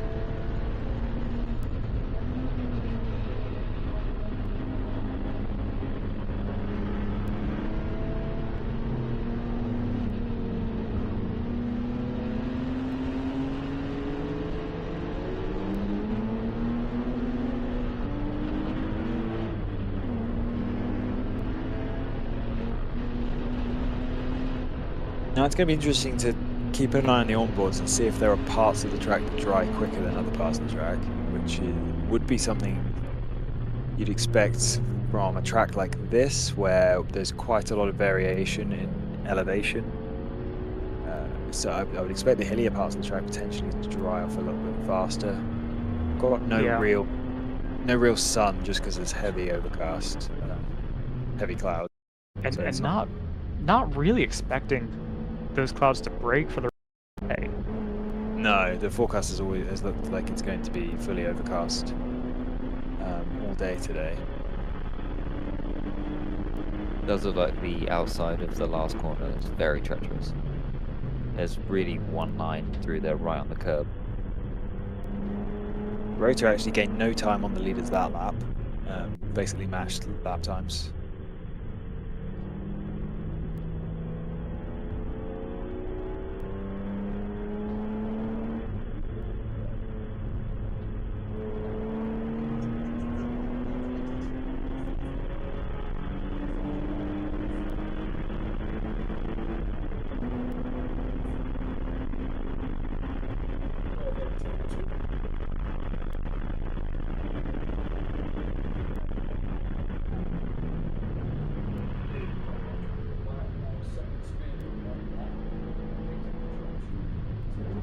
.123 with 2 spins in the space of a lap, it looks like. Actually, one in turn 10 towards the end of the lap, and then another at turn 2. Both both right-handers. Turn 10 is not a place I'd want to be spinning off. Pretty fast, high commitment corner, and the barrier isn't a million miles away from the track there, as it is most of the track. No. And it's a downhill runoff, so if you end up off in wet grass, you might not be stopping anytime soon. So they're kind of lucky to have got away with that. 777 Big Mission Motorsports in the pits, as JT was predicting. Ooh, lock up for Epicol and off at turn 8. Nothing too dramatic. Don't take a cone with you. It's not, but again, wet dirt going through your cooling system is never good. So the 777, I think, went 3 or 4 laps longer than they did on the first stint. let's see where they come back out, how much of a gain they made by not pitting under yellow and by running really fast under wet conditions. It's difficult to get too much of an accurate gauge of how much bigger gap they actually have on the 1, 3, 4, and 5, 6, 7 behind. I think, yeah, very likely that Big Mission are going to hold on to their 1, 2, 3 through this process because the NRG car is 2 minutes or so behind 5, 6, 7. That's third to fourth. Leaders consistently in the 17s now, so there's been a step change of grip level in the track, but doesn't appear to be continuing to rapidly improve conditions. I mean, Stratus 59, still the fastest car on the track with a 2:13.3 that last time around, which means that they're closing in on the pinnacle 127 to get back into the top 10, but unfortunately a long way to go before they can get themselves back in contention, and we kind of expect them to be in and out of the pits with cooling issues for the rest of the day based on what we've seen. Only 17 thousandths of a second between Will to Win and JTR across the line that time, so I'm not sure if Gabe can find them maybe at the turn 3 camera. That would be trackside 7, but that should be very close as we head around the early part of what is lap 114. Yeah, and here they are. And JTR is ahead, so that pass was made down the front straight. That's the overall lead. A little bit surprising. I thought we'd be seeing the Cayman drift away in these conditions, build up a lead. This is the 58, by the way, which is looking to get itself back on the lead lap. So that's a nice visual of how much work they've got to do to achieve that. That would be very useful for them just in case a safety car came out. That was 777 coming out of the pits through our shot. Hitting out of the lead and I think holding on to the lead. Yeah, the thing about these longer managed to hold on to the lead. It looked like they might have had enough of a gap for that. The thing about these slow laps with the rain is that obviously it costs you about 20 seconds less time now to pit basically compared to when we were in the dry. I don't know if that will stay the same. I think we're expecting this track to dry up relatively quickly once the moisture actually passes through. 21 has been given a lap penalty for unsafe driving. That's, I think, taken them out of the... Has it taken them out of the lead in GP2? It will. Yeah, okay. It already has, yep, sure enough. They were very... Interesting. They were, Sorry, JT, go ahead. I was just to say, they've been just barely quicker than the TCS Motorsports car. The full course yellow managed to bring them back within 3 seconds of each other, and that gap has just very slowly been growing since that time. I was going to ask about that's actually the point I was going to make. Was I thought that we'd identified that the safety car happened between their pit stops, and therefore there would have been a lap between them. But that's not the case? The safety car brought them together, did it? Yeah, so what happened is TCS had pitted quite a bit before the full course yellow, and North Loop was, I believe, due in. So they should have benefited from it. And they did get to keep the lead. But of course the safety car is going to bunch it up once, you get back in line. But since then, they've just consistently making that gap get larger and larger and larger to the tune, I think I last saw it at like 36 seconds or something like that. But, I think I'd say they got pretty unlucky then, because usually if a car you're racing pits and then a safety car comes out, you would expect the overall race leader to end up in between you two. So it's quite lucky for TCS that wasn't the case. And even though North Loop managed to hold on to the lead, the fact that the safety car brought them together is quite lucky for TCS. And then absolutely. Double lucky now that, well, if you want to call it luck, that the 21 has now been given a 1-lap penalty. So now they've got some chasing to do. We were talking to the crew chief of that team yesterday, and not to put too fine a point on it, but they were a little bit bored.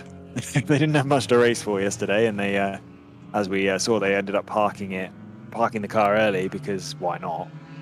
They'd won the race and nobody else was still running in their class. So they've got something to race for today, that's for sure. Yeah, no, they've got half a race to do what they do best. That's go fast. So we'll see what they can do.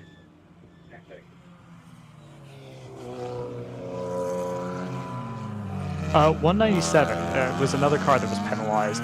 This time it was penalized for avoidable contact, which means that it's a 2-lap penalty, and it moves them to, I think it's 13 laps behind the 120, and I think back into striking distance of the 83. Has the 83 come back out though? No, it has not. Okay. So actually, is that going to move them behind the 83 now because they're both in the? No, that's Overnight's been out Okay. long enough to pull enough of a gap to the fact that even when they're losing 2 laps, they're still going to be ahead of the 83. Also mentioned the 85 is smoking again. All right.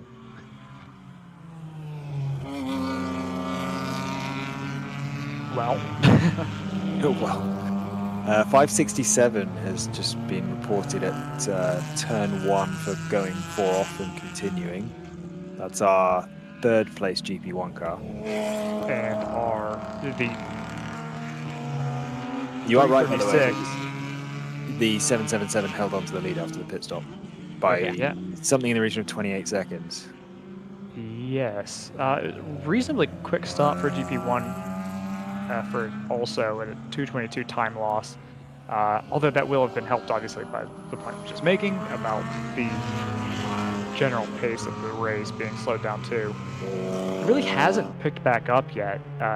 We don't really seem to have a dry line really It is anywhere. steadily. The leaders are now in the 16s, so they Okay. picked up another second recently. By the way, 777 had a very slow lap last time. They were 9 seconds slower than the 134, so that gap that I just reported is now down to 19 seconds for the leading GP1. I don't know what happened because there's no reports of the 777 having problems from any of the marshals. Not right now, anyway. Okay, overnight is, let's see. They will have lost 2 laps there, so are they on lap 90? What lap are they actually on? Maybe working lap 91. It's funny trying to get a handle on this when you know that they've actually lost 2 of those laps. 59 is obviously still going pretty well, and still in the 2, running in the 211s now, so it's still significantly quicker than the rest of the GTU field. Actually, the 84 has really kind of struggled with these wet weather conditions. 120 is the cause of the yellow flag here at turn 10, 4 off at driver's left. That'll be R5 Racing again, still holding down second in GP3.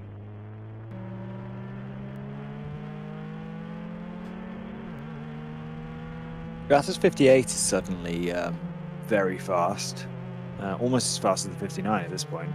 14.9 on the last lap.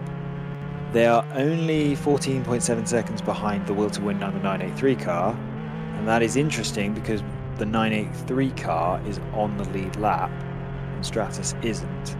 So that's them, I would guess, within 10 or 12 seconds of the overall leaders to unlap themselves, and at least on the last lap they were 3 seconds faster.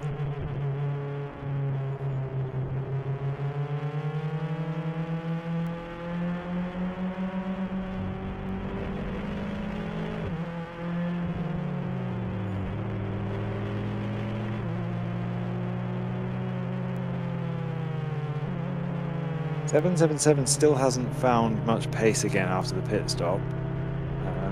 I wonder if that's either a driver change or tyres cooling off in the pits and not yet being able to get them back up to temperature.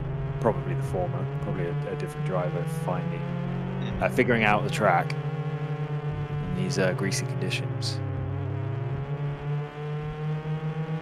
Yeah, pace-wise, it wasn't necessarily one of the front-running cars. Not in the dry, no. So it's not surprising to see the the 134 starting to reel it in.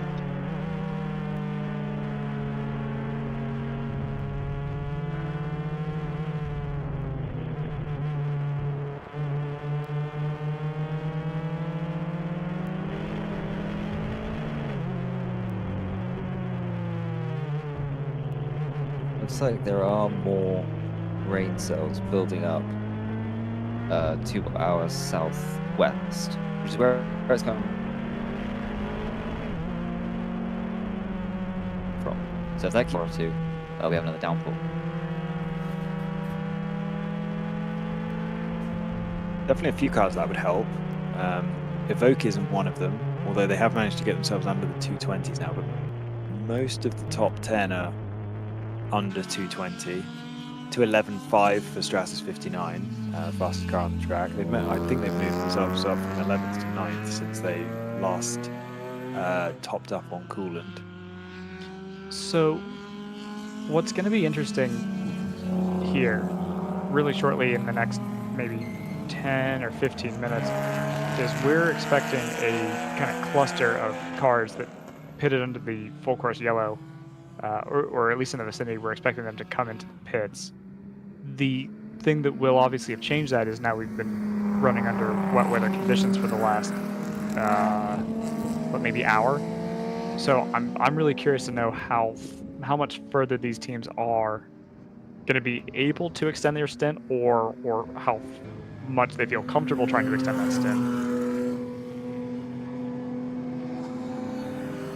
GP1 lead battle is down to 13 seconds now.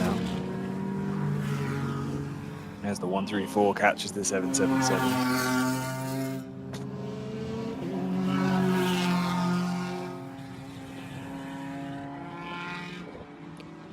Stratus 58 continues to take chunks out of the leader. That's them going through 9B and into 10. Yeah, somewhere around 5 to 10 seconds off of the leaders. Yeah, well, the leaders are separated now. There's 2.8 seconds between JTR and Will to Win at the front. JTR stretching their legs a little bit. So the 58 is going to have to deal with one and then the other. That's JTR going through turn 15 now, and that's Will to Win now going through turn 15. We should see Stratus. There they are. So yeah, they are closing in pretty rapidly.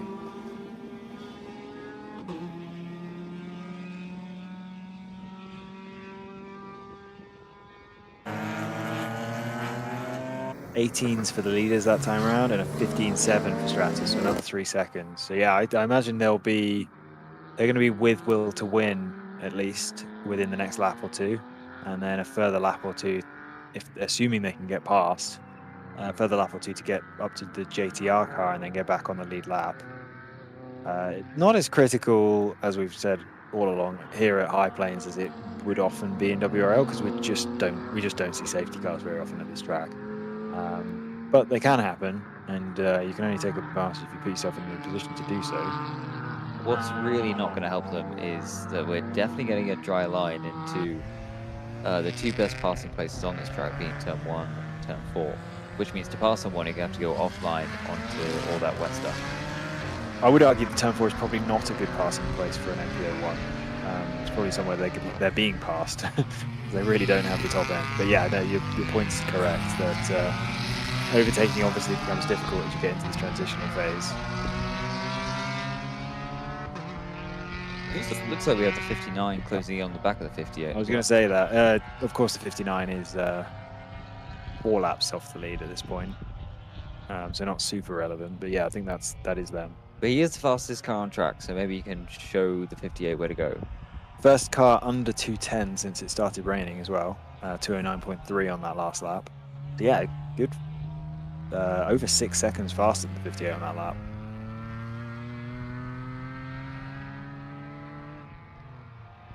Rota were the second fastest car on the track that lap with a 14.3. I say that because I hesitate because Pinnacle right behind them also did a 14.3, a slightly slower one, but that's very fast for a GT4 car in these conditions. Leader, well, the leader actually did a 19.2 that lap, JTR, and Will to Win did a 16.7, so that gap is now under a second again. So the race to the lead's back on. I imagine JTR had traffic problems that caused that slow lap time. And obviously that will also help the 58, who by the way is only 7.4 seconds now behind the 983 Will to Win car, who also did a slow lap. So I think JTR, I think the 696 and the 983 might be nose to tail because they just put in very similar slow lap times. And Stratus are only 7.5 seconds behind. So interesting stuff going on around the leaders at the moment. Did you hear that transmission whine coming out of that car? Mm-hmm. That was that was really, I wasn't expecting that at all.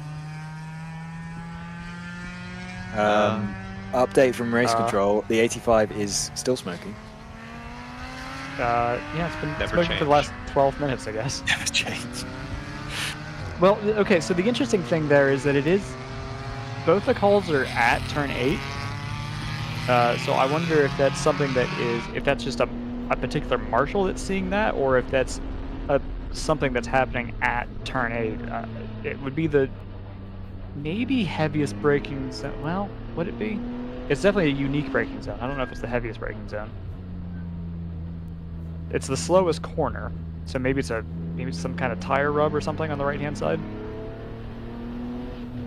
There's no description. Occasionally, you'll get a call in to say that it's smoking, you know, in the center or on the left or on the right. We don't have any additional info on that, but yeah, definitely curious and not what they want to hear, given how long they've spent in the paddock.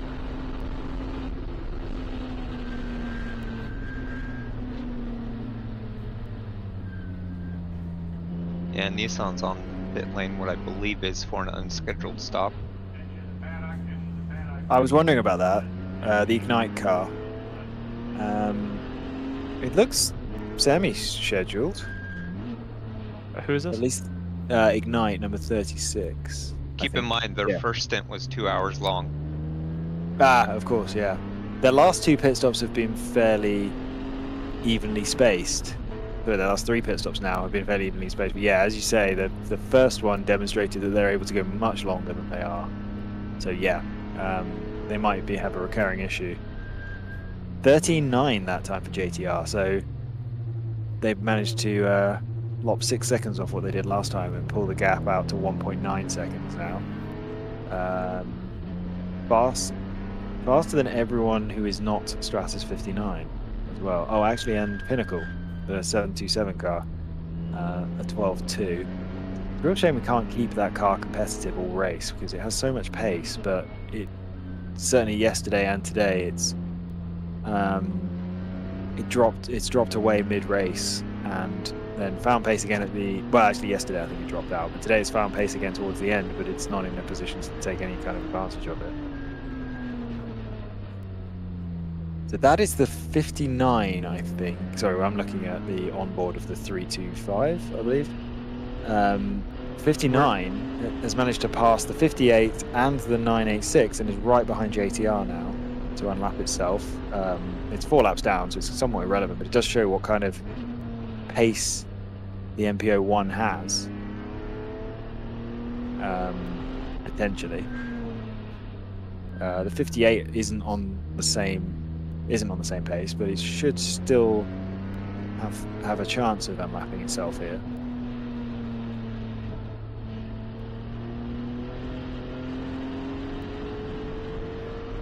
How long you have to wait to get on the throttle out of 3 here? If you were talking about 3 being a deceptively tricky corner in the dry, you know, now in the wet, it's got to be. It's like. It's honestly going to be so frustrating because you're just waiting to put the throttle on. 11.4 from the 727 Pinnacle. Easily the second fastest car on the track behind the 59. Actually, it was faster than the 59 that last lap. 727? Yeah. Okay. Yeah, that is a quick lap. That's a quick few laps, actually. Yeah, the driver in the car at the moment is really on it in these conditions. It's just a shame they're already. Are they 2 laps down or 3 laps? I think they're most of 3. I think they're most of 3 laps down. Yeah, I've got them at 6 minutes and 40 seconds behind. Right. It's going to take a long time to catch that up. Yeah, especially given that, I mean, you'd have to... apparently, you got to throw a cone in the middle of the track. That's the key. It is. Both of our safety cars have been debris safety cars. So far. We're happy to go out and hot pull a car. But, debris is Glenn's Achilles heel by the that on the track. Yeah. I think it was on a curb, on an inside curb yesterday. Yeah, no, it makes sense. I think it's just that it's a... I think the assumption is that, you know, if you've got a disabled car, that's something that you can put a crew out in front of. Everyone knows that it's there because you've got a yellow flag there. Slightly different. You know, a cone is not nearly as visible, especially from, you know, 100 yards back. Also, to Sam's point, disabled cars tend to be on the outside of the track. Or at least on the edge. But if it's right in the middle, I think if we had a disabled car right in the middle of the track, we'd probably see a safety car. That's a good point. Stratus 58 with a quick lap that time around, 13.2. So they're really trying to get to the leaders. In fact, I imagine they are probably right on the 986. I don't know if Gabe's able to find our leading group using the external cameras, but I think we'll find Stratus 58 is either right as everyone comes across the line. There's JTR across the line. Stratus, and I think... yeah, so they're in front of the 986 trouble. now. Factor Fab spinning off to drivers right out of turn 2. That is not the first time. 986 is in the pits. And that surprises me because it's on schedule, actually. Okay, so yeah, that's why I was waiting for 986 to come across the line after Stratus. But yeah, so Stratus are now right up behind JTR, and then the 983 is in there somewhere. JTR has recently been quicker than the 983, so I think they might be catching back up with them. Probably potentially stuck behind them. The 983, that is, trying to put them a lap down. Because the 983 is 2 minutes 14 seconds behind, and JTR's last lap was 2 minutes 14.4. So I think JTR might be stuck behind the 983, and the 58 is coming up behind both of them. Yeah, 983 is, you saw there going around the Factor Fab car that's recovering from their spin. Not a long stop for the 36 Ignite. Actually, we can see that, we got an onboard with the Factor Fab car, so we can see JTR has just passed them. And I think that was the 983 right in front of JTR. Should see the 58 come past the Factor Fab car. Oh, can we cut? It's not a fun onboard. We cut to trackside 7. We've got a yellow flag at sector 3, or sorry, at corner 3. There is the 58, only a few car lengths behind JTR, by the way. Let's see. Nothing obvious from this shot. Except maybe that MP01 coming to a stop further down? I don't think so. I think it's still circulating. We were just on board with them as they were being passed by the leaders. So it did spin and quickly recover. So we did have a call of the 127 being stopped drivers, right? I don't know if we can see it from up the road from our vantage point at 4. Is that... oh yeah, it definitely is. The autofocus is not our friend, but you can tell. And actually, someone's just gone way wide at 3 there in the distance. Maybe one of the overnight cars. But we've got a car stopped on the exit of 3A, or at least very slow. And that would, I would assume, be the 127. That's not going to look good. Yeah, it was, I think, one of the overnight cars, and that doesn't look good in the eyes of the stewards to run off track in the middle of a yellow flag. 127 now showing stopped on our screens. As I've got an important update. Go ahead. The 85 is smoking. Okay. This time different corner this time. Reported by 10.5 this time. Okay. Yeah. So that's a trend now. Yeah, it's not just one vindictive marshal. It's a conspiracy now. If you're trackside, please let us know of your 85 smoking sightings.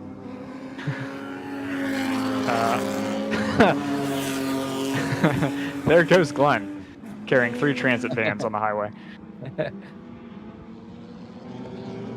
So that disabled car, the 127, that should be able to get picked up by the recovery vehicles there on, and then pulled through the shortcut. The 85 has been called for a fueling infraction now and given a warning.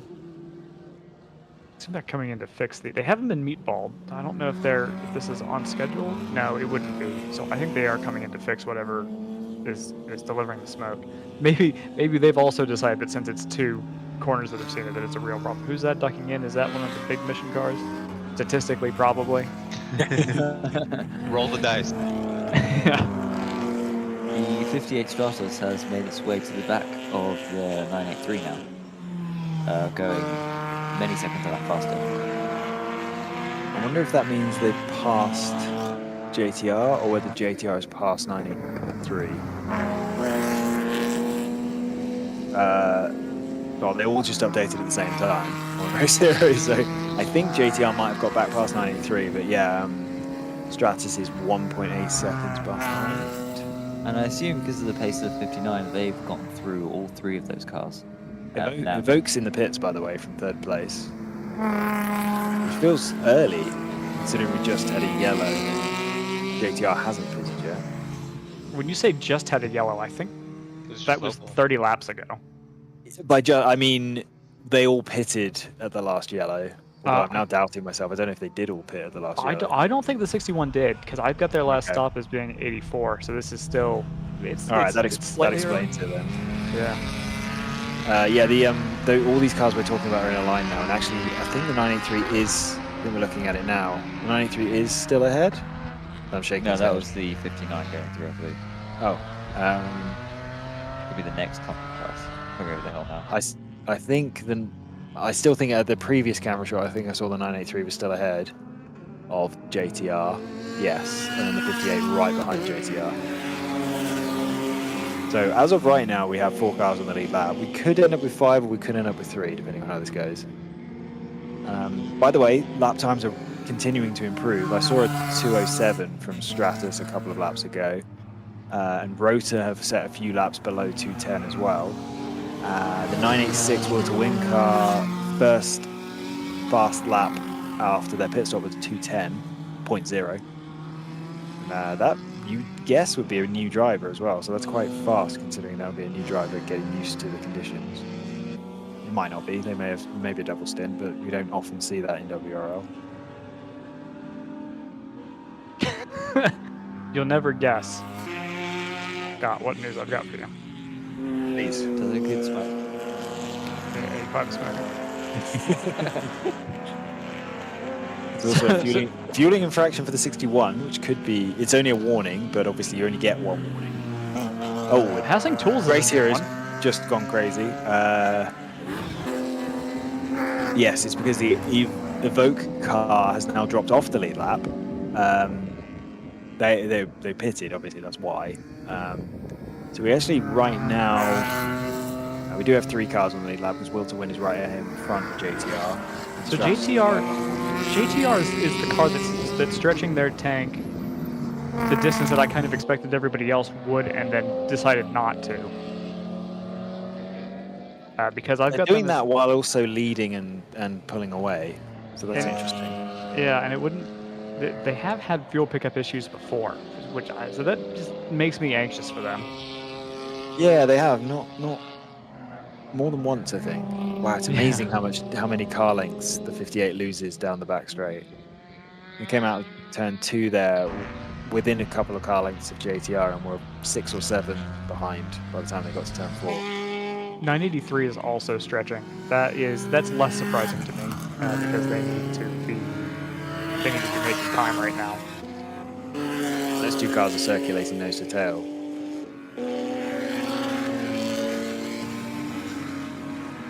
This is them. Yeah, so they are. Should be seeing them coming out turn 8 any moment. I don't think they quite got there yet. It should be right here. No. Those hills behind turn 10 are looking much clearer now as well. Just to further show how conditions are improving. Yeah. What do we see on the radar? I believe the weather, the next bit of weather is coming from the opposite direction, but it's still quite far away. Oh, Still got- there's the Smoky 85. I'm calling my own report now from turn 12. Oh yeah. Yeah. Can we? They didn't fix whatever was going on. And Oh, there's Glenn. There goes Glenn. That looks like it's coming out the wheel well for me on the 85. That didn't feel like that was coming out of the. Well, I don't know. I guess I don't know where their exhaust is routed. The 696 has done a 207.6. There's a lot of seven. There's a lot of sixes. Now but that there's a clearly call- shows conditions are getting much better. The 983 has also done a 7.8, which makes sense. Those two cars are managed to tail. It's kind of in the 696's best interest to try to hold the 983 behind them, I think, in these conditions, because they're going to 201.3 for the 59. That's a dry lap time. For the 59, is this particularly, or is this longer than the previous stint that they did? I feel No, like it's been out for a while. They stopped It is the a little 59. bit. 59, yeah. Yeah, I've still got 14 more laps on this stint for them. Yeah, but remember that they're coolant limited at the moment, not fuel limited. Yeah, I was wondering if they're going longer than their previous coolant limited stint. which We looks think like they're they have making. just. We think they're making fluids top off stops, not fuel top off stops per se. Seems to be the Well, case. they did last time, yeah. Okay. Yeah, the last two times they've come in the pits, they've added coolant. Yeah, in that case, that was 18 laps, and it's been 20. So yeah, they have extended from their last run.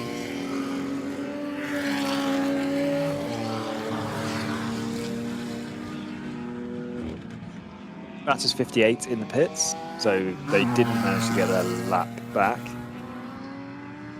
This is an interesting wrinkle in GP1. 777 is still holding the lead over the 134. Actually, have they taken the lead recently, or did that? No, happen? they took it during the last safety car and then pulled out in the rain and then pitted and managed to hold on, but have been slowly losing time since. So the 134 is due in about 7 laps. Assuming they extend it for the weather, maybe we'll call that 10. 777 isn't due for another 43 laps. They can go for ages. Yeah. So I think this is going to be kind of interesting in the team battle here.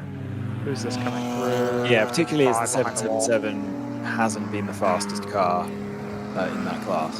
Their pace has been getting better though. Yeah, I mean, it's been very good in the wet, but in the dry, they've not been. They've certainly. The 134 has had them in the dry for sure. So the 85 also then got a call for dropping fluid, and I think that's been the catalyst for them to actually come back in and sort out whatever the cause of that is. We should, with 3.5 hours to go, it means it's been a couple hours since our last break, we should get in our third of the event. And then 58 has just pitted. Have we called that in?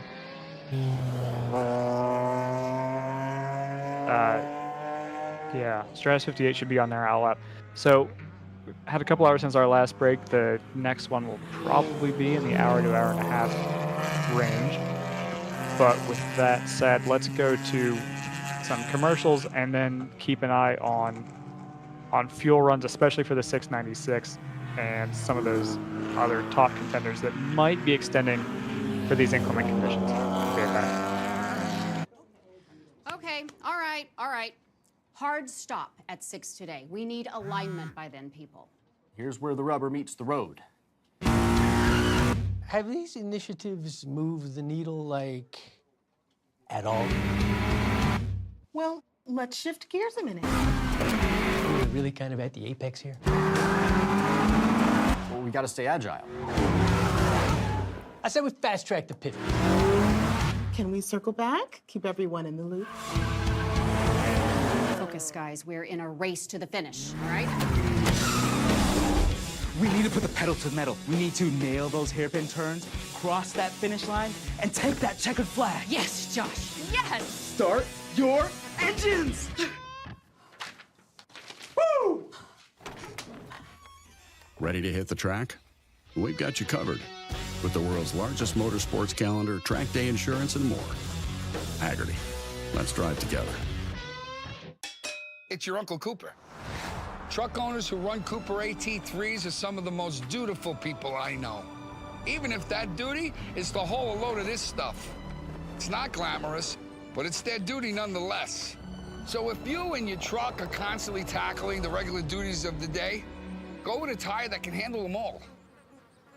Oh, man. I stepped in it. Go with the Coopers. Cooper.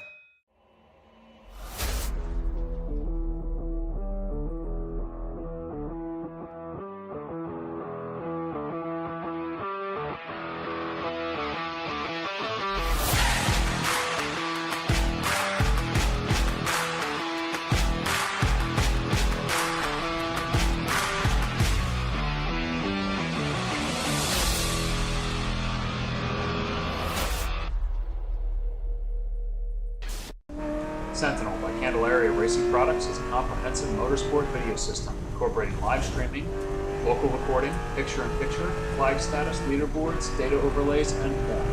Perfect for endurance racing, sprint racing, and HPDE. Sentinel includes everything you need to get started. With the ability to control the live feed from the cloud and GPS auto start, you will never miss an on-track moment. What are you waiting for? Get your Sentinel today.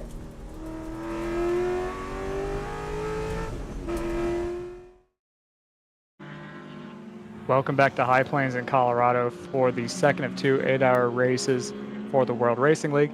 We've just had one of our contenders for the race win come into the pits in the 983. I'm not sure if that was...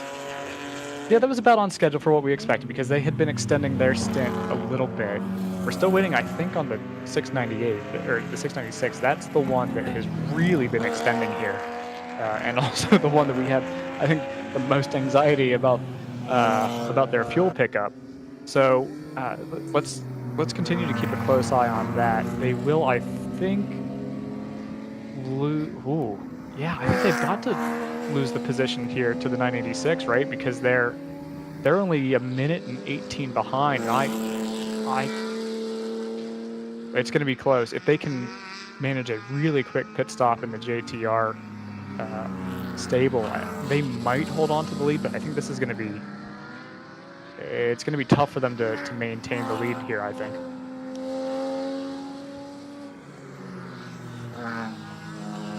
Meanwhile, further down the order in GTO, we've had a lap penalty doled out to the number 80. That's the 3D racing car for starting the car while fueling was in progress. Fueling in this context typically means anytime a gas can is over the wall.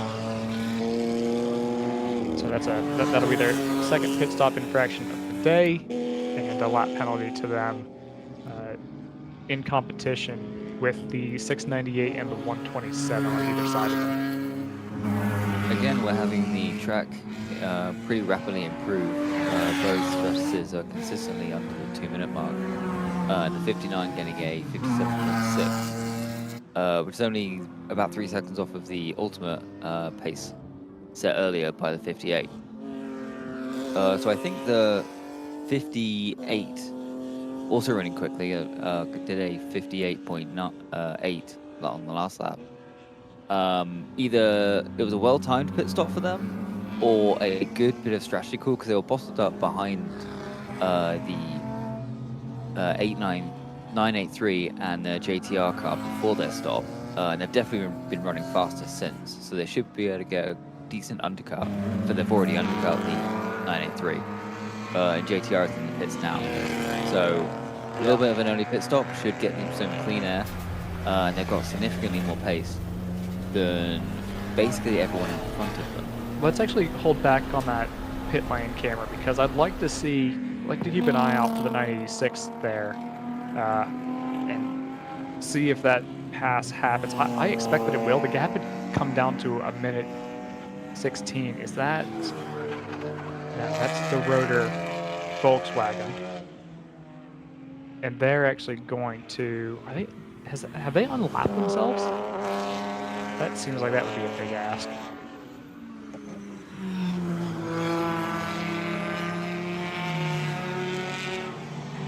696 has been sent. So they've either... Oh, who is this? Is this the 986?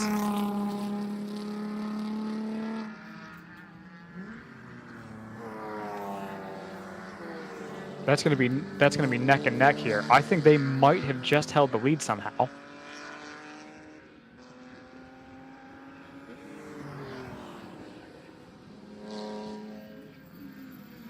It'll all depend on really how much more pit lane they had to go. They should be coming into shot right after this group here.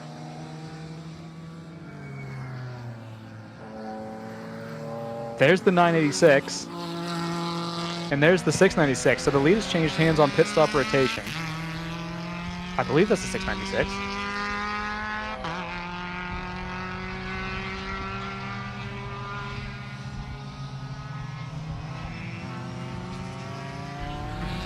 Coming through turn 6, we've got a little clearer picture. And yeah, it is the 986 has gone through there.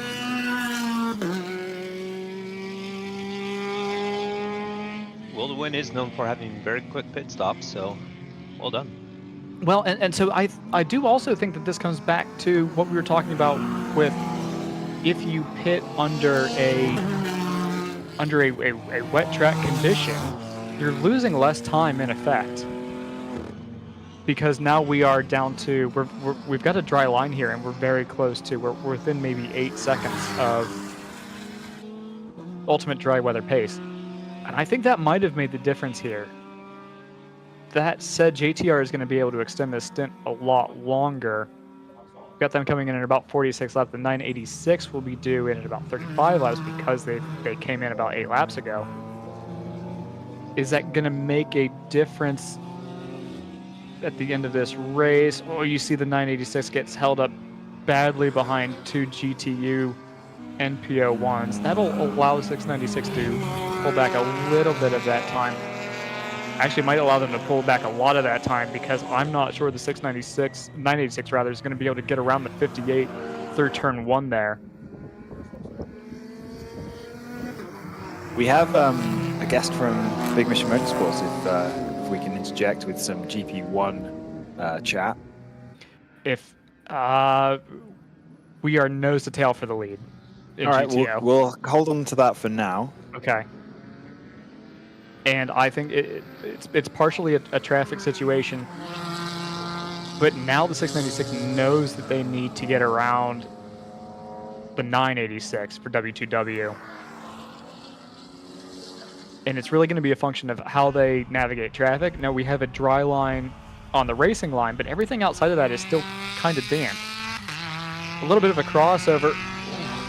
And the JTR car just outbrakes themselves a little bit as the Will to Win car cuts off that apex, or cuts off that dive into turn 6.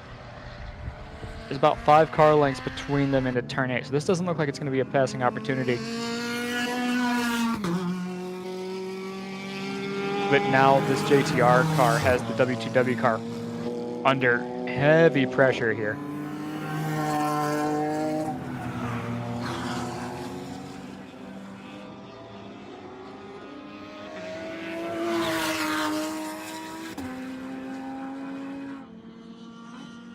These two cars have been so heavily or so evenly matched on pace that without a mistake from either of these teams, I'm not sure how you choose between them, to be honest. There's a big right of the curbs through turn 14. You can see that they're pushing hard. The 696 seems a little more composed, certainly through that part of the track. See a dry line through that corkscrew. It's a very single lane part of the track. You've seen overtake moves done into 13, but you don't really see anybody going side by side there.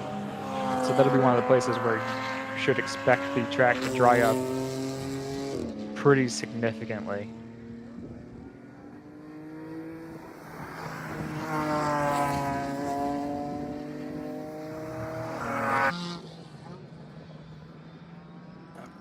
I think we've just dropped a little bit behind them. Yeah, I think here they are. They're in turn 4. Okay. Yeah, you're right. They're not only extremely evenly matched on on overall lap time, but also just different parts at different parts of the track. It doesn't seem like the JTR has a massive advantage on the straights, for example. It's just they seem just evenly matched all the way around the track. And said that JTR is absolutely all over them through the exit of turn 5 and into turn 6. Whoever's in the 696 has turn 5 locked down, and they seem to be making a ton of ground up there, but it's not really helping them because it's not really a passing opportunity. You have to either get a great run into 4 and throw in a block pass, or have so much momentum out of 5 that you can make the move into 6. I think 5 into 6 is. I think 5 into 6 should be a fairly obvious passing zone because you switch sides of the track, and then the car ahead almost always has to leave the inside open because 6 is such a late apex. But yeah, there's just not enough. Hasn't been willing to throw it down now. I think it's just that there's just not enough ground between turns 5 and 6. Yeah, possibly. You really need the driver in front to make a serious error into out of 5 or through 5 to give you that opportunity. Or just possibly just not enough confidence in the grip levels in that part of the track. Yeah. Especially if you have to go offline. Although last lap around for the 58 Stratus car in 4th place was a 54.6, which is only 2/10 off the fastest lap of the race. So, despite the fact that the track still looks like it's I would call it a dry line rather than a dry track. Stratus 58 is getting everything out of it. And then, interesting I hadn't noticed that the Rotor Golf has moved its way up into 3rd place again. Still not on the lead lap, I'm guessing. I think it might be actually. Oh really? Because it hasn't stopped. Ah, okay, yeah, that would explain how it's managed to. Because I hadn't seen it up that high for a long time since their forced driver change, and even then, I'm not sure they actually broke into the top 3 because they started effectively from the back. Yeah, with this next stop, that 54.6 is hilariously fast for the 58, 8 seconds quicker than the leaders. Okay, I think we've reached a little bit of stasis here. So if you'd like to bring in your guests from Big Mission. Oh, yeah, we got Dan back. Your car blew itself up yesterday, right? Yeah. Let me first comment. I would submit to you guys, when you see guys nose to nose like that, and they're running the same track times, especially with they're not that far off the original pace of the race. You just tuck in behind a guy and you just drive around. Okay. It's not always about passing. I mean, I've been in situations where I've gone an hour and a half, just follow the 3 car. You're not going to get anything. Sure. Yeah. You pass them, they're going to try to pass you. And end up slowing each other down. So, to sit in 2nd place with 2 hours, 3 hours, 10 minutes left, you just tuck in, get comfortable, save a bit of fuel. Absolutely, yeah. I think that's reasonable. So I would submit that we do that quite a bit. We encourage people. It's an 8-hour race. It's not necessarily trying to pass somebody that cause damage, go off track, unnecessary damage. Especially in these conditions with it being wet offline, so it's a risk. Yeah, if they're evenly matched drivers, which certainly looks like that with evenly matched cars, let's go. Back to your original. Yeah, so you were driving the 199 yesterday. Well, you were scheduled. Yeah, you were scheduled to.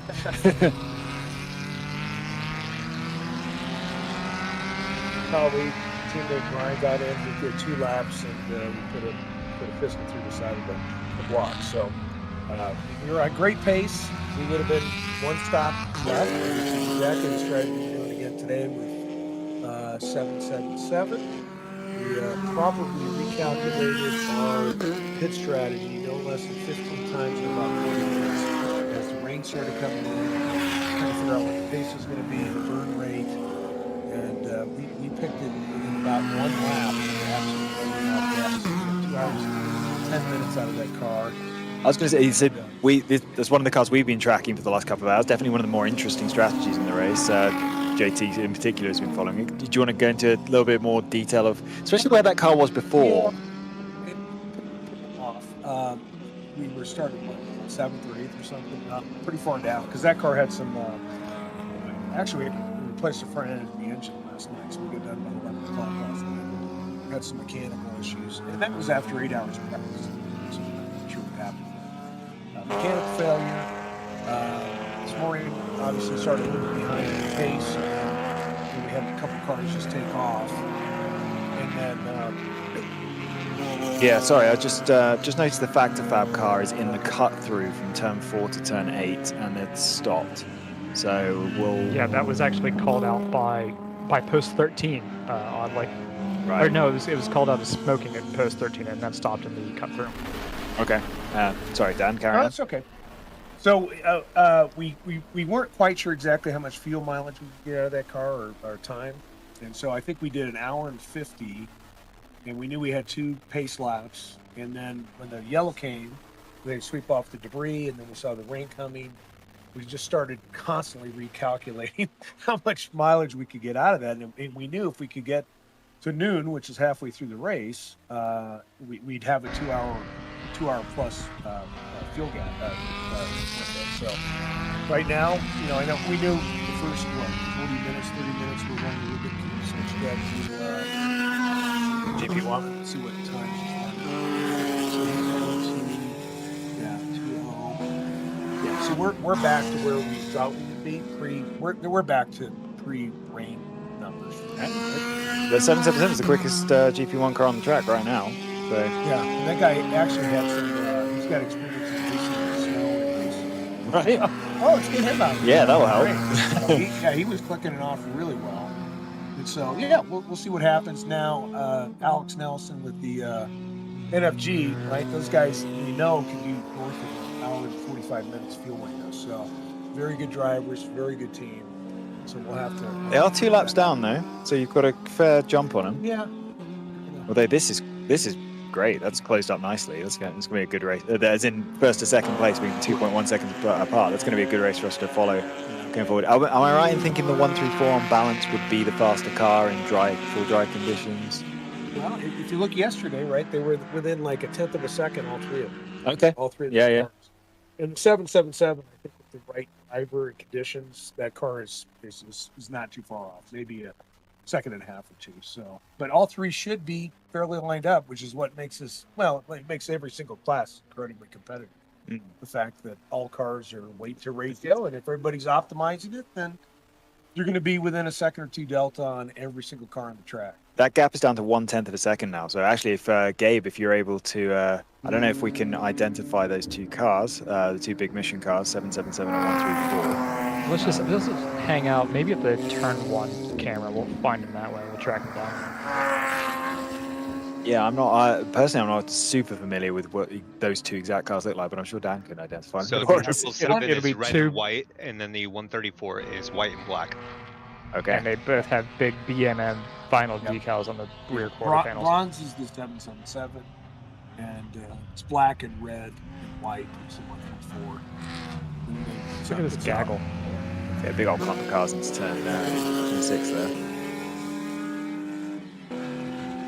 But could I? So out of interest, and I know this is cast specific, but what do you guys do to, as accurately as possible, calculate when you're going to run out of fuel, how much fuel you have left in, especially when you've got safety cars in difficult conditions, changeable conditions? What was the process you guys were going through there? A little bit of luck. Yeah, I was going to say, how much information do you actually have available? Right. Track. See, okay, we went 10 tenths for, 36 minutes, and we went through 6 gallons of gas. So in our case, we could. I think we're allowed. Don't quote me on this. Takes care of the technical part of how much fuel we're allowed. But basically, I think you're allowed 15% above whatever the manufacturer rated, gallons of gas. Whatever the OEM tank is, yeah. Yeah, exactly. So I think we're at right around 18 gallons. So we fill 3 jugs, 6 gallons on the nose, and then fill those. So you can run on one tank, one jug, run it out of gas, tow it in, see what. But every track's different, so that's what makes it so complicated. High Plains, and when we used to run Hallett, and I'm guessing Ozarks will look similar. These are like 62, 64 mile an hour average tracks for our class. You go to Road America, WRL, the bigger tracks, we're like at 90 miles an hour. So it dramatically changes. So every track you got to recalculate and figure out how much mileage you can get out of this or time. I was going to say, so mileage would change, but time would change even more. Absolutely, Yeah. right? So we were, typically at the big tracks, we're right at an hour and 30 minutes to hour and 35 minutes, depending on who's driving, right? So some drivers a little bit more, and speed, right? Speed will make a difference. If somebody's 2 seconds slower, then, you might get an extra minute or two out of the tank. But it's not that big a difference because most of our drivers are pretty consistent. We try to have similar drivers all driving one car to keep it consistent. So when you switch tracks, you got to recalculate them. So, and we also changed. We went to an 18-inch tire on 134, and that's what Moorhead runs with PF Chambers. So, we went to the 18s. We don't see that it really makes any difference. We got dynoed. We were within like two horsepower of what our dyno sheet showed yesterday after the race. So seems like everything lines up. It's just a matter of how fast you're going and how far you can go on that tank. Right. We've seen actually the lead for GP1 as we're talking has changed. The 134 has gone through and pulled 3.3 seconds on the 777. So here's the difference. They'll have to make a stop plus another splash. So we'll probably pick up a minute to a minute and 20 seconds. By the time you pit in, dump a tank, and then pit back out, it'll come down to if that car 777, which I'm feeling for that car today, so I'm kind of pulling for those guys. If we're behind less than a minute to a minute and 20 seconds with 2 hours to go, it'll be awfully close. Yeah. And is the driver of that car actively saving? No, we don't. No. We almost never go. So why has that car been able to stretch more than the 134 then? It has higher horsepower. Okay. The 134. It's a horsepower. Right. It's probably got 25 horsepower. So we dynoed all the cars. Eventually 777 will have the same engine as the other cars. Right now it has it's like the 199 yesterday. Yep. We knew we were going to be a pace, but we knew we'd kill it on mileage. Yeah. So same scenario in that car. We did try 777 at Road America. We tried that strategy. Thought, you don't get 2 hour window out of it. We got like an hour and 37 minutes. So we got like 6-7 more minutes because it just, all those high speed nature track, it just eats up gas. So that was a flop. And considering there's only a couple tracks on the series that are slower speed like these, they're more technical, a little bit slower speeds. We want everything to match up, where you just go 100% all the time, and you're not trying to figure out, saving fuel mileage or anything. It hasn't been successful. It's probably 70 to 80 racing team in the last 6-7 years. So we just go 100% fuel time, unless you get down to the lap, which this track is pretty significant fuel mileage. We ran out of gas 2 or 3 times in the races on the last lap. Oh yeah. Yeah, trying to match it up where from a time standpoint and finishing standpoint, you're in a good spot. Yeah, it feels like this is a track where if you wanted to as a driver do some extra lift and coast, there are quite a few opportunities to do so without losing huge amounts of time. Absolutely. Thinking downhill into turn 6 in particular. Yep, 6 going down into the bobsled into what is that 10, 11. Both of those are opportunities. The carousel, you might pick up a little bit there. You can ease from 2 into 3 and not quite as bad, and then maybe down the straightaway just pull off a little bit. You lose maybe 5 miles an hour at the end, but maybe a second and a half. So are you one of the teams that are a bit limited on? 134 is in, by the way. Well, 134 in the pit. All right, so there's an example. They'll have to pit now, and then they'll have to pit one more time. Because they're getting about an hour. Whereas 777 is not going to pit for another hour, right? Correct. Yeah. I've got the magic random number generator telling me that the 777's favored over the 134, even though the 134 is faster. To the point that you guys are talking about, I think it depends on how long that last stop's going to be. Yeah. Well, no reason why not. It's just as long as 777 can stay within. Do you know what the pace delta needs to be at this point? How much slower that you guys can 777 can be? Calculate somewhere between 2.5 to 3 seconds. Okay. Yeah. Are you guys running the same tires on all of your cars? I think Well, Dan talked. My colleague runs Okay, he was a little bit inaccurate. Here's been a problem for 2 years is supply and demand of tires.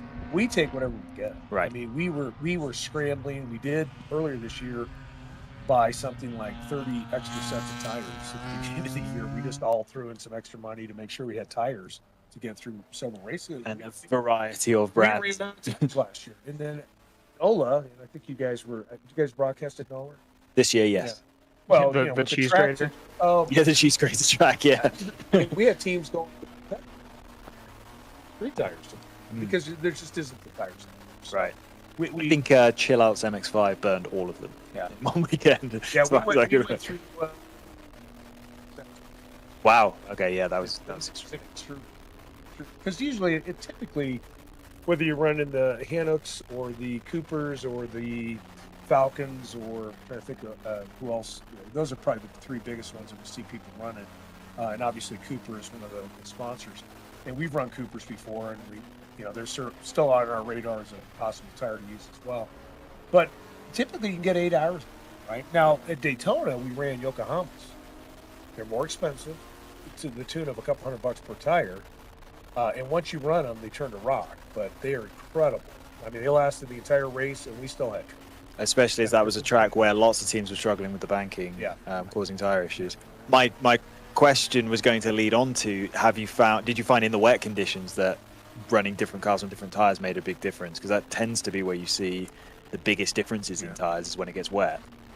Yeah, if you're running rain tires, which I've only run on them a couple times in the rain, it makes a dramatic difference. I mean, you'll go 4 or 5 seconds faster than. But even the tire, presumably none of you guys changed tires for the wet. Did you find the different types of tire were any of them better or worse in these conditions? Supposedly 200 tread wear, Right. We have not seen any significant difference in any of them. I mean, I think it's more an issue of how much oil's on the track. Mid-Ohio was an ice rink. That track, I mean, we love Mid-Ohio, but when it rains on that track, it is an ice rink. And this track, actually, car, right? this track actually favorably gets water off the track pretty well. Whatever the grit, or however they calculate look at asphalt, seems to be more favorable in the rain, so it sticks better. And the other thing about racing in the rain, you go as fast as you want on straightaways, but then the turns, it's all about the turns. And I know Glenn, he sets aside money from every single event. He pays portions of the tracks. I think it's only been 2 years since he went and redid all the turns. So all the turns here have under 2 year, and I'm not going to swear to all this, but confirm with him. But I think he redid most of the turns 2 years ago. Right. So it's newer asphalt. Right, hasn't been broken down. Yeah, it's a good point because around here, Colorado obviously goes through very harsh winters and very hot summers, so you get a lot of broken up tarmac or road surface in the area around here. Certainly in Denver, but yeah, this track's in very good condition considering. Yeah, part of the plan. So yeah, great question about the rain tires, traction. Yeah, we've seen. I have friends. Certainly, have one particular friend who races in the NLS in the Nürburgring series, where it is an open tire formula, and he's saying there is a particular brand which I won't name that if it rains, you may as well not turn up.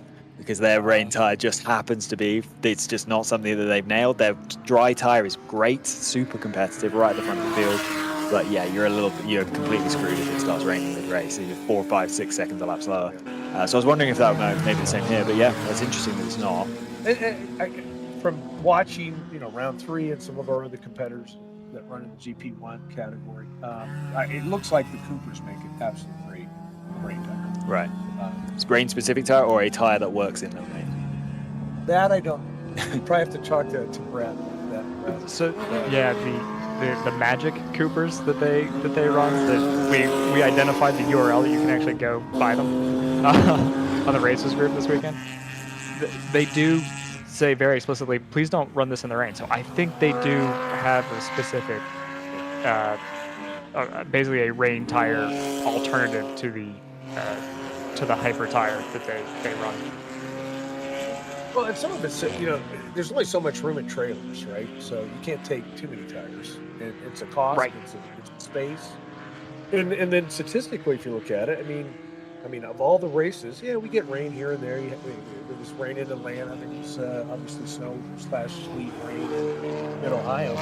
But no matter what, everybody's slow down anyway. Unless, and the other thing I was going to mention, some of these, I think these Caymans are all-wheel drive. Are they? Oh, I've seen. I know some of the later models, like post. They're all-wheel drive, and you can just see the tires digging in. Oh, You've got smoke, some races. I mean, they were at least one of them was ridiculously fast at Daytona for sure when it was wet. And I think it just had whether it's traction control or all-wheel drive. You'd want to talk to Mark or one of those guys that runs those to see exactly what the deal is. But sometimes they have a split power going to both the front and the back. Right. Oh, okay. I will have to. Yeah. I will tell you, our oldest car, which is the 336, that's a 2000. That's a 1986 or 96. Traction control is horrible. I mean, you'll spin it out much easier than the other ones. Move along from a technology standpoint. The cars, as you get newer, just Right. Yeah. And obviously, we also see the Rotor TCR car, front-wheel drive car, and we saw last year when Hammer were bringing their Audis. Yep. Those cars are really, really quick. I'm guessing that is weight sitting on top of the tire. We're getting those tires up to temperature is so much easier in a front-wheel drive car, right? So if we see that'll put the lead right there. Audi or the VW guys, his team, and yeah, I mean it's a whole different experience. Pulls out the turn. You got to get it straight, and then, they're quick. Yeah. And obviously, they did a great job yesterday, so bravo to them. But yeah, these kind of conditions, front-wheel drive is exceptional if it keeps raining. But looking at the maps, it looks like we're going to have relatively dry conditions the rest of the race. Yeah, I will say we've been saying all day that it's still a relatively warm day in Colorado. I just walked outside. It actually isn't. It's pretty cold out there at the moment, so maybe that's not why we're not seeing the track dry quite as quickly as we might expect. Although, definitely from some of the external cameras, we're seeing properly dry sections of the track now. It will get there, but it's not being quite as quick as I thought, and the reason is because it's not the 32 degrees or 35 degrees Celsius we had yesterday, so it's actually pretty chilly, and I wish I wasn't wearing shorts. And the humidity is still 66%, so there's still a lot of for here, there's still a lot of water vapor in the air. Ooh. That's another reason. We did a couple of housekeeping notes. 567 was just given a passing under yellow penalty, so that'll hurt your chances of hauling the 49 for third, I think. The reason for that yellow is the 84 stopped drivers right on the way out of turn 7. Okay, we also have the 59 car, which has been by far the fastest car on the track since the green flag, but clearly suffering some sort of coolant-related issue. They're now in the garage apparently, but they're going to try and get back out. So that's the Stratus car. I imagine they are still second in GTU, and actually the third place GTU car is Salmon. Do we know what's happened to the 9-4 Motorsports? That's the one that I'm talking about. Just stopped. Oh, sorry. Yeah. Yeah, that'll be the 84, of course. Yeah. JT had a technical question that I'll set him up for. Oh, I was just gonna ask on the which engine was in the 777, if it was an S54 or the M54. CS, it's the lower. Is that? Forgive me, I'm not always the technical guy, but whatever's got the less horsepower. I think we dynoed at like 230 in that car. The other ones are about 265 to 270. Mm-hmm. So it definitely has less horsepower. And it was well set up. That used to be the Ronnie Phillips car, so it had been a previous multiple podium winner, and they did a good job of setting that car up when they kind of merged with us. And that was the Ronnie Phelps number, right? That was the 777. It was, yeah. And there's a funny story. The Ronnie Phillips raced with these guys for years. Met the entire team. Tim, Jason, Corey's part of our group now, and another guy, Brian. Well, where's Ronnie? Well, the story is they all grew up together. And whenever they wanted to go out and goof off, they said they were going over to Ronnie Phillips. There is no Ronnie Phillips. So these guys, all through their teenage years, we're going over to Ronnie's house. So that's how the team actually got named. Ronnie Phillips was Right, this make-believe friend, so they could go out and goof off as teenage boys. So funny story there. So Big Mission's kind of turned into a little bit of a big tent house, because you've got the old 151 in there now, the old LMR guys. You've got the Ronnie Phelps guys. You guys are kind of building a pretty self-contained little paddock there. Yeah, it's worked out real well. Obviously, economies of scale. We've known these guys as competitors and gotten to know them and hang out with them at the track. And some of it's just plain logistics. The Ronnie Phillips team, Corey was the only remaining person here in the metro area of Denver. Another guy moved to Salt Lake City. Another guy had some health issues, and another guy moved as well. So, life took those guys out. And then the other guys are out of Kansas City. And, they were working on their own car and doing some other stuff, and they had local support. And they said, well, if you guys can help us out, we still want to do 5-6 races a year and work with us on this. We'd love to join under your banner and just make this easier for everybody. So it's worked out exceptionally well thus far. And, it's and they're fun guys to hang out with. We've always been very competitive and helpful with each other's race days. So yeah, it's been a great question, a great comment. Appreciate it. Yeah, we've been kind of talking a little bit on air and offline. You guys are coming to all these races, right? We need to get more of the guys from the eastern part of the country, from the other side of the plains. We need to bring some more of them over here, because I think I appreciate you mentioning that. I mean, our average haul across country is over. And we do 8, 9, 10 races a year. So for our competitors that we love, asking you once in a while to make that haul out here. But yeah, we put a lot of miles on rigs and trailers, and don't mind doing it. I mean, we're kind of road warriors. We just hop in a truck and usually get it done in a 2-day. But VIR's next. That's what is that? 28 to 30 hours, and then Sebring's 34, 36 hours from us. So they are long humps, and even Daytona was, I think, 31 hours. So yeah, those are all long.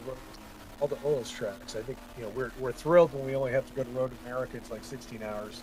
Oh, it feels like it's in our backyard at like 13 hours. So right. Those are all long trips. So yeah, I think we've said it a few times this weekend, but I think the East Coast teams would be rewarded for coming out here. For a start, you get a lot of green flag running around this track. This track notoriously, right? I mean, there's almost, as you guys have seen, right? There's hardly any yellows. Very clean racing. Lots of opportunities to pass. The only downfall, and unfortunately, it's really dictated by water rights. And then, as we explained yesterday, talking, all the encroachment on all the tracks of the past couple of decades forced everybody out to a point where they didn't have to be bothered by it. So, and this land was relatively inexpensive because there is no water rights to it, which out here, water is king. As everybody's watched that on the news with Lake Powell and Lake Mead and everything else. Yeah. Water is our most valuable resource. So when you can put a track out here that the water is not an issue, and it doesn't become a political issue or a community issue, then it just makes sense. In fact, we were talking to Glenn last night. He trucks 6 to 8 thousand gallons of water in here every week. But he said it's more affordable than having a pipeline. And it's certainly more affordable than a water plant. So they'll continue to do that. But yeah, other than some amenities, they have a new hotel that's roughly 24 minutes away. So nice 4-story accommodations there. As the town moves out, there'll be more and more things that are close. So Sam and I were speculating on where on earth you guys will stay, because there's about 3 buildings that we see before we get into the Denver metro area. We're wondering if you guys will just drive in an hour from Denver. A lot of folks stay out by DIA, so that's about 40-minute drive. All right, which is not too bad. I mean, there's other tracks that everybody's easily driving 20 minutes from. So Mid Ohio would be one of those. Yeah. Town and whatnot to get there. So yeah, over time, I think I appreciate the words of encouragement as far as folks get into this race in the future. Yeah. It's a great race and we have a lot of fun, but it's more fun when there's more cars. So. Yeah, I don't know about you all, but having just been introduced to this track, I'm kind of thinking, what's it take to get the 24 back out here? We'd be up for that. Absolutely. Matter of fact, we won that 6 years ago. And, I get a little bit emotional. I tell the story, but I'd done some racing with some other series, and when the original owners of WRL said, "Well, we're going to do a 24 mile," Don and probably teammate Steve said, "We're going to win that." So started visualizing, projecting out, manifestation, all that stuff. He prepared for that race for probably 8 months. And, we had 6 drivers, executed flawlessly, won the race, called my wife at 12:15 or whatever, and said, "How did you do?" And so we won. I started crying. I still get emotional. My voice. It was the pinnacle right out of the gates of winning a race. And you know, you watch Ford Ferrari. I watched that movie 3 times and I cried each time. People don't realize how hard it is. But just the level of this commitment, like fully, yeah. I mean, you're up 36, 40 hours straight. I mean, you know, because they started at noon, so then you're up several hours before that. You're all wound up. Yeah. Sam and I can compete at it's only sim racing, but we compete at the top level of esports racing, and a couple of times we pulled off perfect 24-hour races. And yeah, the feeling at the end of it is it's a very specific emotion. It's not just emotion; it's a very specific emotion you only get from that experience. People you can't explain it. No, not at all. Yeah. It sucks everything out of you. And it's a pretty terrible experience for a lot of it as well. Because it takes days to recover. Yeah, because absolutely. Your whole biorhythms. But we'd love to have it back out here. I think, and obviously the Sebring was an opportunity. We had speculated ourselves about doing that, and for lots of reasons, we decided not to participate in that. But you know, Thunder Buddies and several other, Peter was in it, and several other folks. So great racing. Looking forward to getting down there in a couple of months. But love to have 24 back out here, and it's the right place to do it because you got to be self-sustained anyhow. So 24-hour race. It's going to be pretty dark out there. It is dark. The longest I've run in a car, I did almost 4 stints. I did 10:30 to about 3:45 in the morning, and by the last hour, I was seeing things on the track. I'd gone off 3 or 4 times, which I said I finally called in and said I can't see straight. So because your brain's just got to start making up stuff out there. Yeah, I was seeing things. I'd practice. I went out night driving for probably 3 or 4 months. I get myself up at midnight, go drive for a couple hours just to get myself acclimated. And we had some new drivers, and we knew from the previous couple of years, just like they say with Le Mans and so on, you win at night. Right? So I mean, if you can pound out consistent laps at night, and the cars the hero stint, yeah, the cars are on cooler. If the track didn't go anywhere, so you get in a rhythm, and you just keep clicking them off. But everybody figured that out. So the last couple 24 hours here, they consistently kept all the make sure everybody at the night driving was out there pounding out good laps. So we that was that first year we had an advantage at night.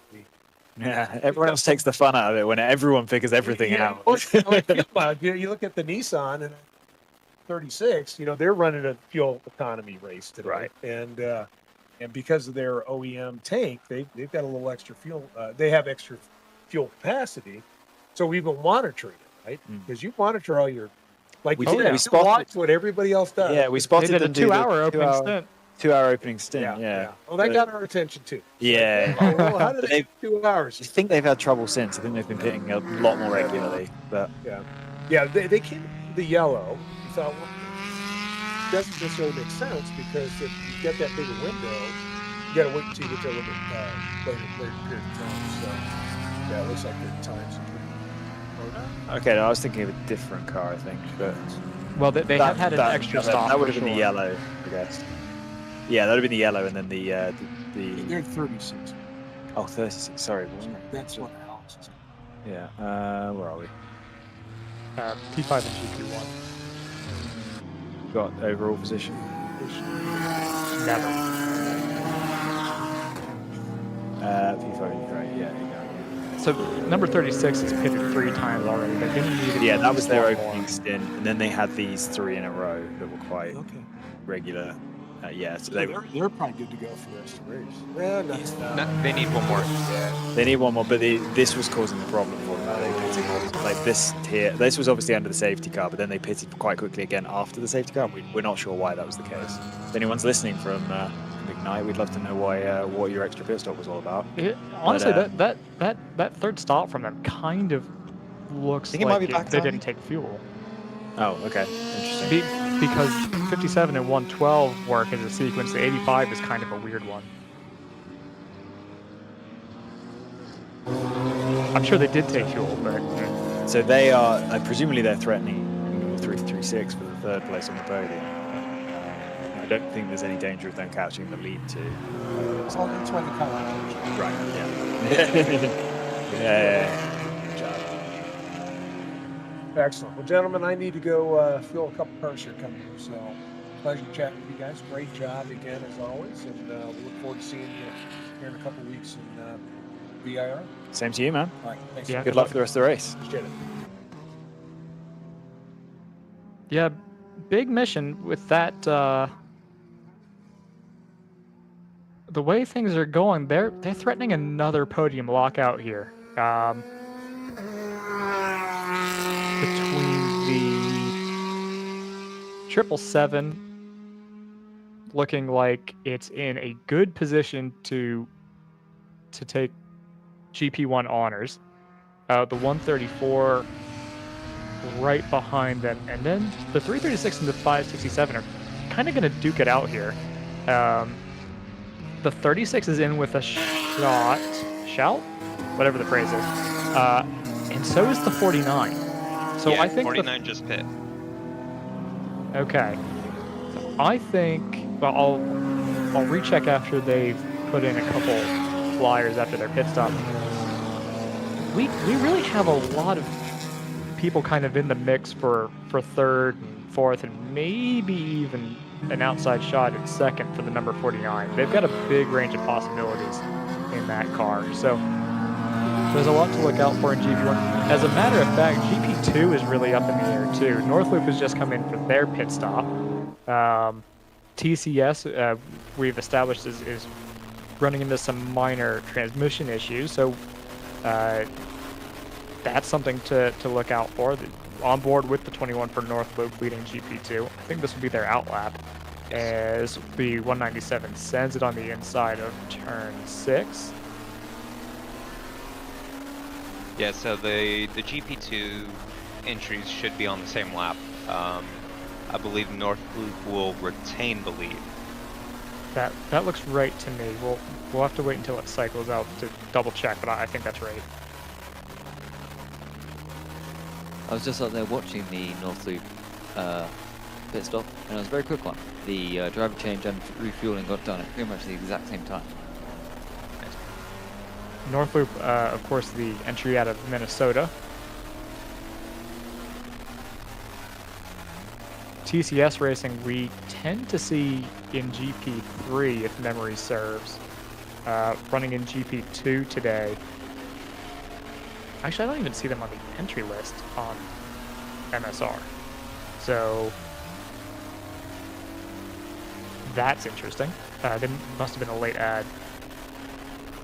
Yeah, they did run as late as Road America in GP3. Okay. Is that the car? No, that was Northloop that is on a new chassis, isn't it?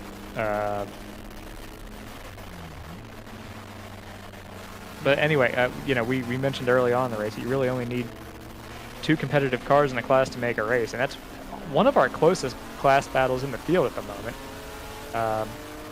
If you're interested in the overall running order, I think it's going to be just as interesting with the possible addition of the number 58 and the pace that they've had. I don't want to discount the 983 entirely, but I don't think that they've... It's really hard because they are I believe, still part of the train with the leader. So they're close to unlapping themselves, but I don't think they can really get around the BMW at this point. I would assume the 986 would try to help them unlap themselves if they could, but I don't think that's right now in the cards. Yeah, 986. Let me just take a look at a couple things. The 986 has, we think, 2 stops to go. That would make sense. Looking at a projection out, so does the 983. So those cars are basically on similar strategies. Has Rotor just gone by the 983? Yes. Well, I will add that as the track gets drier and drier, the 983 has shown no promise of sort of race-leading pace in the dry all weekend. So I would hesitate to say that car's in contention. It's we'll put in. See how it goes. It's put in its best laps of today's race as the dry line is built in. So about 10 minutes ago, it put in a 1:59.7, and that was its best lap. But that was like the first time that it had broken into the sub 2-minute mark. Yeah, but which a majority really... of the laps have been under 202s though for this stint. Yeah, just thinking back to yesterday and earlier on today, they were running 2 or 3 seconds a lap slower than the JTR 986 and Rotor cars. So if they haven't got a big lead during the rain, then I don't see them competing. It could happen, but I would say they're a long shot. I would argue that time and time again we see Will to Win come alive more towards the end of the race. Usually due a bit to others' misfortunes, but in terms of pace, they are usually a bit quicker, the final hour or two. So, based off of just the projections, which we'll caveat that with the obvious note that we had about an hour and a half of, maybe 2, of pretty wet. Yeah, I guess that's fair enough. Yeah, wet weather running. I've got the 761 and the 696 almost as equal favorites because the 761 is going to be good on fuel, and they've had, I think, shorter stops, question mark, because they just pitted 11 laps ago. 986 and 983 both need 2 stops. That's going to hurt them, but they've got, the 986 in particular has good pace. Is this for GT1 only, or is this for overall? This is GTO. When we talk about the overall, then you add the 58 in the mix, which is almost an equal, you kind of distribute the chance among all of them as well. The problem I with was curious about whether the 58 could win overall. It's clearly the fastest car at the moment, by a long way. Yeah, there's such a pace advantage. In fact, I think it's going to take the lead in the next couple of, if not this lap, then I don't know if if we're able to identify that on the external cameras, but that should. We've had JTR Motorsports, as Dan predicted, sitting behind the 986, just chilling by the looks of things for the last probably 45 minutes or so. But now Stratus 58 is about to catch both of them, and I imagine they won't just sit behind chilling because they're about 5 seconds a lap quicker. So we're probably going to see an overall lead change in the next couple of laps. And the number 58 is in a similar situation in that we expect 2 stops from them as well. So if you're looking at the overall battle, that's the thing that's going to put them on the back foot a little bit.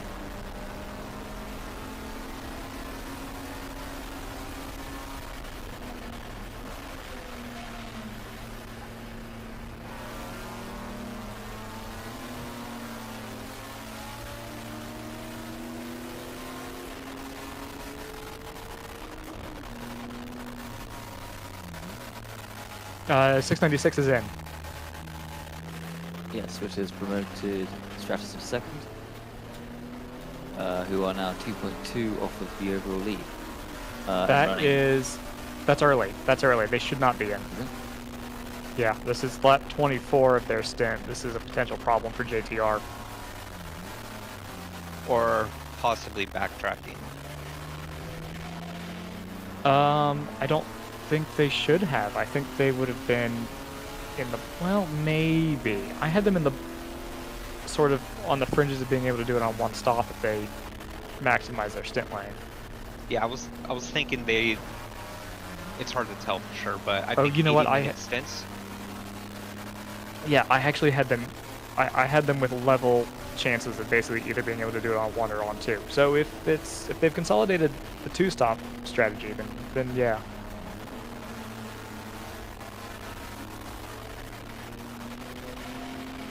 Yeah, so pit now and then pit one more time with about 75 minutes to go. Hour 15 left.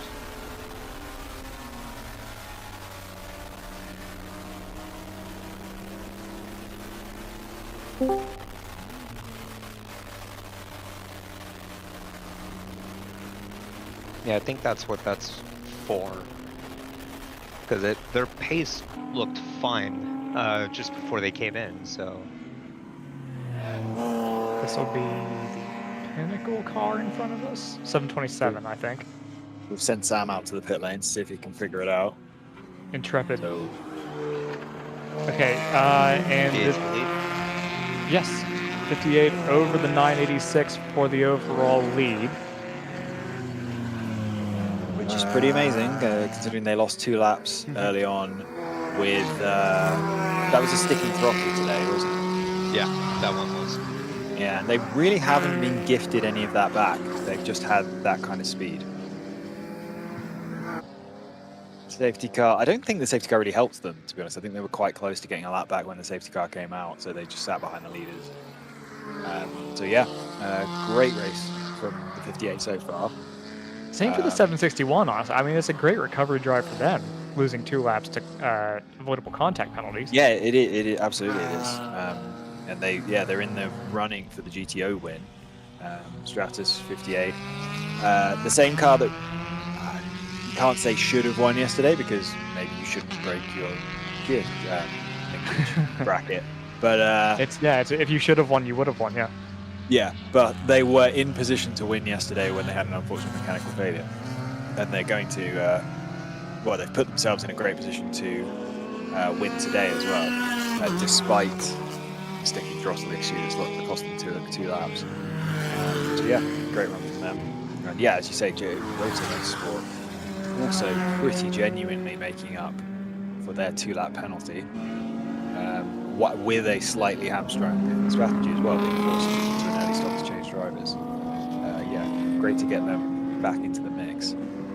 197 back into the pits. Let's throw it over to our Pennsylvania correspondent, Brendan. He's online. But not ready. He's probably sleeping. He might be sleeping.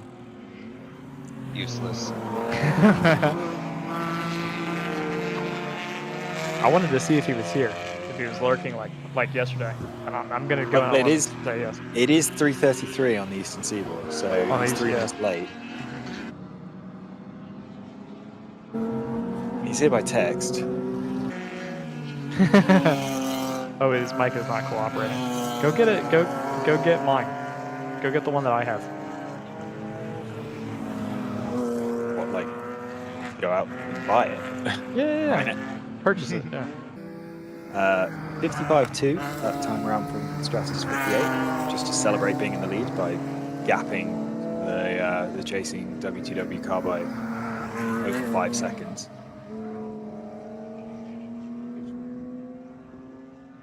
Isn't that 303 turn 3? 303 outlap from JTR. I think that's the quickest pit stop I've seen all weekend. It is. So this might. We were talking about it being kind of marginal that they might be able to stretch it to 2 stops.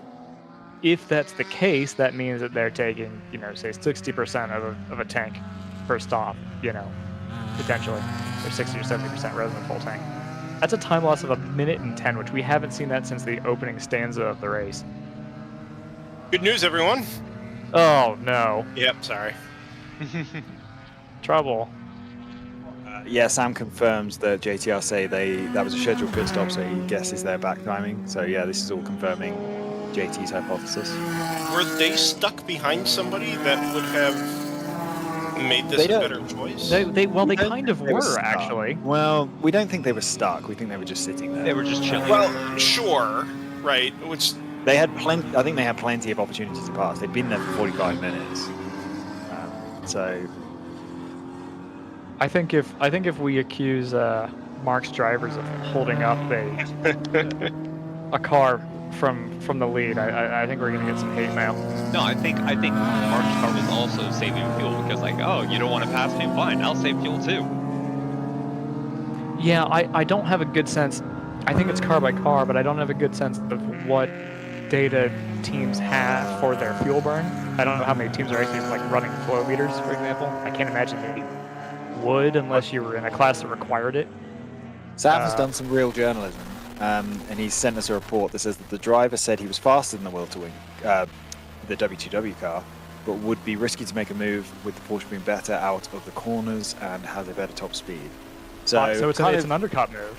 Yeah. Yes, it's kind of a mix of what Dan and I were saying, where Dan was saying don't take risks, just you may as well just chill, it's a long race.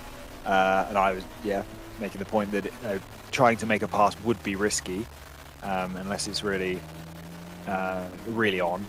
And around this track there aren't that many places where that could be the case. So Scott, is Sam logged into your Discord account? Yeah. He's got. Yeah, That's there's the some most real confusing situation. There's real cognitive dissonance going on because the voice is under Sam's account with Scott's voice, and the text is Sam talking on Scott's account. Yeah. Yes, the and reason Scott's is picture. because we're using Sam's phone. We're using Sam's phone to hotspot. So when he leaves the room, he can't take his phone, so he takes my phone. Truly baffling. Wow. Sure, we did it on purpose. 2 Michaels for the price of 1. It is 1 2 and a Michaels half. too many. One and a half. Twist the knife. Wow. Brendan, I would say that you've dropped into a substantially different event than the one yesterday. Way. Well, we had rain. That was one thing. Secondly, I think we've got like 5 cars that are in competition for the overall win here. So 4 for each car. Same 5 cars that were in competition when Brendan arrived yesterday. But when I arrived yesterday, it was so I was going to make Scott's point that there were several cars in contention yesterday that are, I guess, still in contention today. But I think by the time I had truly engaged, all of them had one problem or another. Yes. W2W had run out of fuel. The 58 Stratus had literally just pulled into the paddock as I was pulling into my driveway. And it seems like everybody that shot themselves in the foot or had major issues yesterday now is actually they're in with the shout they should have been in with. Well, they actually shot themselves in the foot in the first hour, and you've arrived just as they've undone all of it. Who's that? Stratus 58 had a sticking throttle in the first hour and lost 2 laps fixing it.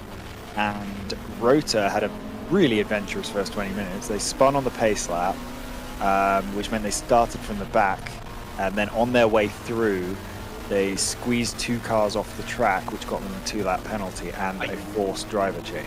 I was following for that. So this is at this point now, and it's mostly thanks to the rain and the amount of pace they had in the wet. They finally got themselves pretty much into the fight for the win, whereas it wasn't looking like that was going to be the case for a long time. Yeah, the other thing I'm noting here, just watching live timing for the last couple of minutes, is it seems like the 58 has a favorable driver rotation at the moment. I mean, obviously in a race that goes mostly, green flag the entire way, it kind of comes out wash. I was going to mention the one thing I didn't sort of recap there was the 59 car was 5 seconds plus faster than the 58 for almost the entire race, really, certainly during the wet. But they've had cooling issues that Sam, did you actually That's very interesting considering more it's concrete than that. No, Sam's shaking his head. He didn't get any more concrete than that, but they were pitting quite often just to refill fuel and then refill cooling, and then they spent some time in the garage. And I believe, they're back on the track now. And again, they're quicker than the 58 if you look down to the 18th place overall. interesting that those issues today, given the weather and we've got no idea what that's about, but obviously things are more complicated than that. That's why I'm excited for if and when we ever get driver ID, because some of these stints have been insane today. Yeah, particularly from that 59 car. Yeah. Yeah, it's worth noting JTR, now that they've made their pit stop and have some clear air, are actually consistently lapping in the 2 minutes again, as in the 2 minute flats, whereas Will to Win seems to have a little bit more variation. Well, that's not that quick. Look at I keep trying to pronounce it Evoque. Evoque. Yes. Evoque are under 2 minutes. Pinnacle are under 2 minutes. Oh, sure. No, I'm not saying it's absolutely quick, just relative to the W2W car they were sat behind. And It if looks you've been pretty paying similar. attention to Evoque, they, for the majority of this stint, have been under 2 minutes. Yeah. So I wouldn't fully count them out just yet. I mean, they're almost No, two laps the down, Pinnacle but- car behind them as well is, I know they're another lap further behind, but they're lapping also under 2 minutes. Yeah, being 2 laps down with just over 2 hours to go, that's gonna be difficult to come back, especially without safety cars, especially. Sure. yeah, but- Pinnacle also have the most inconsistent driver lineup, I think. So unless they've only got their fast drivers left. Speaking of things going fast, keep an eye on GP2. The new driver for North Loop, just slightly slower than the driver currently in the TS Motorsports car. So that gap's going to go back down, and we might actually have a pretty good race there again. So yeah, last I'd sort of checked in on GP2, North Loop had got a bit unlucky with the safety car didn't give them a lapse break when you would have thought it would have, which I think is just luck. And then they also got a 1 lap penalty, so they've managed to overcome that 1 lap penalty by the looks of things. Mm-hmm. Yeah, they were quicker. They were working their way back closer. Then TCS had the issue on pit lane with, I believe, their starter. I missed the issue on pit lane. Yes, yeah, no, that was something that It's ironic because you posted it. No, Sam posted it. But, yeah. So that gave North Loop the lead back. But now we're starting to see the TCS car come back. 983 has come into the pits for their penultimate stop. I want to talk a little bit about pace. We're on board 21, which is rocking and rolling around turn 8 as the 986 goes around it. The rotor car's pace has been extremely consistent across the driver lineup. So even after they switched drivers, there wasn't that much pace fall off. Whereas if you look at the 58 for Stratus, the second driver that was in that car was dynamite quick, and probably the same driver that's in the car now, if I had to guess. Maybe 3 or 4 seconds a lap faster than who was in for the first and third stints.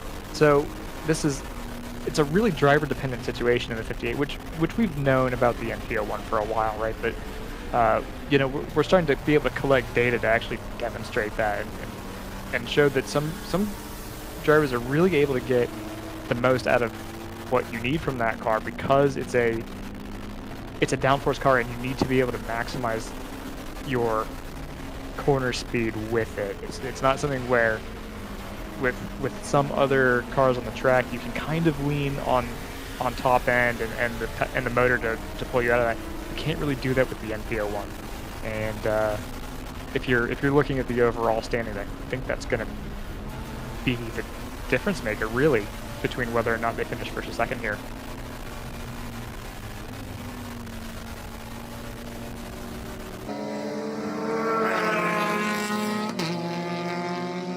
The Pinnacle car is actually really interesting. The 727. There's a little bit of a pickup, but it actually seems like it might be a tire wear thing for that car. I'm not so sure that it's actually between drivers. That's just something that's kind of curious. I don't know if they stopped for tires mid-race, but the fact that they've been able to pull their pace back down to where it was at the beginning of the race, that would be my clue for that. 58's in the pits. Yeah, so we did mention the 983 stop, correct? Yes. Yeah.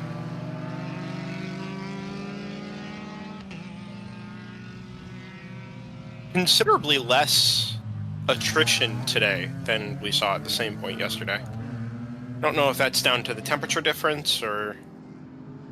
I think that'll help. Or what? Yeah. Literally only 4 cars not running, by the looks of things. Maybe a couple more because I don't see the Factor Fab car in that part of the field. But yeah, fewer cars started, so you're going to get fewer cars fail. So am I right in saying here that we are owed one more stop by JTR from here to the end, but 2 apiece for W2W and Stratus? Yes. Or is Stratus close to being able to do this on one? Stratus, I think, are in the pits now. Yeah, Stratus, I think can go to just one more stop after this one. Yeah, this is showing 37 laps, which would be what, about 74 minutes, maybe a little less. And they're on the way up now. Yeah, you see that. So let's call that 70 minutes in round numbers to get them to 220 on Tuesday. Yeah, they should be okay then. So one more as well. Where they come out, yes. 983, yes, but 986 is going to go to one in a splash. Come in, yeah. Right. So it'll be even on strategy between 58 and 696 when they come out for the overall. Whereas the 986 will owe us one. More so than it would normally be, actually, because JTR, if they are short filling on these last stops, they're probably putting in close to the same amount of fuel that Stratus is with their smaller tank. That's true. I hadn't considered that. They're actually going to be doing within a lap of each other based on your predictions here. Right around 36, 37 laps. So that'll actually be really interesting. That will be very close to even. Although I would presume that JTR is using more fuel than Stratus. In terms of the GTO, I don't know if we've nailed down this point in particular, but it does seem like this undercut strategy is working out well for them. That 986 is turning laps just north of maybe averaging like 201. JTR, since the stop, has been doing pretty consistently 2 minutes flat. So, assuming that they can execute their final stop, because we know W2W can, assuming they can execute their final stop well, they'll be in a really good position to overtake the 986 in the pits, effectively. 986 is in the pits. It's also slightly slowed the march of the 761. Right, they're still gaining and consistently doing laps in the 58s and 59s. But now that JTR is consistently into the 2 flats, it's shaved about a second off of that differential. Gap between the 696 and the 986 on that last time by was about 1 minute and 5. The fastest time we've seen from the 986 was about a time loss of about 1 minute and 12 minute 14. So the way things have been going, I would expect JTR to come out of this with about an 8 or 9 second gap, and they're going to need to continue to actually no. If they do that, then they'll be basically there. They'll just need to hold that gap and execute their final pit stop. Anything that they try to gain on track is basically going to be to help build the crew some margin for error on that last pit stop. We can pick up the pit lane camera. The 986 may have already been sent, but it's going to be close. I think it's going to go the way of the 696. Ooh, somebody's been off there at the end of turn 4. They absolutely have. In what didn't appear to be a very small way. Very dusty way. Yeah. No note on race controls. That hasn't been called in just yet. I knew I was missing a screen.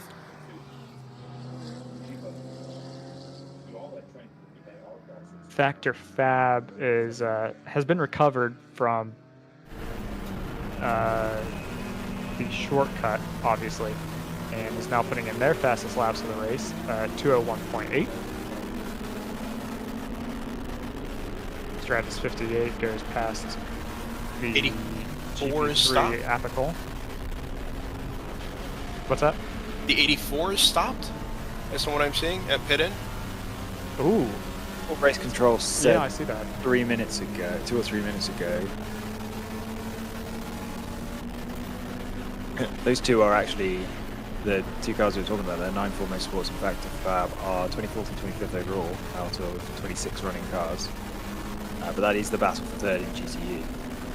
So do we see a stopped car to driver's left here? Well, 9-4 are listed as in the pits on Race Hero, so I'm guessing they actually made it in. Okay. Rather than being stopped. But that is obviously a problem for them. Gratis has gone through and taken the race lead. JTR has just come through now to take the GTO lead. So like you mentioned, Joseph, the undercut strategy, as it were, working incredibly well for JTR. Yeah, it's a savvy move by whoever was in the car at that point to make that call and say, well, you know, if we think we've got 2 stops to go anyway, you know, let me at him basically. Here's the 696, and where's the 986? Still hasn't come across the line. That'll be the 983. Is this the 986? It's lost second. Rota's come through. Yeah. Something amiss. There it is. Well, that's Rotor come through. Yeah, but this is them now. Okay, yep, you're absolutely right. Wow, that's a lot of time loss. I mean, it's a 330, but that feels like a big number relative to how close they were to JTR before this cycle of pit stops. I'm wondering if they're just making sure they get all the fuel possible in the car, so next time by, they only fill 2 jugs. Minute 50 is the time loss. Yeah, I mean, that's Joseph's script here compared to... where's the 696? Minute 10. Yeah. That's about 40 seconds, and the gap's 39.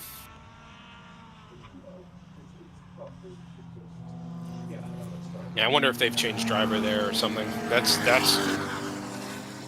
quite a bit of time loss. It is. It is also about the right time to change drivers there. You're right. Yeah.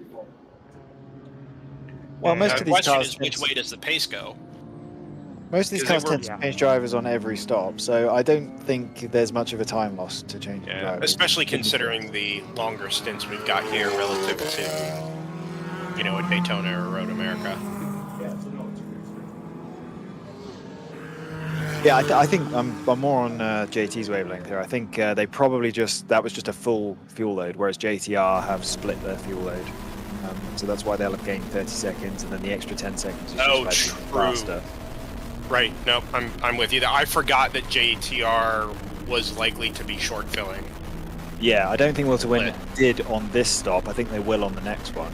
Right. So this will slightly come back their way next time, but I can't imagine it would be to the tune of 40 seconds like they've lost. It will come back their way big time if there's a safety car, because then JTR will lose all the advantage they've made, and Will to Win will be able to make a really short pit stop. Well, at the right time.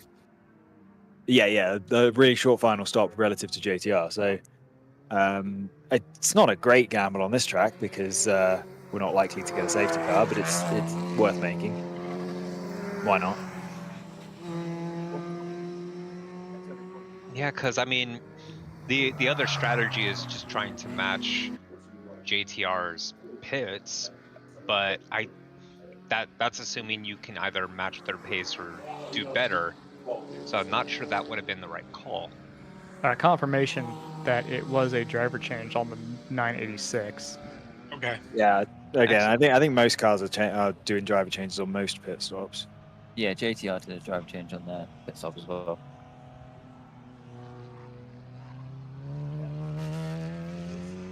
Then the next interesting thing is how many more pit stops does Rota have to do? Theyve got one more, I believe. Yeah, I think everybody except for Evoke is in for one more. But Rota's will be a big long stop, presumably. 986 got blocked on pit exit. And 01 stalled on pit lane. Yeah, I was gonna say I was gonna say I don't think that's how long it takes them to do a full fuel fill. That makes a lot more sense to me. That is crushing. Yeah, we've got this is 336 in the lane. If we mentioned that, on their way in, they cop a warning for speeding in pit lane. So don't do that again. Although this may, This is one of the cars I think is going to need a splash at the end. That's gonna be close. Sorry, which car? 336. I think they're gonna need a splash at the end. Did we not have that? Oh, it was no, it was 777 and 134. Correct. Yeah. The Yeah. 777 was going to need a splash, and if they're going to need a splash, I would assume that the 336 is likely to as well, being in 5 laps even earlier than their teammate. Yeah, actually, on that subject, this 777 should be due in the next 5 minutes or so. Question not related to strategy. I noticed this yesterday and meant to follow up, but didn't. Who's running the old chill out car? So that is TCS Motorsports. Yeah, that was process of elimination for me. I thought maybe it was TCS. I'm intrigued by that because TCS's car was already fairly competitive, wasn't it? Maybe in GP3? Yeah, but in GP3, Yeah, okay. look at where they are. Yeah, no, they're GP2. I get that. It's an interesting move to make. And it was already a well-sorted car. Car's paddle shift, remember. It's entirely possible that this car was already out this part of the country. Rather than having to tow their own car out, they might have elected it. It's speculation in the extreme, but that would be one reason why you might do that. I'd love to get information on that. That's very interesting to me. We often don't get terribly in the weeds with car builds, car sales, etc.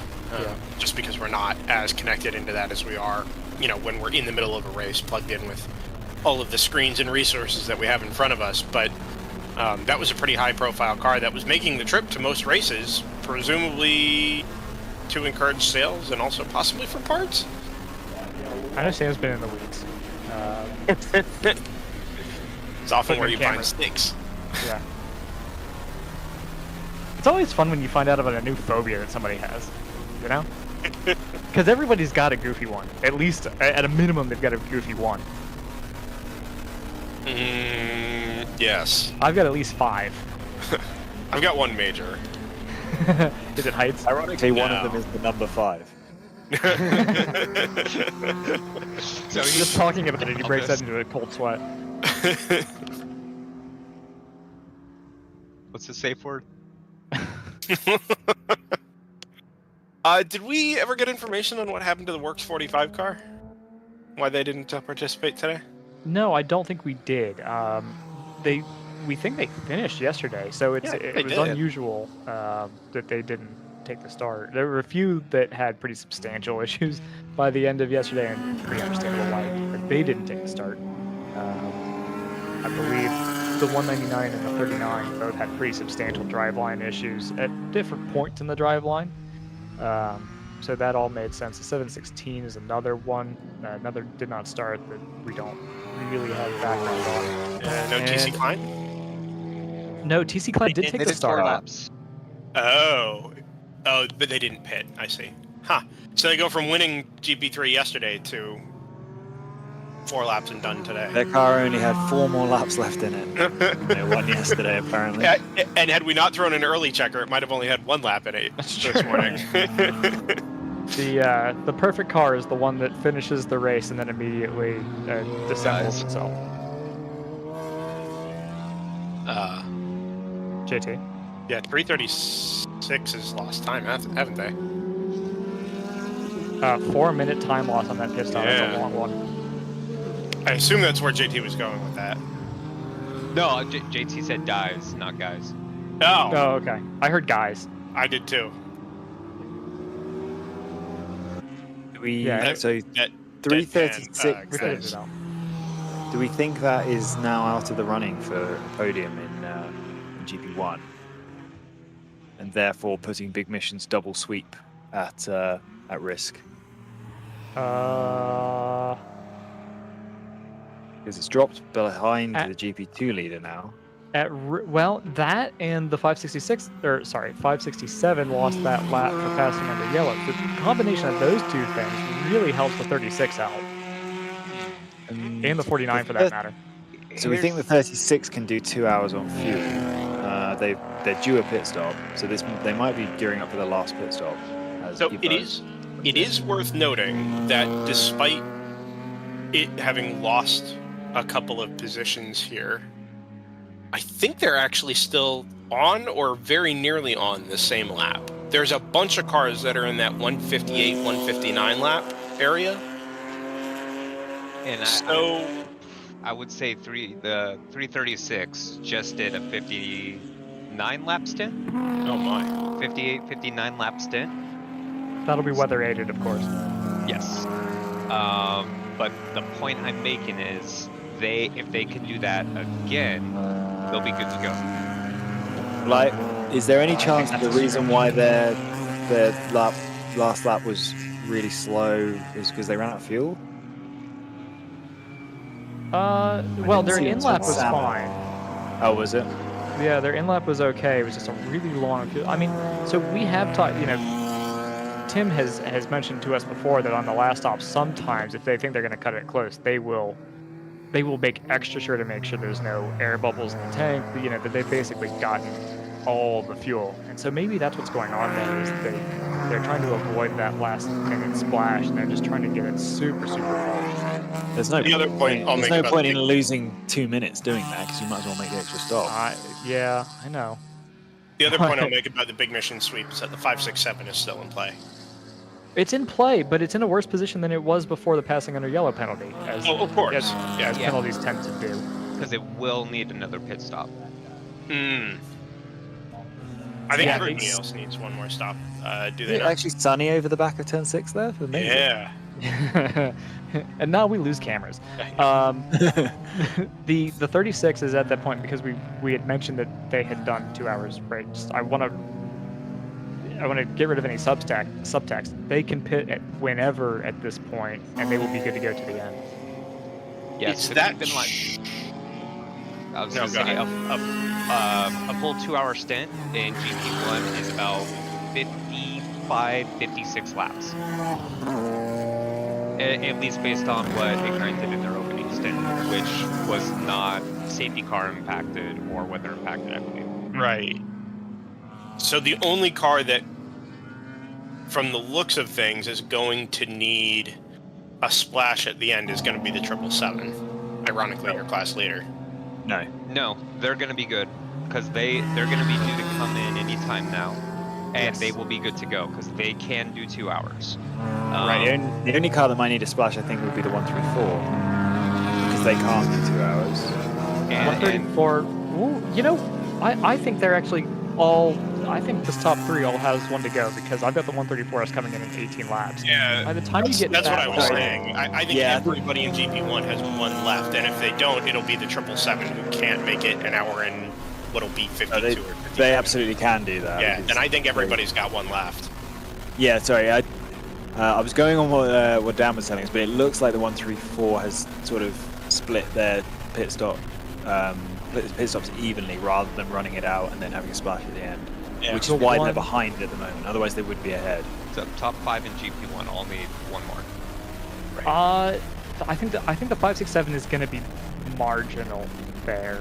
I haven't been watching them super close. It's still going to need to pit. The last time they pit was lap 126. So no, what I mean by marginal is I'm not sure if they're going to need a splash at the end or not. So 2 more pit stops. Potentially, but a very short one to finish if they do. That'll be really interesting because that's the race for 3rd if they can catch Ignite, which in general they've been quicker than Ignite. If they need a splash at the end, that'll ruin that. NRG's right there with them, by the way. Yes, GP1 has absolutely been a tortoise in the hare class. It's been such a wild mix of pace and fuel strategy. And I feel like that's partially aided by the fact that we really only had that. Has it been 1 or 2 full course? Yeah, I think just the 1 for debris. Yeah, just 1 today. And it's been not as quick as yesterday's, but it's been relatively quick, and so it kind of allows the fuel run strategy to actually play out in your favor, which it sometimes doesn't at tracks where we get more full course yellows. Keep your eyes on the race control log for the number 61. I see that. Yeah, that's the Evoke car who's been called for an unsafe re-entry, I assume down at turn 8, reference the 4-off that's listed just above it. That car, maybe not a shoe-in for a podium or anything like that, but it is still top 5 in GTO. It's got pace in it in the right hands. So they did just pit, so that'll be somebody's outlap. Yeah, I think so. Also, or inline. if we look back to the top 3, we've been discussing GP1 for a little while now. In that time, Rota has closed down about 10 seconds in APR. They've been consistently a second or 2 faster. So that's for the lead in GTO, and I believe we think both of those cars have 1 stop left. So that 20-second gap is very genuine right now in the race for the GTO lead. Wilton Win, on the other hand, the 986 has had no extra pace on JTR, so those 2 cars continue to be extremely evenly matched, but split by 40 seconds at this point. I'll make a quick note about changing conditions here. We see 777's in, by the way. That'll be their final pit stop for GP1 leader. That's about perfectly on schedule for them. Quick note about track conditions. We see the evaporate kind of all in the distance here around the track. Note that the air temperature is as hot as it's been all day, and now we've got actual sunshine on the racing surface. So the air temperature is absolutely not the hottest it's been all day. As someone who has actually stood here in it, it's very cold right now, like relative to what it was earlier. Right. We also haven't had sunlight really at all today, have we? I've got it at 60 or at 76. Well, maybe it depends on the weather station. 81, and it's absolutely not 81 degrees outside. Okay, fair enough. Yeah, I think we've got some localized temperature because I'm genuinely cold in shorts, and I would not be cold in shorts at 81. 777's leaving the pits. What a gaggle! It's Matt. That's not a Matt Malone thing. I don't know why you think it's a Matt Malone thing. Literally every commentator on the planet says, "Oh, that's a gaggle." But it is a thing. Right? It may not be his thing, but it is a thing that he does. I think there are people with bigger audiences than Matt Malone that say it. Probably. So is that the overall? No, not quite the lead. Oh, and that's also number 59. I'm so used to the 59 being the dominant. I know. GTU. Yeah, I wonder if they've had a driver lineup shuffle or.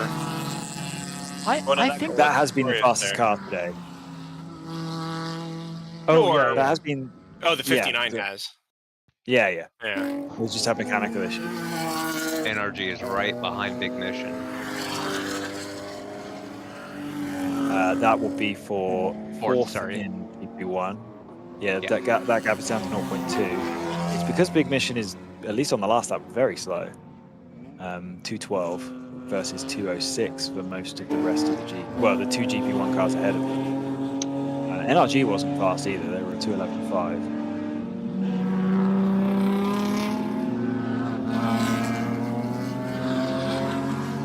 ATR is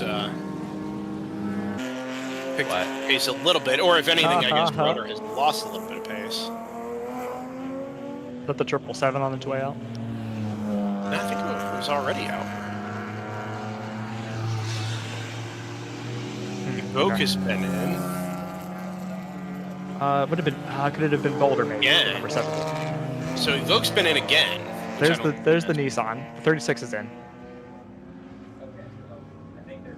Okay, so that should be their last stop as well because they can go 2 hours. Pretty easily their last stop, yeah.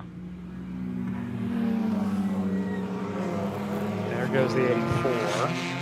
49 is past behind 67 for 4th in GP1. It's probably going to become 3rd in GP1 now that Ignite's pitted. I actually had noticed that the Factor Fad car had overtaken the 84. So that's a podium position changed in GTU.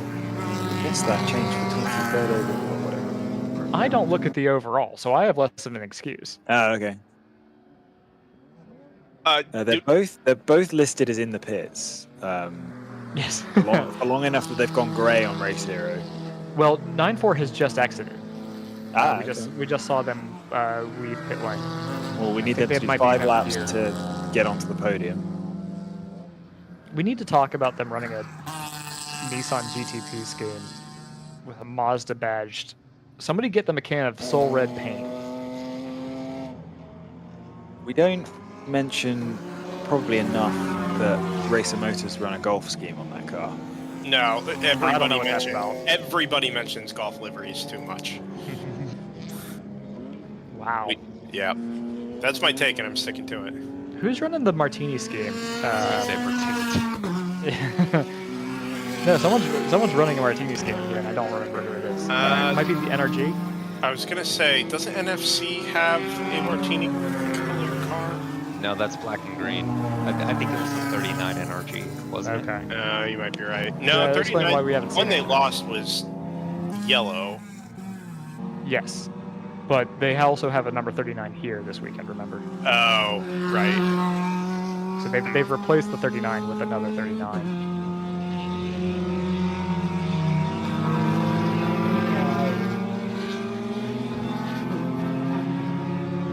That's bouncing off the limiter on the way into one. Your point about whether Joseph is, I think, one we should keep in mind for the next little bit here, because Rotor had done almost their entire stint in the the high 50s, 7s, 8s, and 9s, and now just within the last 5 laps has slowed down 202, 2 flat, 202, 201, 204. Very much all of a sudden. Yes. Yeah, as soon as I mentioned that they were closing the gap, it's suddenly gone the other way. So they are, let's see here. They're doing in 16, which is pretty, it's comfortable for them, right? For one more, this wouldn't be fuel saving? The 84 is stopped, drivers right on the way out of turn 12. So that'll be the run up to our cam 8, but it will not be in shot, so we're not going to be able to see it. Maybe on an onboard. But that was the car that had just left the pits about 2 laps ago, maybe just 1. The car that needs 5 laps to get onto the class podium. Yeah, well, except for the car that it was going to pass is now back out on track. But that, oh yeah, there it is. 56.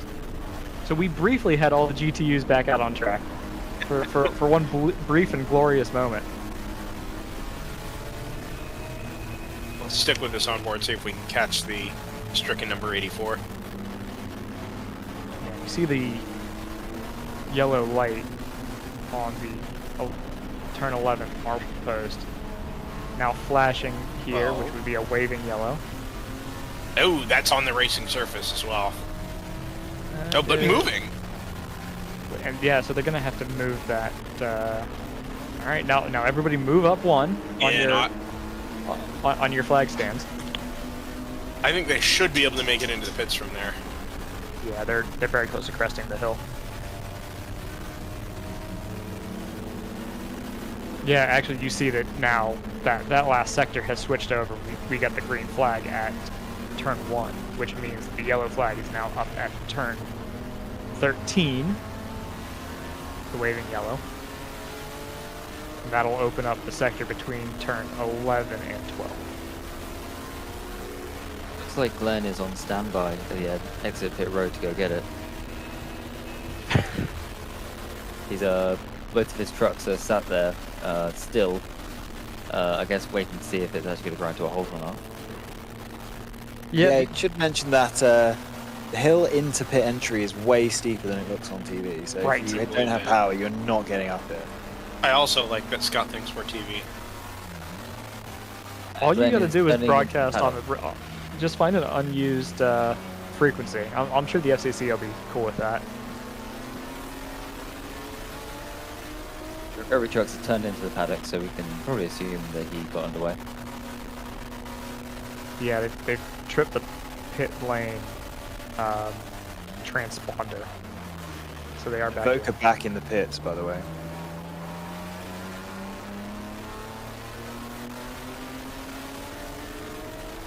Yeah, they've been in for some time. They've already lost 3 laps here, and it was very unscheduled anyway. They had just been in.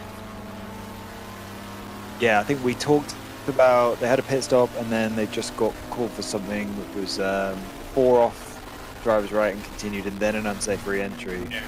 Now they're back in the pits again and have been for a little while.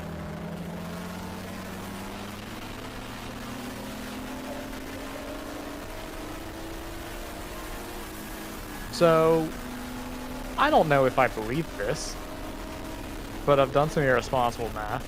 Oh boy.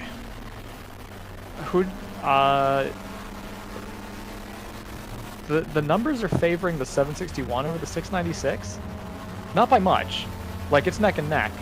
But that kind of surprises me, and I wonder how much of that is fed by the wet weather pace for the 761. That's what I was about to suggest, is that based on how much faster they were in the wet, then yeah, sure, but that's not going to be relevant. They're going to have a longer pit stop than the 696. That also is true, yeah. I think that's going to cause them issues. Their slower pace over the last half dozen laps or so has already cost them about 8 seconds. Right, they were just under 20 seconds behind the 696. Now it's out to 28. And then if you take the 761 out of contention effectively, it makes it really difficult for the 986 to claw back that time. Yeah, I think the 986 has just, by virtue of not having pace since the last stop, which, in fairness, may be a relative thing for us. Once the 696 was unleashed into some clear air, they, even if it's only a couple of tenths a lap or a second a lap, that does add up over the length of a stint, to the point that it's now 60 seconds. Yeah. Also taking into account the time they lost stuck behind the stalled GTU at the end of pit lane. But even so, there's no denying, at least 20 seconds of that, if not more, has been lost on track.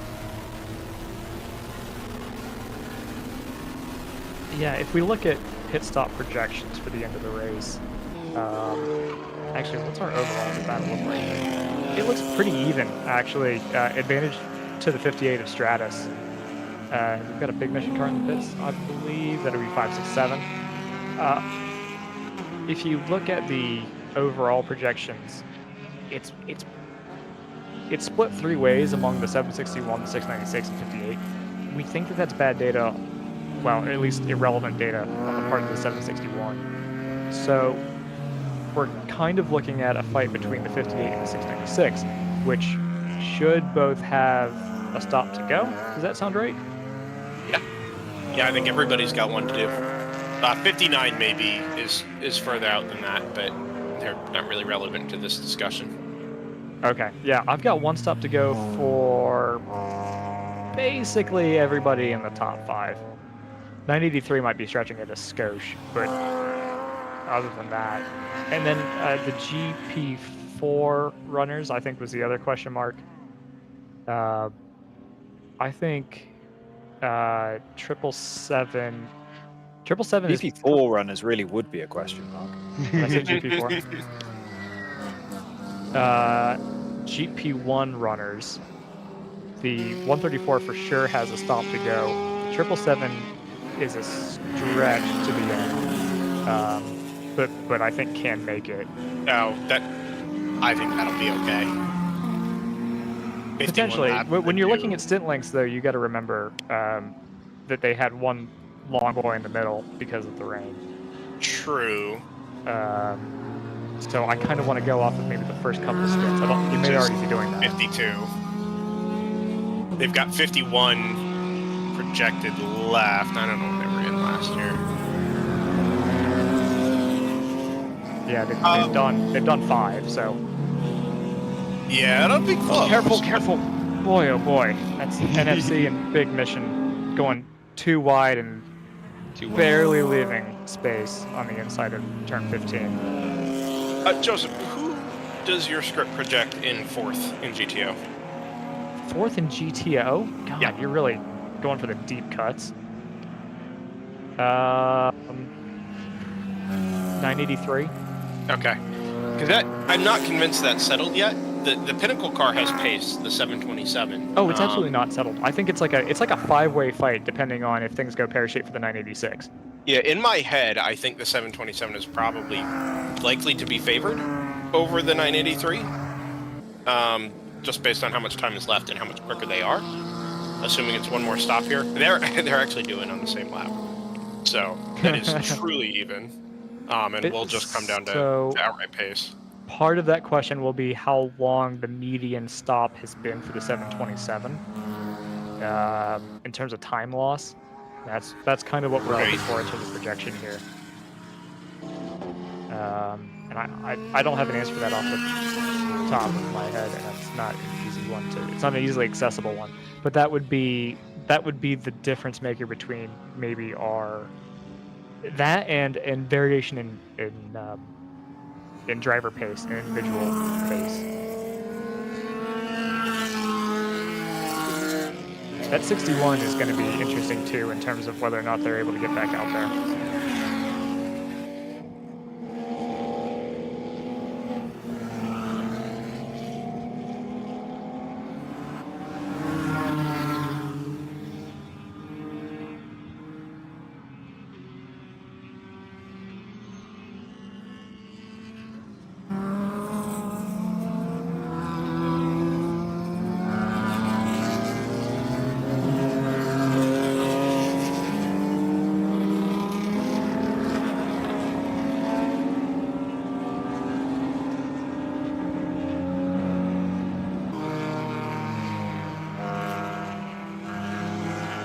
Okay, while we've got a little bit of a lull in the action, let's get ready to head up to commercial break. I think we've got the big point of intrigue here, I think for me, is GP1 and whether the 777 can stretch all the way to the end, and B, whether or not having to stretch to the end, although we were just told that they don't really do fuel saving, whether having to stretch to the end compromises their fight against their stablemate in the 134. There's also, this wouldn't pay points, but it is interesting from a sort of bragging rights position, the GTU versus GTO battle, where it looks like the 58 might have the edge over the 696, depending on how the final stage of this race plays out. So I don't know if we'll have more answers for that when we come back on the other side of this break, but we'll have a little bit more data to chew on and think through how the end of this race, the last 95 minutes or so, are going to play out. No threat of rain for the end. This will be a straight fight, and it should be fun to see. Be right back. Sentinel by Candelaria Racing Products is a comprehensive motorsport video system incorporating live streaming, local recording, picture-in-picture, flag status, leaderboards, data overlays, and more. Perfect for endurance racing, sprint racing, and HPDE. Sentinel includes everything you need to get started. With the ability to control the live feed from the cloud and GPS auto start, you will never miss an on-track moment. What are you waiting for? Get your Sentinel today.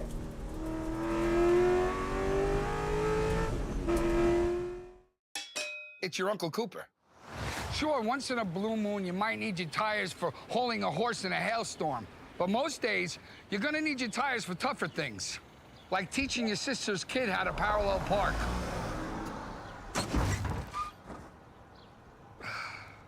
Thankfully, these Cooper Enduramaxes aren't just tough, they're everyday tough. Okay, there's a lot of improvement. Go with the Coopers. Cooper! When the finish line calls, we answer. Hit the road with insurance protection from Hagerty. Whether you drive a built racer, sports car, or exotic, and save an average of $264. Get a quote today at Hagerty.com.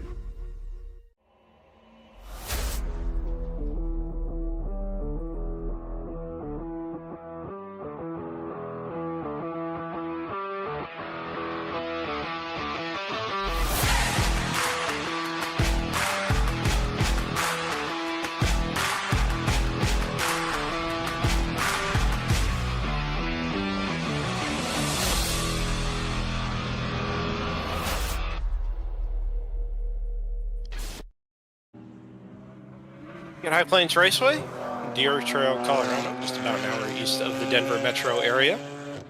The World Racing League, powered by Hagerty Motorsports on DriversEye Live. Brendan Kazmarek, JT Tammy, Scott Michaels, and Joseph Woodrock.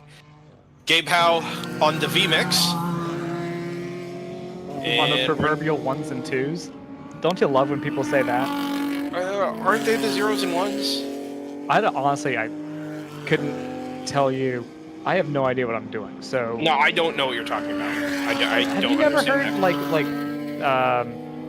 producers being referred to, or people on like soundboards being referred to as the ones and twos? See, that's silly, because if they're electronic, it should be zeros and ones. It's a missed opportunity.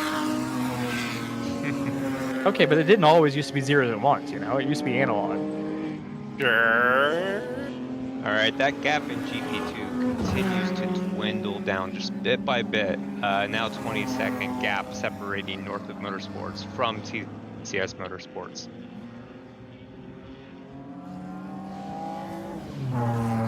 Are you gonna contribute to the turns of praise, or acknowledge that? JT is not interested. Meanwhile, in GP3, it's still the AOA Motorsports number 15, which is not the one that was setting smoke screens earlier. That was the 85, which we haven't seen in a while, which is a little sad. Yeah, I'd like to know what actually was the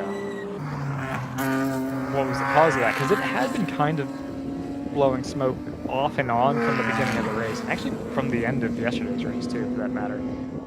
But eventually started to drop fluid, and I don't know if they were called in. I don't think they were ever properly meatballed, but I'm glad, Brendan, that you mentioned that it's the old chill-out car, because that had been bothering me all day, and I thought I was just kind of... Delivery? Yes. I thought I'd just been kind of conflating Mazdas, because Mazdas. But now that I know that that's an old car, I feel much better about my eyeballs. I'm glad that car is continuing to race. Oh, yeah. It is... I mean, that was maybe the best-built GP2 car we had. And for it not to continue racing at the hands of somebody in the World Racing League, I think was going to be a shame. Rebel. Yeah. Yeah, and that car is, depending on how their pace progresses, they're so evenly matched with the Northlip 21 is the problem here. But that GP2 battle has been neck and neck literally all day, as the 15 comes into the pits from the lead in GP3.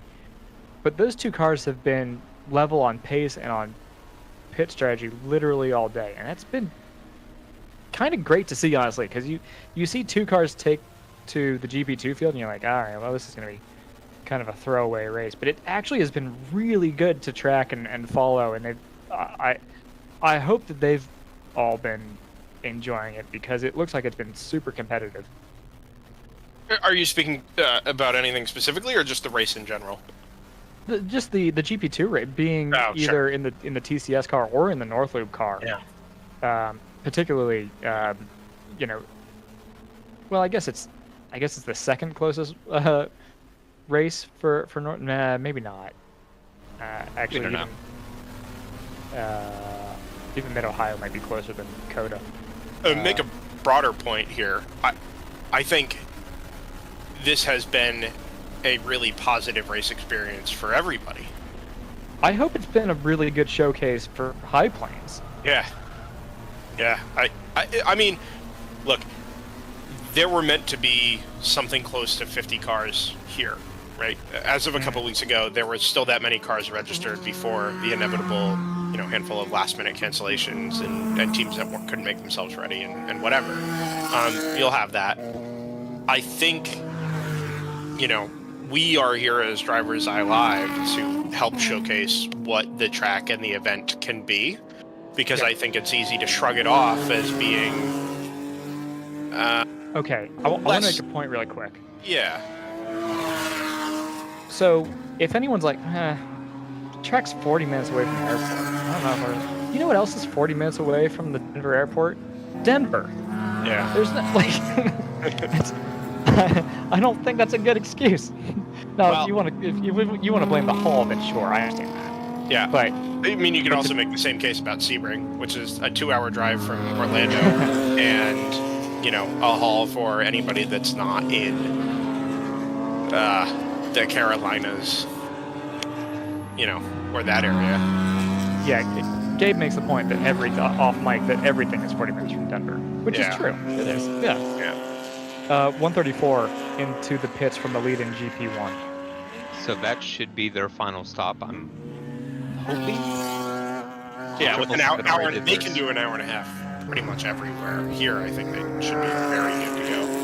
But hold on, can we go back to that pit camera? I thought it looked like somebody maybe had a piece of their hood had flown up in the... Oh no, that's Glenn. Who's being towed? Is that a Stratus? 59. 01. 59, it's not the 58. Oh, you're right. It is the gold car. Yeah. Whew. Attaboy, Glenn. Still not ideal, but... There goes Glenn. So that gap, we were just talking about the difference in pace between the 21 and the 22, and how there wasn't one. That gap is closed in by about 2.5 seconds now between the 21 and the 22. That TCS, erstwhile Chill Out Mazda, has closed in to under 15 seconds now for the first time in quite a long time.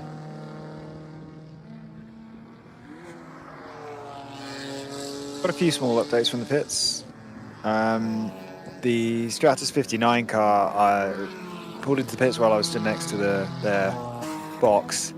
They took off the rear deck, and the guy who was looking in shouted a word that I can't repeat, and they didn't seem to have a huge amount of hope for fixing whatever the problem was. The car's obviously still in the pits, but it's disappeared from their box, so I'm guessing they took it back to the garage. But some relatively serious problems with that 59 car at this point. Yeah, we just saw it powered by Glenn.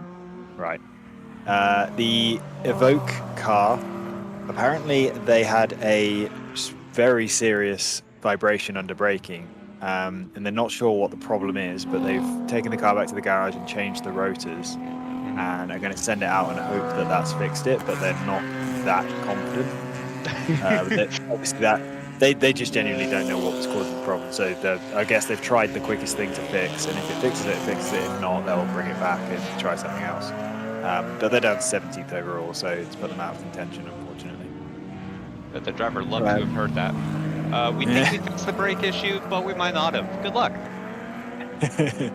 Well, it was only a vibration. I think the brakes were working fine. It was just a huge, really serious vibration. Yeah. Got a pedal now.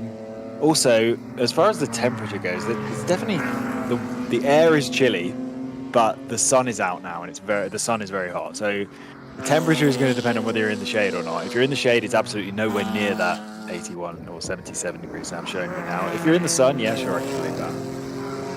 It's actually really interesting because if I've just pulled up.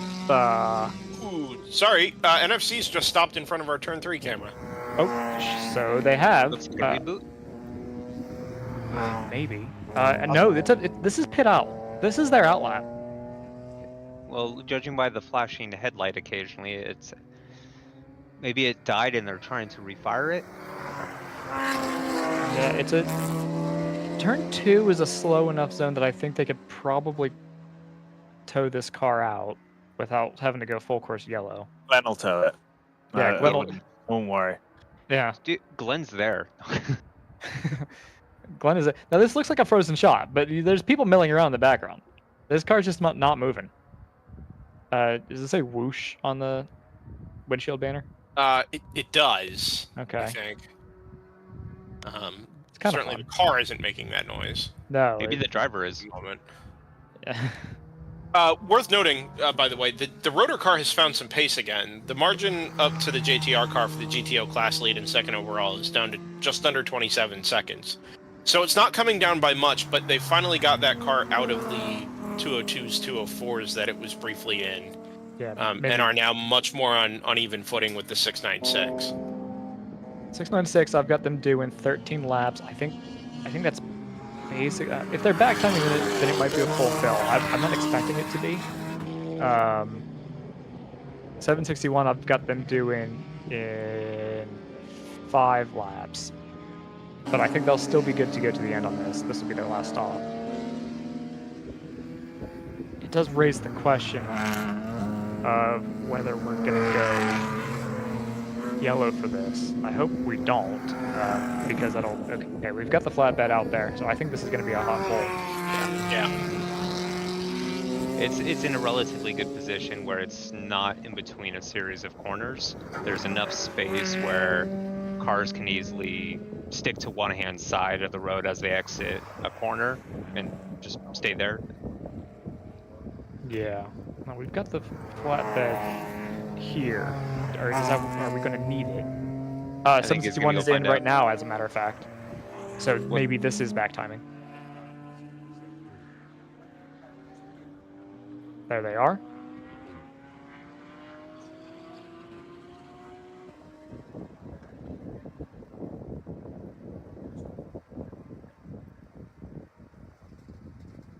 Checking in with the driver, trying to figure out what they need.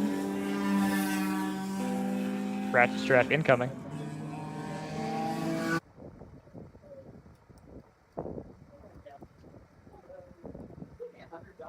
All right, I think we're just gonna tow this. I don't think we're gonna need a flatbed for it. Yeah, now this will be causing some slowdowns here on the exit of turn 2, and compromising, of course, the entry into turn 3. Kind of makes me wonder if Rotor has chosen to pit now, assuming that lap times are going to be slightly reduced here.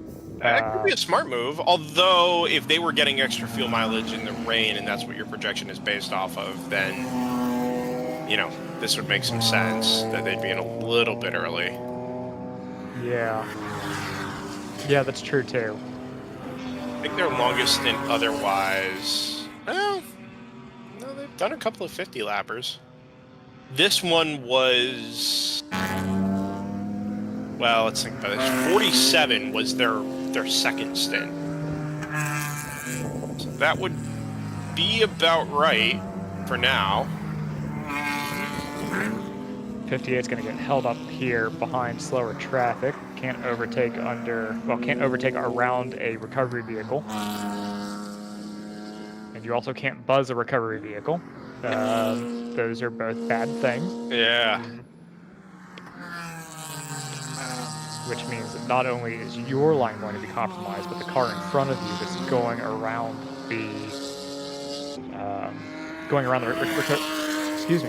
the recovery vehicle is going to have to take a very wide line around turn 3 and turn 3A.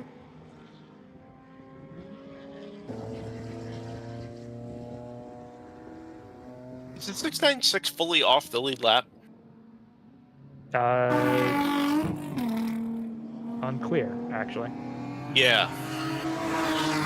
I've got 58 expected in 11 laps. Also, same for the 696. Yeah. That's kind of why I was asking, because I don't think there's going to be that much to choose here. The Stratus in terms of the overall. Yeah, exactly. Yeah. Well, there's not going to be much to do here, I guess is the point. Where, 696 is lap. Actually, I think it just happened. Because 696 is, 58 is on its way out of shot. 696 is at the apex of 10. So, I'm thinking it's actually just gone a full lap down. Rotor's still in the pits? I think they've tripled on their way. Yeah. Okay, they have the I see. I believe. Yeah, I think you're right. Yeah, confirmed. Stratus comes across the line. It is 1 lap and 4 seconds. If we still have the turn 6 camera up, it looks like we've got a car stopped over there. Haven't identified it just yet.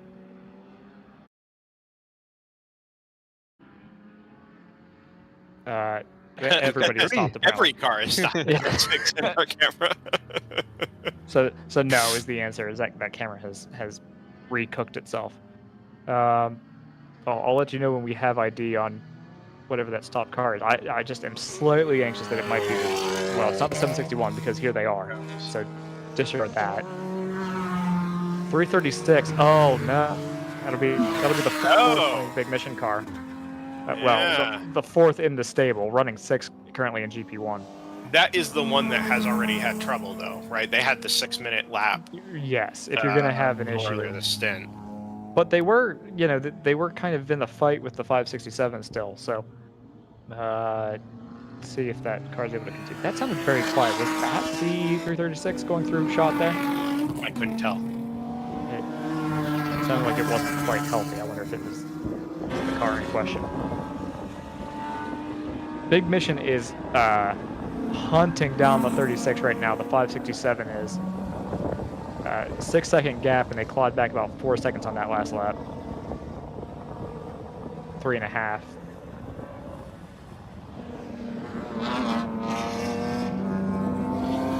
.336 stopped out on track. 4:45 outlap for the rotor seems very slow. It does.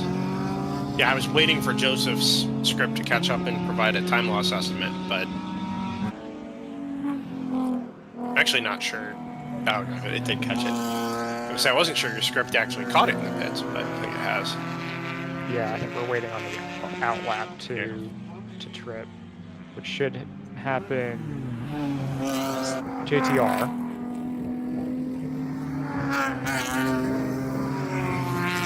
Their sister car in the 698s just had a 4 off over at turn 4. Gap from the 567 down to the Nissan 350Z of Ignite down to about 3 seconds even now from 6.6. So that pass may happen. There that is actually. There was the Nissan and there is Big Mission. That pass may happen on this lap. North Loop, number 21 has pitted. That should be their last one of the day. Key here is going to be execution. No penalties for the number 21. Are we fairly confident the 567 is not going to have to pit again? It's borderline. 33 laps is pretty far. Which one is this? 567? Yeah. 33 laps in an hour and 17. That's close. Well, do some irresponsible math at all. I know its opening stint was 45 laps. So well, that was an hour and 35 minute stint. Right. Well, but if 33 laps is a finite number, then, you know, as a stint distance, then it's how long is 33 laps going to take?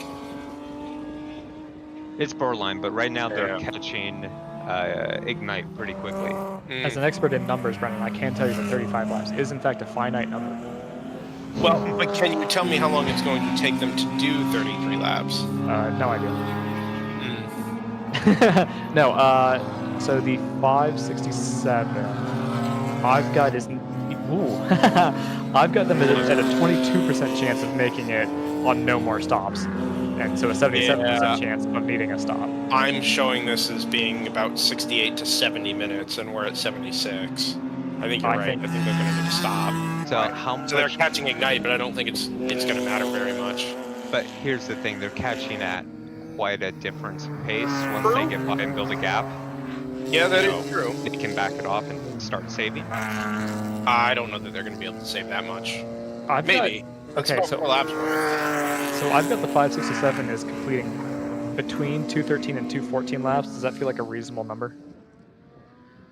Oh, sure. Yeah. Why not? Okay. So if it takes them, if they can get to 213, which is like basically the modal number that I've got for them, that'll be 34 laps from now, and we're saying pit expected in 32. That's gonna be dicey. It lines up exactly with what you guys are saying with your back of the envelope stuff. Yeah, I think as much as they hate to do fuel conserve, I think if they want to avoid another stop, I think they're gonna have to fuel conserve. Rotor has come back out of the pit lane and immediately become the fastest car on the track. Well, 158.3. Did we get time loss for them? Rotor, actually. No, we didn't. I'd been waiting. Oh, there it is. Just come through. 237. That is a long stop. That's about a minute of time loss. That is the problem with that. I don't know if that's a function of their fuel fill rate or what, but that's one of those differences that you can't really make up on track with this, 75 minutes or so to go? No, not at only 3 seconds a lap. What's happened in North Loop? On track. Okay, they've just come back through. Okay. I just think it hasn't triggered the... Oh no, that's weird. It says they pitted and then your script shows them missing. Yes, which is unusual. Yes. But that might be a function of where they're... are they pitted maybe before the transponder, I wonder? Possibly. No, North Loop's pit is pretty far down. It's roughly where JTR's is. Okay, maybe it's the other way around then. Maybe it's because... Are they pitted maybe behind or past the start-finish line? Possibly. They're definitely closer to that end. Okay, so that's probably why. It's probably a false positive based off of that. But at any rate, they're okay, and they're a minute and 14 behind TCS, which assuming TCS can stop, and they do, that would still be pace advantage or track advantage to North Loop on net. TCS is in. There you go. So we'll see how that pans out. Remember, the gap before the pit stop was in the ballpark at 15 seconds. Actually had fallen all the way down to, yeah, we'll call it 11 seconds. It was 7 seconds at North Loop's in lap, but that might be distorted because North Loop will have obviously had to slow down to get into the pit lane.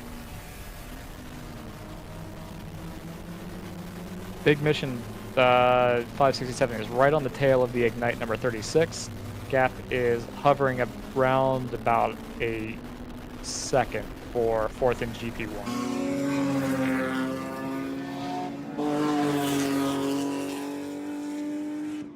There goes the 49 of NRG, the number 197 of Overnight. Pinnacle 727? Question mark. Okay, and there's the fight for 4th in GP1. There's the Nissan, and there's the BMW behind it, crossing the start-finish line right about now.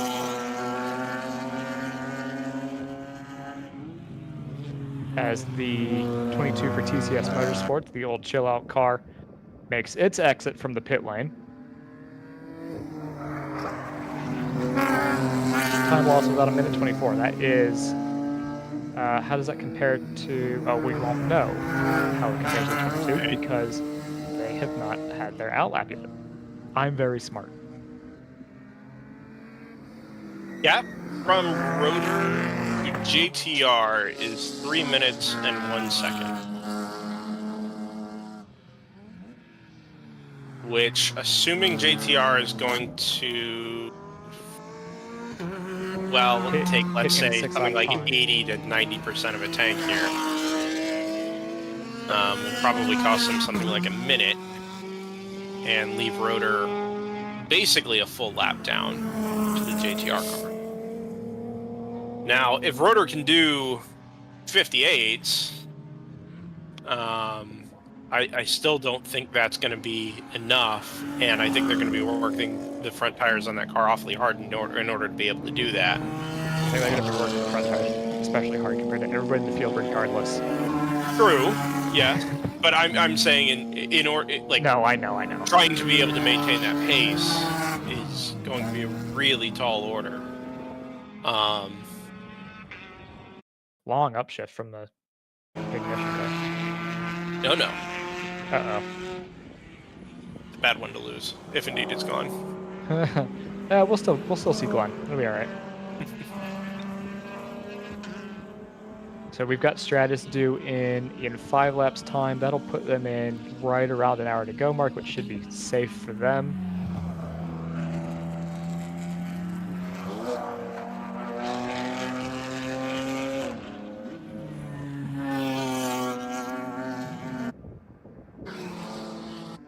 Got confirmation that that camera on the start finish is donezo.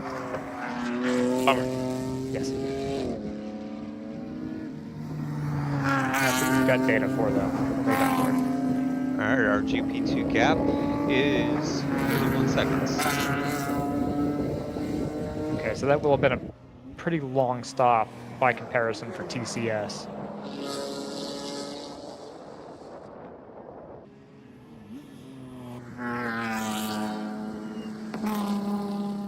Big Mission. Has Big Mission gotten around the 36? They definitely have. 1.5 seconds at the line in favor of the Big Mission number 567.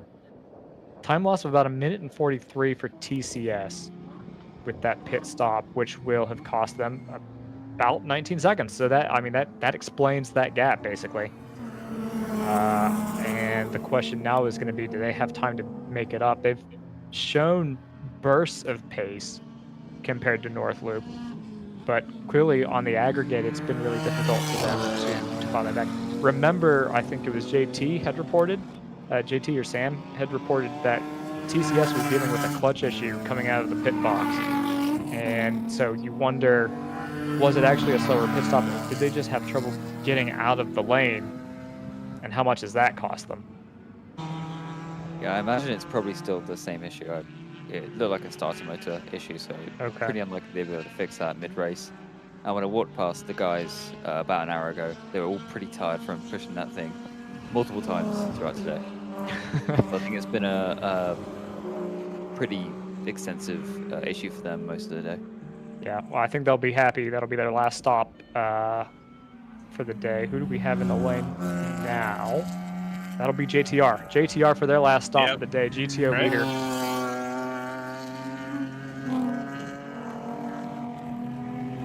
Gap back to W2W is 1:26 last time by. Even if it were a full service stop, I think that they've got enough pace in hand, or sorry, enough gap in hand that they should come out in front, but in about a minute's time we should cut back over to the pit lane camera and just take a look and just watch to see if they do in fact beat the 986 out of pit lane.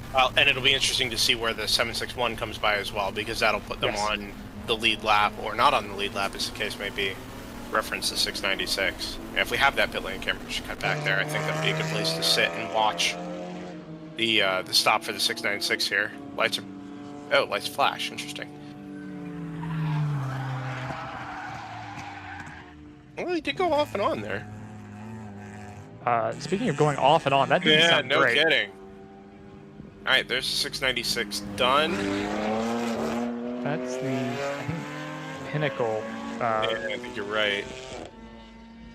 So what's the, and we know that they don't need a full fill, but the question is going to be, what's the gap now back to the 986? I think that was them about to come through shot there.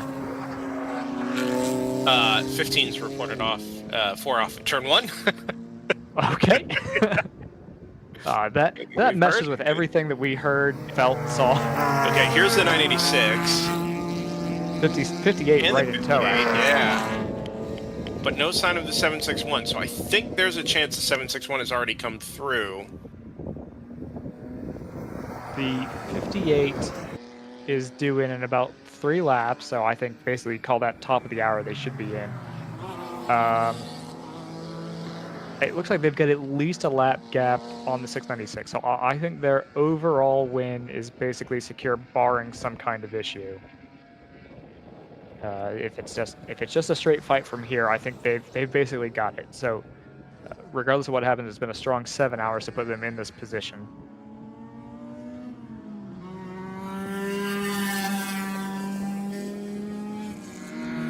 They have completed now 196 laps. Interestingly, I believe everybody in GTU is basically on track to score points here. So that's a great showing from the MPO1s. Yeah.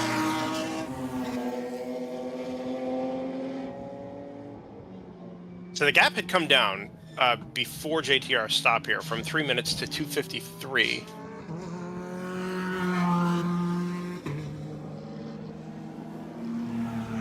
Now, JTR hasn't come through on their outlap, at least on your script, Joseph. Yes. Now it has. 3:15.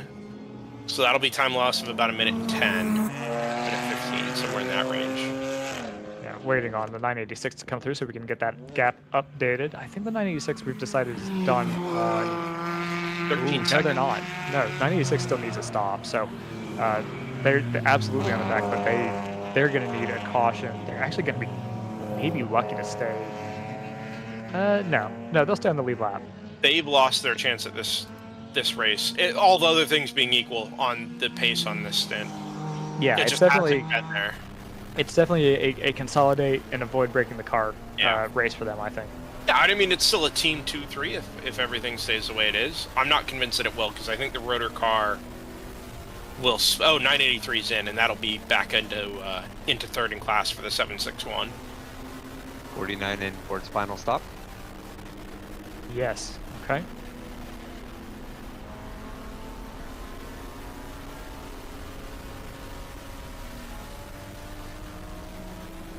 And we also saw the 696 be pretty quick at the end of the day yesterday. So if we are on any type of similar driver rotation here, there is a chance that they may pick up the pace here again. Yesterday it was well into the 59s, and pretty consistently so. Got a note from, I believe it's Chris Davis from North Loop. Starts out with, "Hey gents." It's a good way to start a text. I like it. Exciting battle in GP2. No, and I would agree with that. I think that's been kind of the for me, it's been the battle of the day in that class. Yeah. Was in the car for 3 hours and 45 minutes from dry to wet. Very good clarification. Under 4 hours from dry to wet and back to dry. Sounds like Chris was the guy who copped the penalty for unsafe re-entry. Literally with the spray, he says, just couldn't see the other car that was en route. But talking about how his pace was able to keep them in the lead, get them back into the lead. Not happy with how the full course yellow panned out. I don't think he's casting any blame or disparaging. But before we get any nasty letters, just the timing did not work out for them. Basically, TCS managed to catch a lucky break with where they landed relative to the leader, and basically it sounds like got the advantage of the wave, or well, not quite wave around, but you know what I mean, the way that the field grouped up, and very complimentary of the North Loop crews. Pit stops, woohoo! Complimentary of their pit stops and consistent driving to maintain this lead. And I think that's all. None of that feels inaccurate. It's been really consistent work for everybody on both of those teams, North Loop and TCS. Consistent pace, consistent pit stops. It's been a really fun race to keep track of on the timing monitors throughout the 7 hours that we've had so far. I think it's a good example of the old phrase, "It only takes 2 cars to make a race." Been saying that all day, Brendan. Yeah, GP2's a little thin this weekend, but those are 2 really well-prepared cars. TCS is, I mean, still, I'm sure to some degree finding their way around, the ins and outs of that MX-5. Yeah, but I don't think they've run it before. No, that's my point, right? It is. Yeah. It presents itself as a ready-made car, and has a lot of things that most GP2 cars do not. So I think it lends itself well to being there or thereabouts, on pace as a turnkey option. But the North Loop car is well prepared. Their last car was well prepared as well, and this is, I think it's a spec E46. That's just kind of been ready to go and been up for the fight with TCS, and to be this deep into a race that's gone green for as long as it has, and is as close as it is really, really awesome. And we do often say this in WRL, right? The races that we get more uninterrupted running, more green flag racing and strategies and pace differentials that are allowed to play out naturally are often the best races we see. By the way, I think we're looking at the 134 putting 567 2 laps down from them. Yeah, I think you're right. Which has been promoted to third now that the 49 pit. Margin from 696 back to 761 is 1 minute and 29. So I think the target here is going to be something like 3 seconds a lap. and there is consistent pace differential, but 3 seconds a lap is really tough to do in and around traffic. Even if the 696 is in the 201s, every lap you don't do a 158 is putting yourself, sort of behind the 8 ball, or further and further behind. And there it goes, 2 minutes flat, 0.7. Also, the 696 got a fueling infraction warning on their last pit stop. I think it was you, Brendan, that noticed the lights flash. I believe that was the engine firing up between fuel canisters. Yeah, that would make sense. Yeah, that's the advantage of not putting a foot wrong, until your last stop, right? Is you've got a little bit of margin to, obviously not to get sloppy, but if something does go wrong, you can absorb that warning. Yeah, and the good news there is it is their last stop, right? Pending any sort of other major issue, which would be a bigger story than a potential penalty itself. This is pretty clearly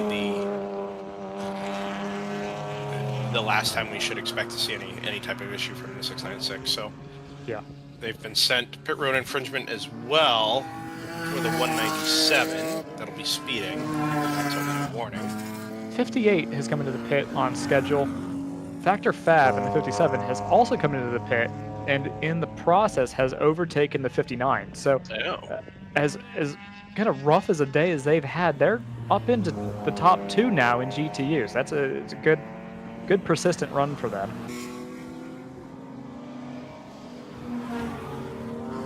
Say persistent rather than consistent. Yeah, 696. Pinnacle's taking chunks of time out of the 983 as well. Yeah, Pinnacle, I don't know if you caught this, Brendan, but Pinnacle led the opening stanza of the race with a 17-year-old pilot at the helm. I saw the note about, is it Braden? Is that the name? We'll figure it out. Yeah, I forget. I gotta look. You've conflated his first and last name. Hayden Bradley, yeah. Hayden Bradley. So if I combine the two and shorten, the most efficient way to say that name is Braden, clearly. There you go. It's his new nickname. Fair enough. Fair enough. I mean, that's awfully impressive. And look, I think Pinnacle as a team, they have the cars and the equipment to be competitive. If you don't have something close to a perfect run, then in a 30-plus car GTO field, you can get lost, right? It's easy to get buried at the bottom of the top 10 or even deeper, right? And I think in this case, having a little more distance between the GTO cars at the top has allowed them to shine when they do have pace. And over the course of a race distance, as the race ebbs and flows, they, they have the ability to poke through back into the top 4 or 5. I think they're going to overhaul the 983. I think everybody there has made their last stop, and with a minute margin between them, and something like a 4-second a lap differential, I think this is still on for the 727, which would be for a top 5 overall as well. Yes. Yeah, that's a good point. With the 58 still, we assume taking away laps, although they're on their out lap, so we need to just keep an eye on that. I don't know if we actually saw them leave the pit lane, but I assume they're still circulating. They say that their Northwood was putting all their trust in CJ. CJ is the ringer. In CJ we trust. And in fairness, they have pulled out a gap on TCS here. They have started to kind of stretch their legs a little bit. So we might be seeing, here's CJ. There goes CJ. And here comes Rotor on the inside of turn 2. As I've said before, be very careful trusting anyone with a nickname. Okay. Especially one with a J in it. It's oddly specific. Well.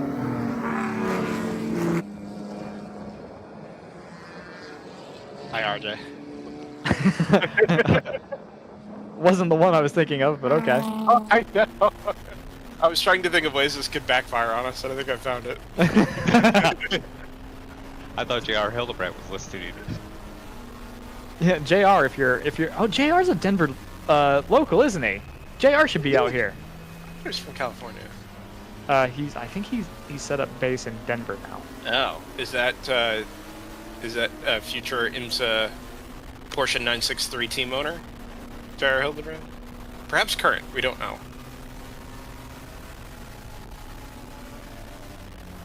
We're gonna get to the bottom of this. He is from, as you'll remember very acutely, I'm sure, from about 10 years ago, is JR Hildebrand from Sausalito. But I thought I read for sure that there were a lot of IndyCar guys based out of the Denver area now. A lot of people based out of the Denver area. Everybody loves Denver. A lot of people do love Denver, to be fair. Resentfully through gritted teeth. Be have you ever been out to careful, or Denver? we'll send you the Sheboygan. No!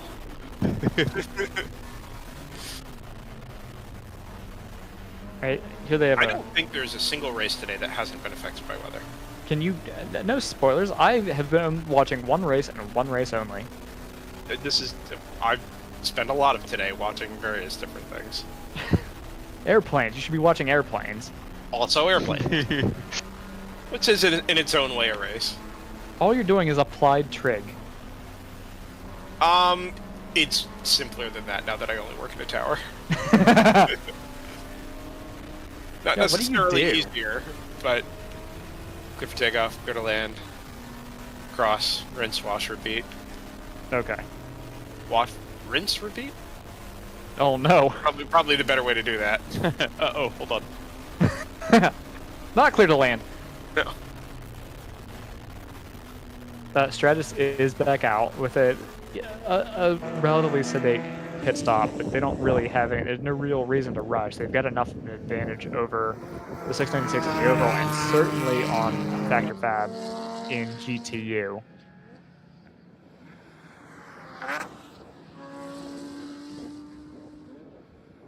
.698's doing pretty well, actually. Just been taking away laps. I don't think they've had any mechanical issues. So they're sitting up in 7th in GTO.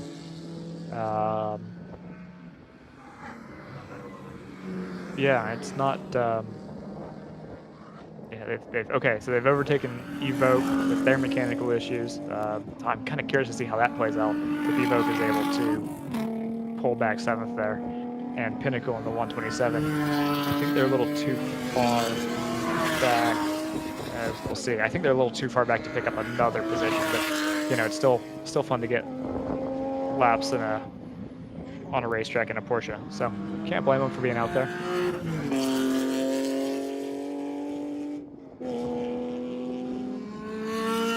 Gap to the 986 behind the 696. Hair under 19 seconds, but remember we are expecting another pit stop from the 986, which is going to pitch that back down to about a 1.5-minute gap, we think. As what is this? Is this a? That is a mess. That's what that is. It is a mess. Now they're 3 wide going to 11. Yeah. But that was the number 49 of NRG Racing. I was trying to figure out if they're not really close to anybody in class, so that must have all just been a bunch of people just going for track position, really. Okay. 205 from JTR. There is a part of me that wonders if they've just turned it off for the moment and will stop. Well, no. What's happened is they've had an off track at turn 8. Oh, interesting. So that is not one you see very often. No, but that's an easy. So this is such a concentration track that if things are getting a little too easy for you, that would be the corner where you might have a silly off. A brain fade, yeah. Yeah. Well, I mean, I think High Plains it has covered itself in glory this weekend, but it is far from a lot of things, and I think that the fewer features you have around this circuit, the fewer sort of subconscious clues you get to where you are and what you're doing. And like you say, if you're not fully locked in, and fully concentrated on where you are and what you're doing, it is a lot easier to make a mistake. Yeah, we've got a guest in from the 3rd place entry in GP1 at the moment with the, I think they've overtaken some laps ago, the number 36 Ignite Performance Nissan. Sam or Scott, I'm not sure who's at the helm over there. Yeah, I got it. Yeah, we got Matt here from the 567 car, formerly LMR, now Big Mission Motorsport. So yeah, you guys look like you're in a really tight fight for the podium.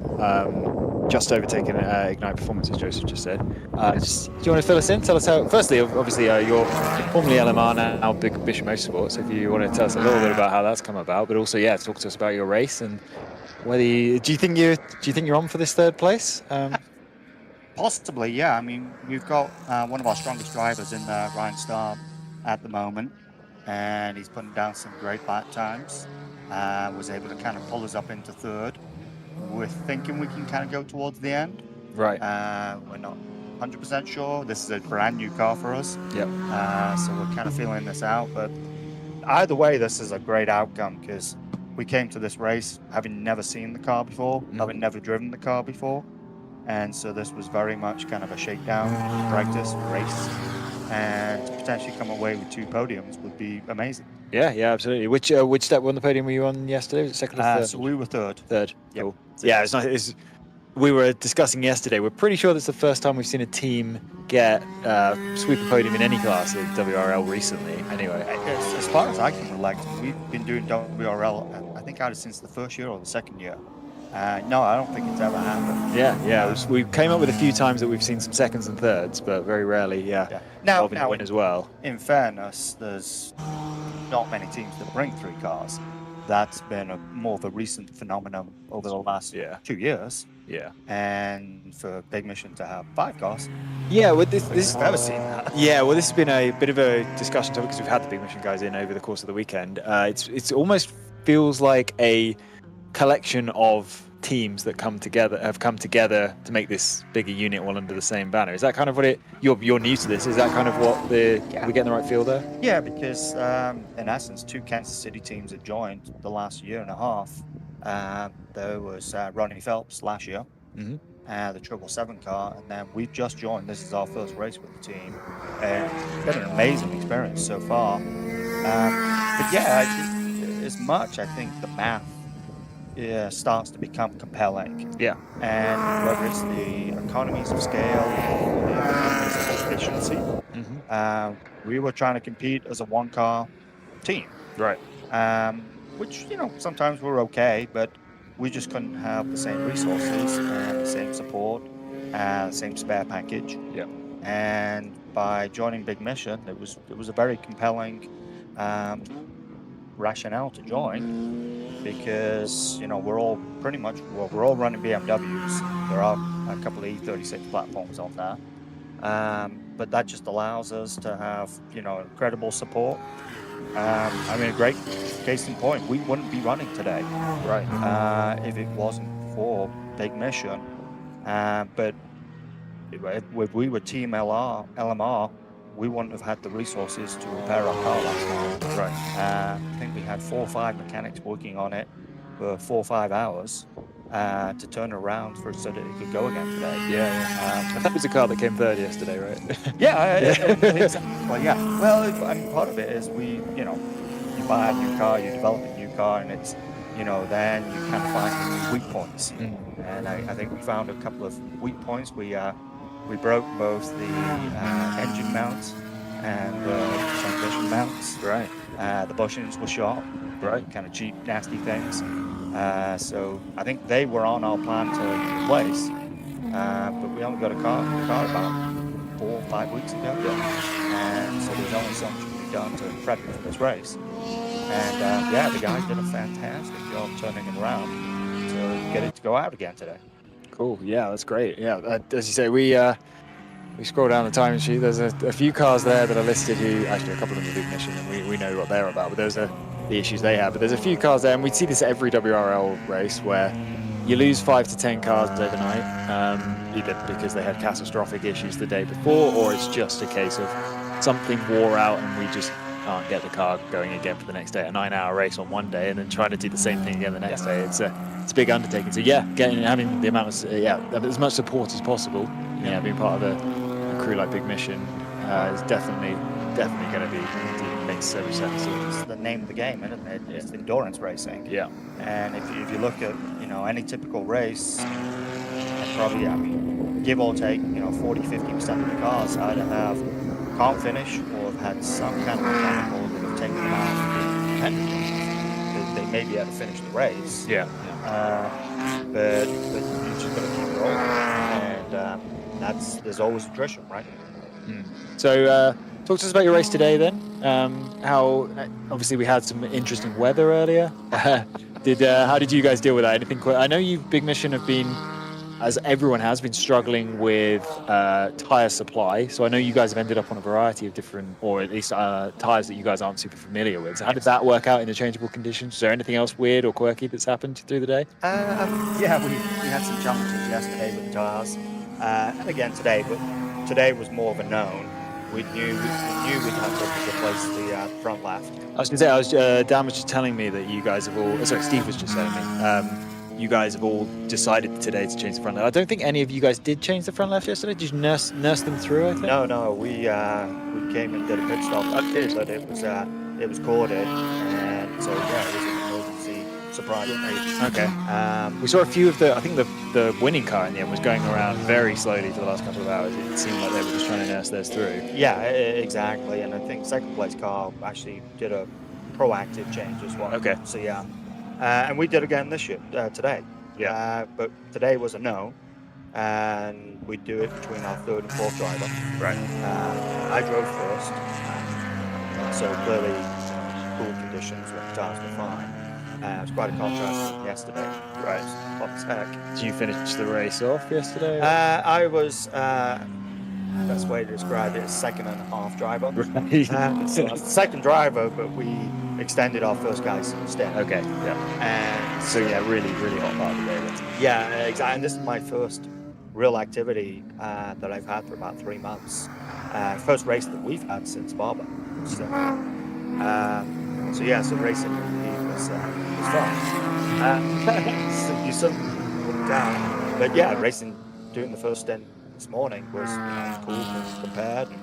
Car had plenty of power. Tires had great grip. So yeah, it was kind of a fun session this morning. Yeah, and talk to us a bit about this track, because this is a track that we were only familiar with on Friday. We've never seen it before. Turned up and we're quite pleasantly surprised with what certainly the technical section out the back looks awesome. I don't know if a lot of competitors. Obviously, we have a smaller field here because fewer teams come all the way from the East Coast out here. If there are teams who haven't seen this track before, let's talk about the track. What do you think? I think it's a fantastic track. It's a great driver's track. Yes, it's not a name like Daytona or Sebring or Ohio, but in some ways this is a fantastic track to drive. Great elevation, some great technical sections. I think it rewards both, cars that are great in corners and power cars. And it's definitely a track to learn and develop the more you drive it as well. Right, yeah. It's not an out of the box. It's everything you see. There's some tracks that everything you see is everything it is. This track's got a lot of good subtleties to it. I think this is actually our third time here. Right. And still learning the track and finessing it. Yeah. Which I always think is a sign of a good track. Oh, absolutely. Yeah. You got some blind corners, crests where you need to place the car correctly, not really seeing what you're placing it for. Some interesting camber, a lot of really late apexes as well. Yes. Which they're always challenging. That takes so much, 10 times more practice to learn a corner where you can't really see the apex because it's all the way through the other end of it. There's several corners where you just got to trust the car and trust the grip. Exiting 3. Yeah. By that point, you've set the corner up. And you only know if you did it well when you kind of get to the very end of it. It's actually, 3's interesting because you see the long straight after 3 and you think, oh, well, that's where the power cars will make their time. But I've watched a few onboards where you've seen a powerful car following an MPO1, for example, through 3. The MPO1 is able to get through so quickly that the power only just makes up for that by the very end of the straight. Yes. So even that huge long straight doesn't really, it really does, it means that the entire track really benefits cars that can do technical corners and downforce and low weight cars. And it's the connecting corners. I mean, turn 3, the straight really actually is all set up by turn 2. Right. And how you come through turn 2 and obviously position yourself for turn 3 and carry through speed through there, and just the commitment on the apex and turn out. I mean, sometimes you don't know how much you're going to get onto the rumble strips. Yeah. And it's actually a good feedback mechanism because you know how much the car is pushing with the lateral load, and then when your shift point is, you can get a feel for how much carry through speed you're going to have down that straight. Well, I mean, there's cars around, you can see that. But, but even if you're just out solo, But then that second half of the track is just all commitment, and it's not really a single line as you might expect either, is it? Because there's a lot of corners that go left to right, so there's always gaps opening when you're following other cars, I'm guessing. It seems turn 6, there's definitely 2, if not 3 ways around that. Turn 7, there's at least 2 ways through there as well. A lot do more the wider arcing parabol. Seem to fit our car better to get in. Right. A little bit more there. 12's the same. There's a couple of different ways through that as well. So, which is good. And it kind of depends on the car as well. Yeah. So, and it also in multi-class racing is nice because we're running GT1, but if you've got a GTO car coming by, you can find an efficient way to let them through by giving them one of the other lines while you take the second line. And don't really compromise either. I mean, 4 is a horrible corner to try to And I was watching so many cars try to stuff it in there, and it compromised both cars. I've seen a lot of that. But 6 and 12 are great corners where you can both get through. Very efficient. Yeah, it's really cool talking about how you can offer up a different line and you can offer up one line and you take a different line. It rewards racing IQ, essentially. It's making sure you're actually thinking about what you and the other car are doing. Maximize everyone's speed through the corner. You only get through it's all well and good you getting through a corner cleanly, but if the car that's overtaking you gets balked and then balks you, then that ruins everything, right? So Well, if you think of kind of shave a second on any given lap, and then throw it away in the corner with an overtake. Or being overtaken. Cool. Well, we'll get back to the race because we've only got 37 minutes to go at this point. But thanks for coming, man. It's great to speak to you. Just Brendan and Joseph, I know you've been watching the LMR guys for a couple of years now. I don't know if you have any questions you want to throw Matt's way or anything else you want to add. I have one question that I have to ask, and No. Are you good on fuel? I guess that's going to be to be determined, right? Let's just say we hope so. We think so. That's the spirit. But I guess it's the last 5-10 minutes you find that out, right? That was what I was thinking too. So all right, that sounds good to me. Yeah, our thought process was, if we knew we did a pit stop, we'd be out of the podium, and so at least go for it. Yeah, sure. You'll be out if you run out of fuel. You'll be out the podium. If you made a pit stop, you'd be out the podium. So you might as well see if it works out, right? But if we did the pit stop, we'd definitely be out the podium. Give yourself a chance. Makes it interesting in the last 5 minutes as well. Yeah, we'll keep an eye on it. It'll be a pretty cool story to see Big Mission get a double podium sweep. That'll be something to talk about. Although it's always great to see your old random Nissan 350Z get on the podium as well. So it'd be nice to throw them something. Cool. Thanks again, Matt. Cheers for coming up. Hopefully we'll be seeing you down the road at other races. You're attending the next one? I think the plan is for us to do Ozarks. Big Mission's going to be doing all the races, I believe. Right. I think our next race is Ozarks and Coda. Cool. All right. Well, see you in a few weeks then, I guess. Appreciate it. Cheers. Good luck. There you go. Yeah, that's all right. So their picture of their fuel mileage is exactly the same as our picture of their fuel mileage. You're basically taking one of those fortune teller balls and just shaking it up and be like, Will we make the end of the race? Ask again later. Yeah, exactly. Yeah, spin it and see. Some notes while we were speaking with Matt there. Joseph pointed out the 986 came in and came out behind the 761, so third in class, fourth overall, pretty comfortably ahead of the 983, and as a slower car than the 761 has been. So that sort of consolidates the top 3 in GTO at the very least. Yeah. Pending the 761 closing this gap down, but we're getting to the point now where we're, half an hour to go, and the margin is still. Yeah, so. And I think we need to be careful when we have a habit of looking at battles like these, and the gap keeps. We got to remember that they also know the gap, and they're going to be managing their lap times for sure as a function of that. Yeah, JTR nowhere near their ultimate pace. No, so unless absolutely. they're actively nursing something there, it is more likely, like Joseph points out, that they are they're managing the gap and just conserving the resources they have to the end of the race. The 727, however, is catching the 983, and I'm not sure that the 983 is very, very powerful to do anything about that at the moment. The 727's been one of the quickest cars on track over the last handful of laps. Those cars get to go to the end. Yes, this margin was always going to come down, and now we know what that number is. It's 25 seconds. Finally, my last observation there is that the 58 is about to put the 696 a lap down, and having just come up behind it, as we saw in one of our onboard cameras a minute ago, it's done exactly the same lap time, to within a tenth as the 696. So, not desperate to make any passes, I think, that number 58. No, and there's no real reason to. It's not a situation where, as the 36 goes by the 325, trying to continue to put pressure on the 567 here. It's the 58 has no real reason to push that, right? It's not. There's no lap delta where, and there's even if they're in terms of it's just a bragging rights thing, right? There's no this won't affect their points haul coming out of this to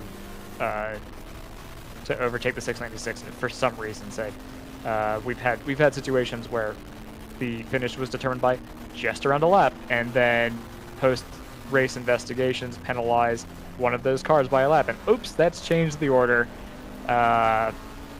pretty substantially. Let's stick with this onboard camera for a bit, Gabe, because the 36 is within 4 seconds.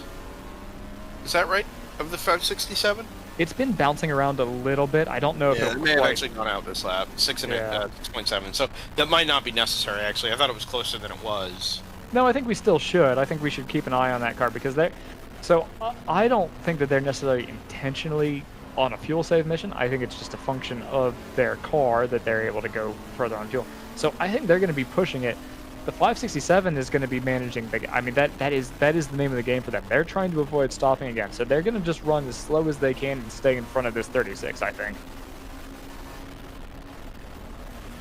Yeah, that is sensible, and you wouldn't be pulling away 2 seconds a lap, or a second and a half a lap, if you weren't at least reasonably confident that you were hitting the right number.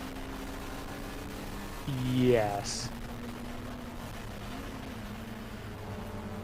Race control log has been pretty quiet this hour, thankfully.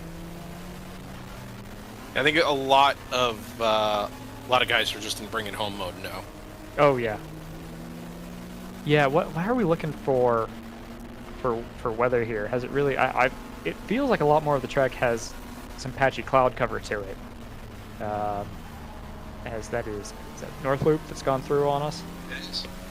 Yeah. That's your GP2 leader. Chris was telling us that they put their faith in CJ. A little bit wide. He knows what he's doing. He's pulling it back. Putting their faith in CJ, and I think that's borne out by the gap that they've pulled on the TCS22. When they came out of the pits, when the pit cycled through, it was about a 30-second, maybe 31-second gap between the two. That has since blown out to 54 seconds. So what we thought might turn into a bit of a barn burn at the end North Loop is trying to do everything in their power to make sure that that is not the case. They would like this to be a comfortable win and give themselves a little bit of breathing space in this last half hour. CJ's done everything right since he got into the car for this last stint here. Yeah, absolutely. I don't think they've shown up in the list since he got in. Actually, I don't think there's been a single note of anything, and the marshals have been calling 2 offs. You know, so well, I'm speaking even just to pace. Like I don't think there's been many laps, if any, where they've been really slower than the TCS car. So everything going North Loop's way at the moment. 3D Racing's had a long lap. Let's see what the cause of that is. Number 80. You mentioned GP3 lately, and I know there's not a lot going on there, but I feel like AOA is kind of due a shout out here. Sure. That number 15 spent nearly half the race in the paddock yesterday having its engine changed. And for their troubles and their efforts when they should have been on track, you know, the first parts of the first race of the weekend, it's paid off with a 5-lap margin and a potential GP3 victory for that car. It's looking good for sure, yeah. Yeah. Yeah, I think who took second yesterday? I gotta remind myself. Was it the other? I'm thinking it was the other AOA car. It was called in for smoking a lot of times, but I think it did end up.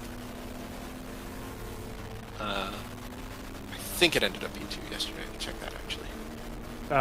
No, I take that back. AOA had a really rough day. It was the 9-4 that took second in GP3. So, yeah, I think that really even puts a stronger punctuation mark on their weekend if they're able to come out of this with the win after, honestly, 3 kind of dismal races. I think it'll sweeten things a little bit to come home with that car with the race win. And also, it's going to be important because I believe that's the car that is important for them in terms of points in GP3.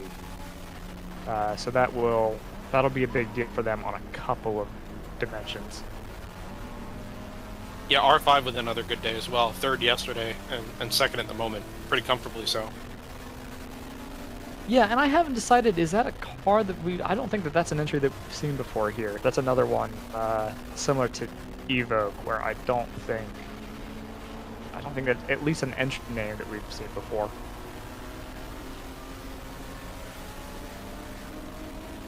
I don't recall seeing it before, but obviously when you have races with 80 and 90 cars, sometimes it's yeah, they blur together a little bit. Yeah. Yeah, there was a note earlier with that Evoke team that they do. This is not by any means their first endurance race. Their league of choice tends to be, I don't know NASA regions, but I'm gonna assume Southwest.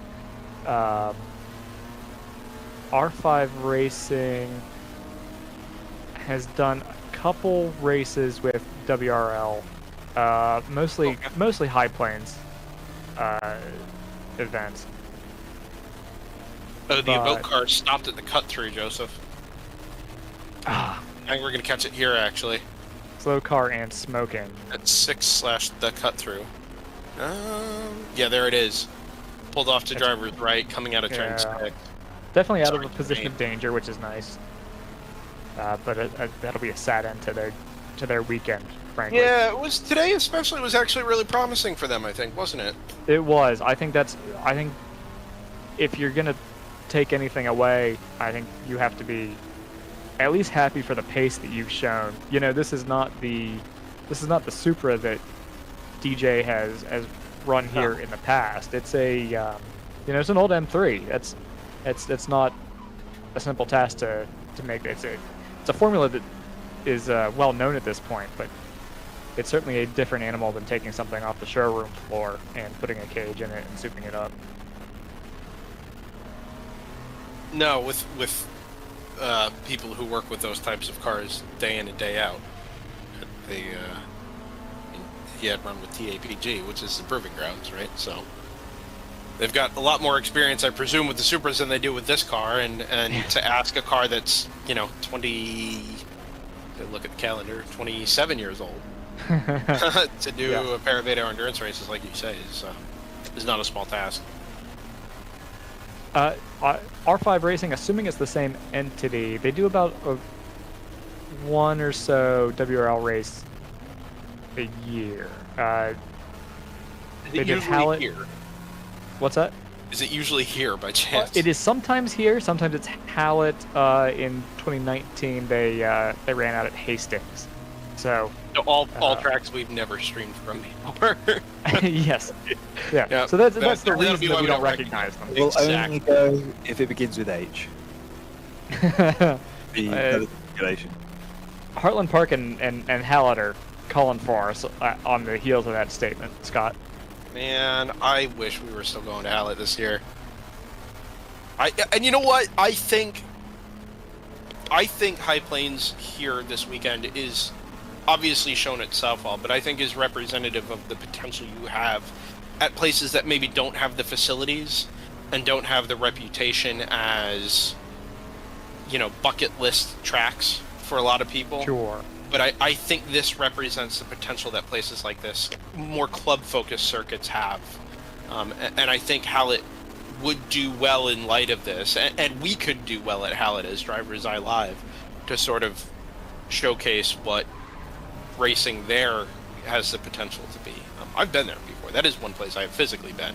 And it is well worth the trip, but sometimes it takes showcasing that to a broader audience to convince people to make the trip next time. Yeah, I mean, a track like this, you can easily see. Now, I think they might need some gravel pits in places to attract bigger groups, but you could easily see this being like a Moto America round, for example, right? I mean, this is it's a great track. It's got great elevation changes. It's a complex track, and you have to go a ways before you go off track and hit anything. So, there are absolutely entities that should be giving this more attention than I think it has. And I think, a broadcast like this kind of gives, at a minimum, you've got something to search on, right? You can go back through and have people just randomly stumbling across High Plains WRL and here you go. There's great examples of what an interesting and dynamic track this actually is, even though it's not a name that you're familiar with. You bring up the example of Moto America. I think that's an apt comparison. They race at the Ridge, not far from JT, and from memory, I think that is the first professional series and produced video production that the Ridge has had, and it's at least put it in my sort of frame of reference or my world, because it is a new track for professionally promoted series, and I think it represents those types of tracks well, and does sort of remind the community that the Ridge isn't, it's not got paved runoff and it's not full of gravel traps and such. It is sort of a club plus level track that they make work. And I think that is an apt comparison to where we're at here with High Plains, albeit with maybe slightly reduced facilities from what you would get at a place like, maybe the Ridge. This is the 61, obviously, on the toe here. Yeah, margin from first to second in GTO is down to 35 seconds. Now we're down to 20 minutes left, so it's still vaguely on schedule, but like you point out, Joseph, the closer that the 761 gets, I would expect the 696 to up the pace a little bit down towards the 201s and the yeah, and we're still looking at, we're, as long as these laps are, we're down to maybe about 11 laps to go here. Yeah, so 10 to 11.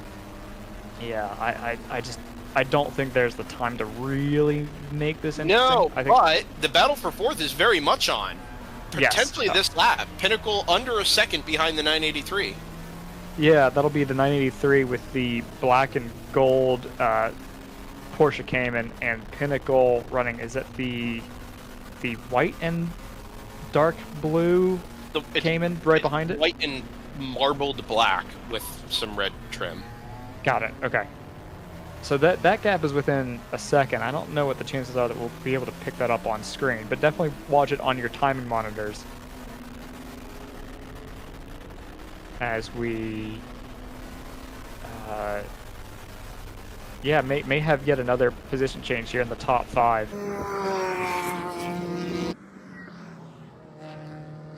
I actually do expect it to be this lap.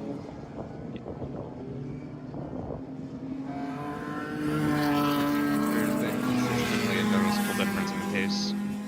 I think they might be coming into this shot now, question mark. There's the Pinnacle car, there's the W2W car. Yep. Yep. Good catch, Joseph. So, battle for 4th has changed hands, and that puts the 727 ahead of the 983. That should be the end of the march for that 727. There's definitely not enough time to catch the 986. Rotor dips under 2 minutes again on 159.8, and like we said, JTR steps the pace up just a little bit down into the mid 201s. A lot of variation in lap time for that car today. I'm so interested in what's going to happen for this podium spot in GP1. I really, I couldn't put money on it. Yeah, I mean, it is one of these things that could go either way with a lap.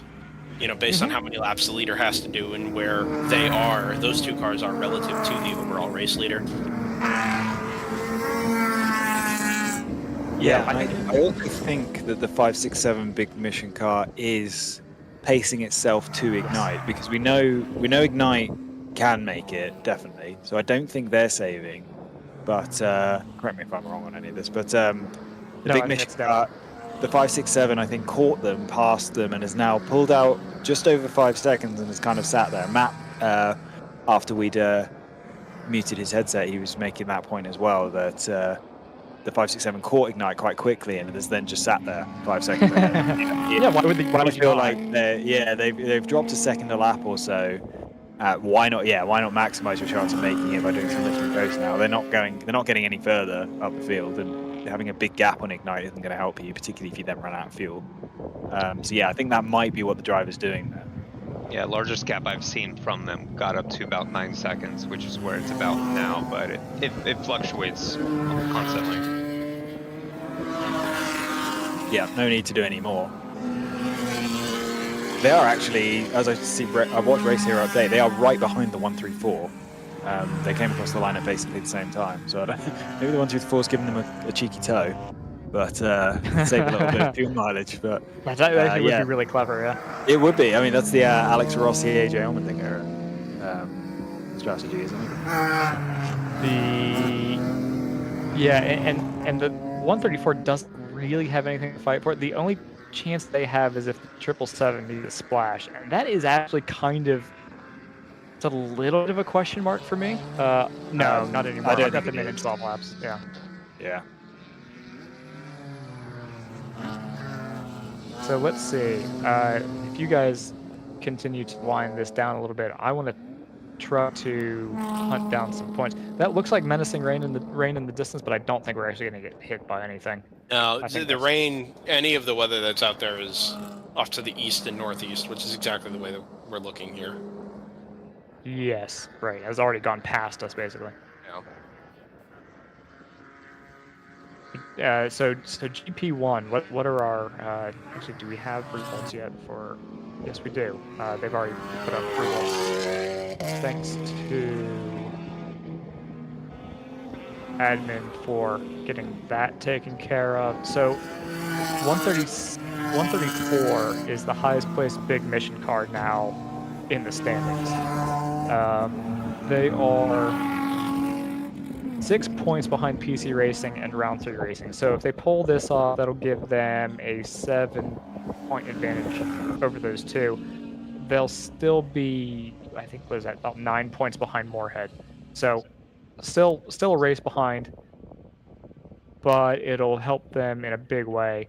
Will not really help the 336 here, actually. And that would have been the car that they need to have a good weekend, I think. Oh, I did actually find out what happened to that car. They broke the throttle pedal. which was what set them back a little bit. Okay. Yeah, that'll affect your ability to accelerate. Yeah, apparently it's happened twice with that car in many, many hundreds of hours of driving, and it's happened with the same driver both times, so it must be something specific about the way he blips the throttle. I think was what Dan was getting at. No fault of his, it's just it's a fault of the... just a quirk. It just torques the pedal in the right way that if you put enough of those cycles through it, it breaks it. So got to do a little bit of a rethink about that design, I think, of the throttle pedal on that car. The thing that this race will do is it'll put Big Mission ahead of Moorhead in the GP1 West Championship by a solitary point. So that will change hands with it if this result stands. So keep that in mind.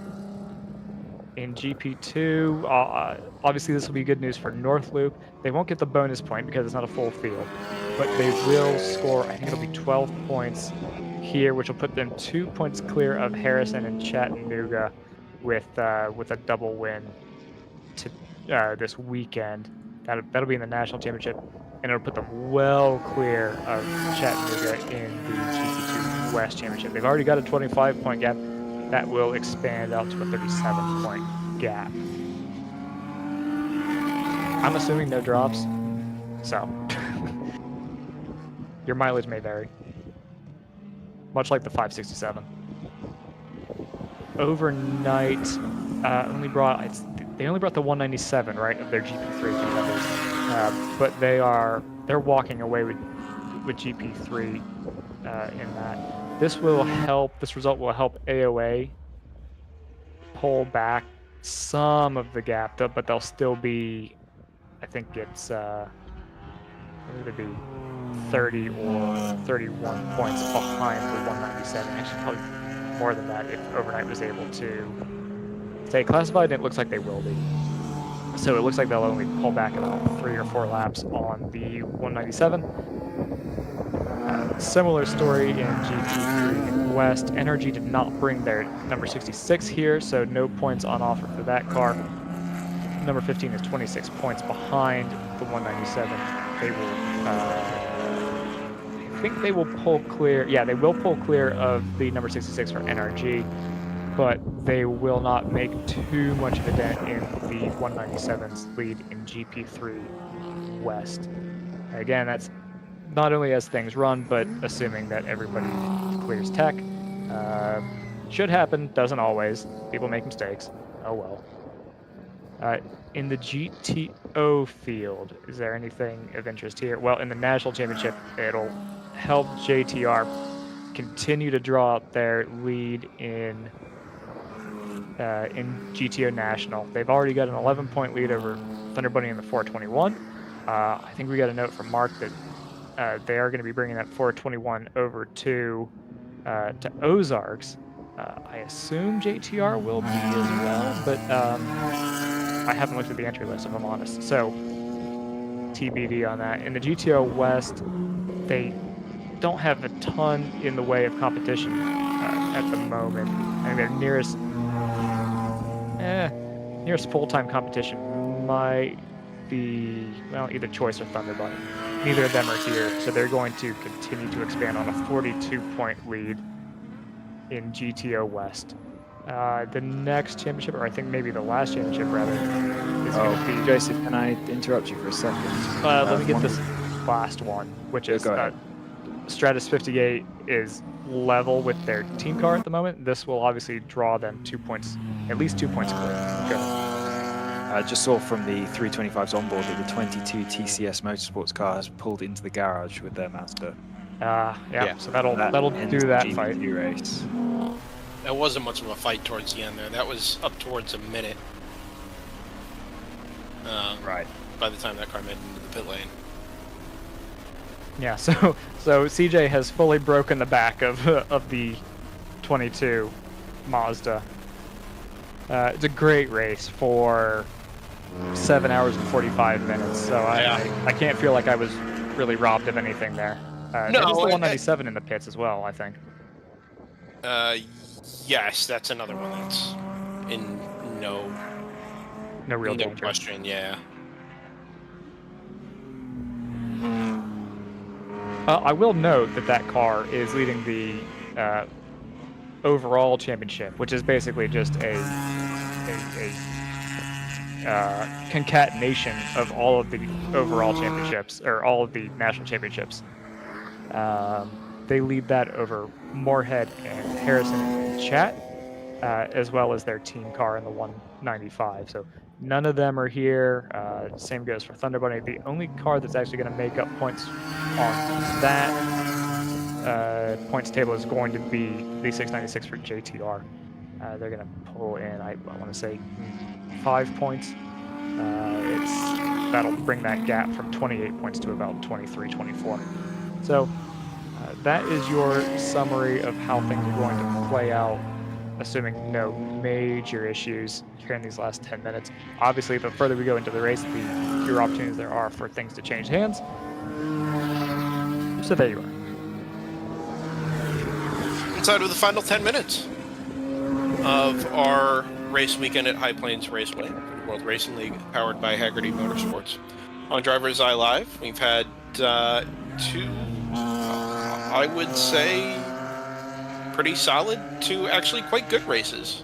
Not necessarily always for the lead or the overall race, but you know, given a field of 35, 36 cars, I think the racing and the competition that we have had has represented and reflected the series and its competitors really well this weekend. It certainly reflected High Plains well. Yeah. And I would like to think that we've done a good job of showcasing that throughout, you know, the course of the last 2 days. Slightly unique for us this weekend as well. I don't know if you guys specifically mentioned this, but for only the second time this weekend, I am not the one on site. Scott and Sam Michael's on something, well, I would call it pretty short notice.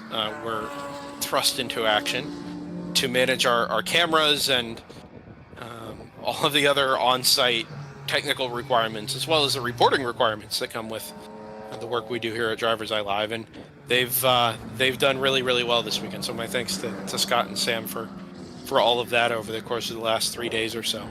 I know this is one of the warmer events this year. Sam's used to it. It's all right. Less pleasant. It's just it's a testament to how well set up you have, how sorted your setup is technologically. It's actually remarkably easy to work with, all things considered, even when we try desperately to sleep in as long as possible and leave as little margin for error as we can. It's been enjoyable, and it's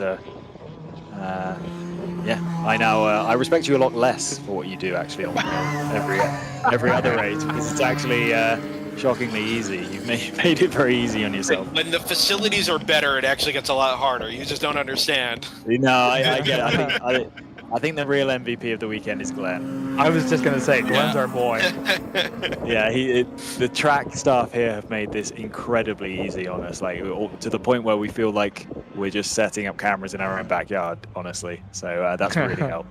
But that, I will say, that isn't always that way. And I'm well aware that that's the case, and we've got very lucky with this being our first experience of having to run the on-site show. Yeah, more to the point, it is a very positive reflection of Glenn and the staff at High Plains. I know Glenn has a real, fervor not just for racing and for managing the track, but specifically for WRL. Glenn Concer's put a lot of hours in behind the wheel in various races in the World Racing League over the years, and I think WRL coming back to High Plains on a regular basis is a reflection of the relationship that exists there. So. Like I said, I hope that we also have represented things fairly well. New events to come later in the year for us as well. New events for everybody, with our trip to Ozarks coming in just about 2 months' time. Lots of unknowns there. Especially after the round of the SRO series that was meant to take place there ended up actually not taking place there. So coming into this with only a handful of race weekends under Ozark's belt, one of the already described as one of the most challenging tracks in North America. So I am excited to see what the registration and entry lists look like for that event when it opens here in a couple of weeks' time. We go to VIR next, of course, on Labor Day weekend, where I think Ryan will be in attendance for us.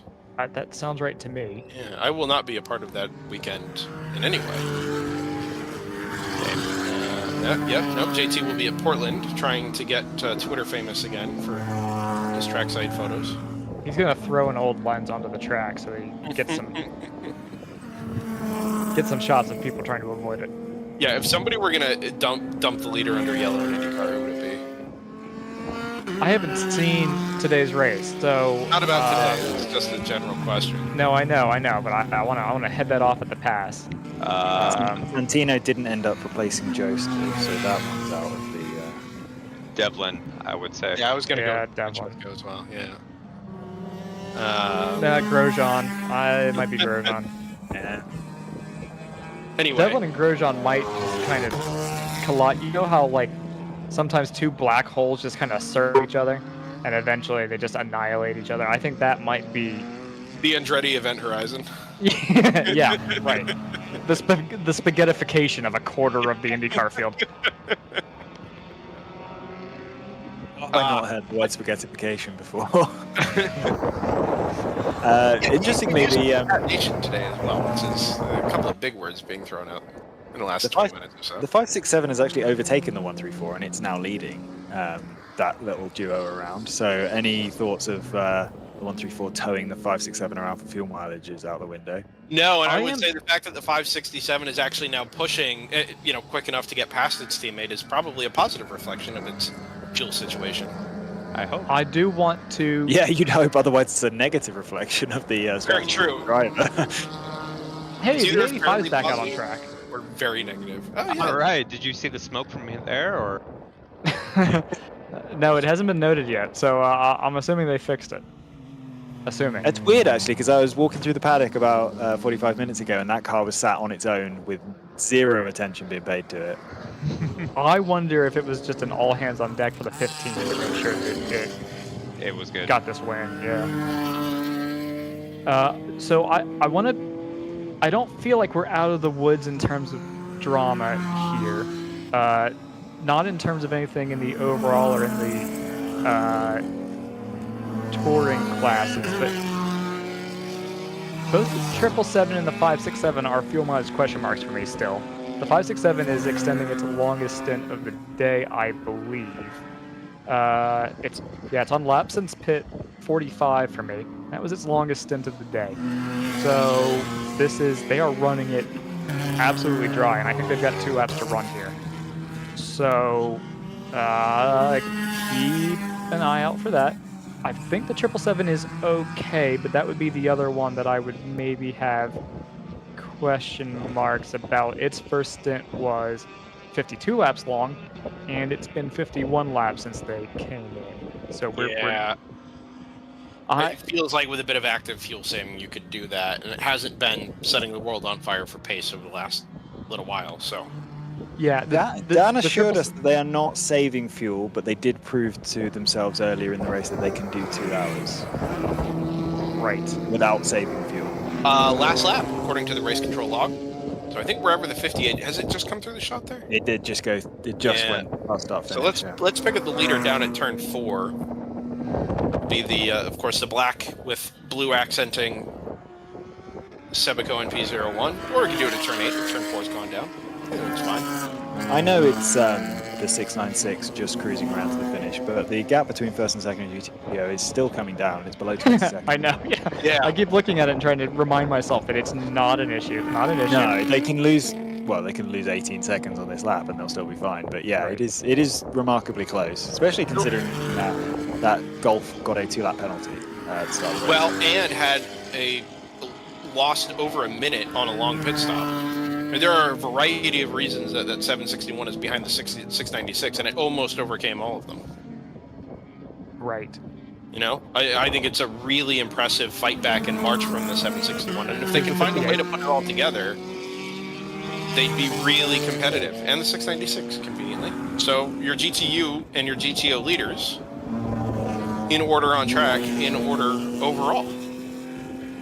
Yeah, making their way down to turn 11. Next place we'll pick them up will, of course, be, well, would have been camera 8, but camera 8 doesn't exist anymore. Yeah, it'll so, be at start-finish, so we'll ride this one out and wait for the, well, first the snorkel light to appear over the crest of the hill coming out of the final corner, and then we'll see the body of the car itself, of course, the Sebago B01, for I think the first time since New Orleans, is an overall race winner in the World Racing League.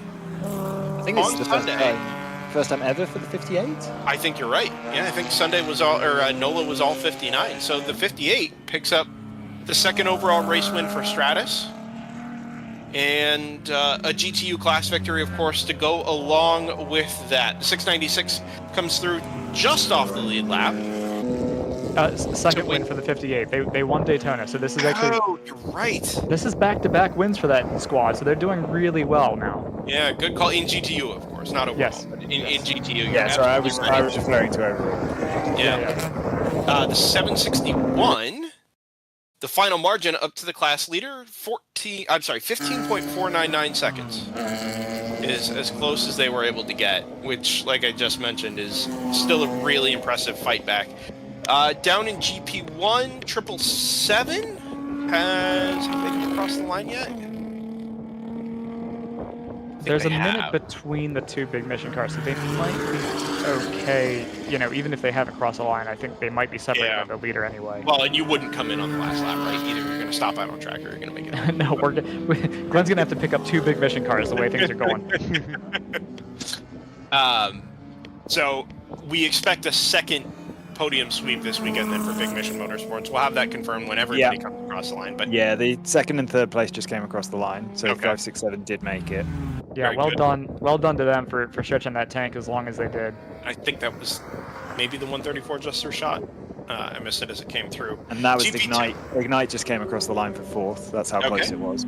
So that sealed that up as well. North Loop Motorsport wins GP2 ahead of TCS Motorsports, who put up a fight through to the last 15 minutes or so, but ultimately, once the deal was done and the margin was too great to overcome, TCS pulled in to the paddock and let that one be. GP3, AOA Motorsports, the number 15, as we mentioned earlier, off of an engine change that kept it sidelined for the first half of yesterday's race.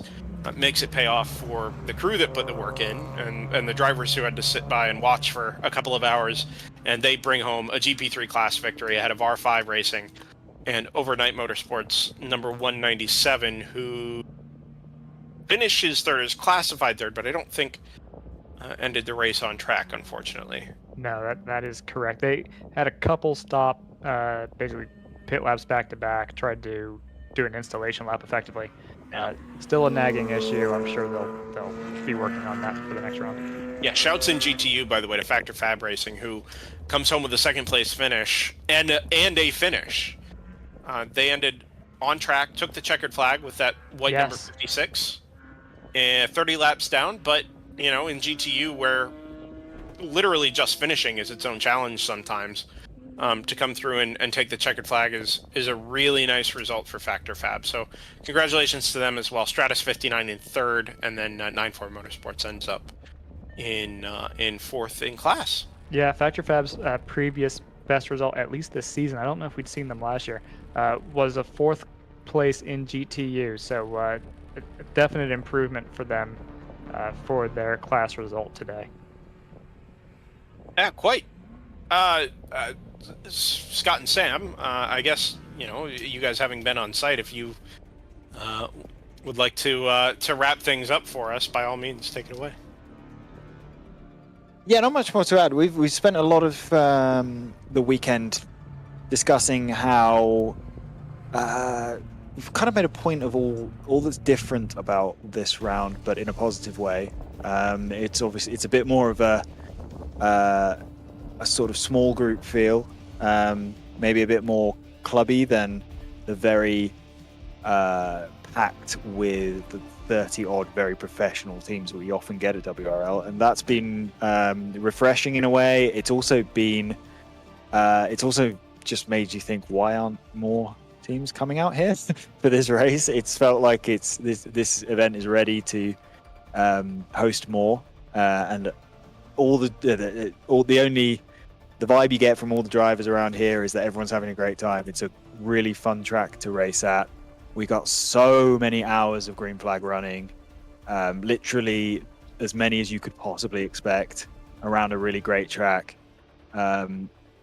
Basically 0 crashes as far as I could tell. I saw very little crash damage. Cars seems to be able to survive the track as well, so it doesn't seem to be a car breaker of a circuit. So all the teams having a great time.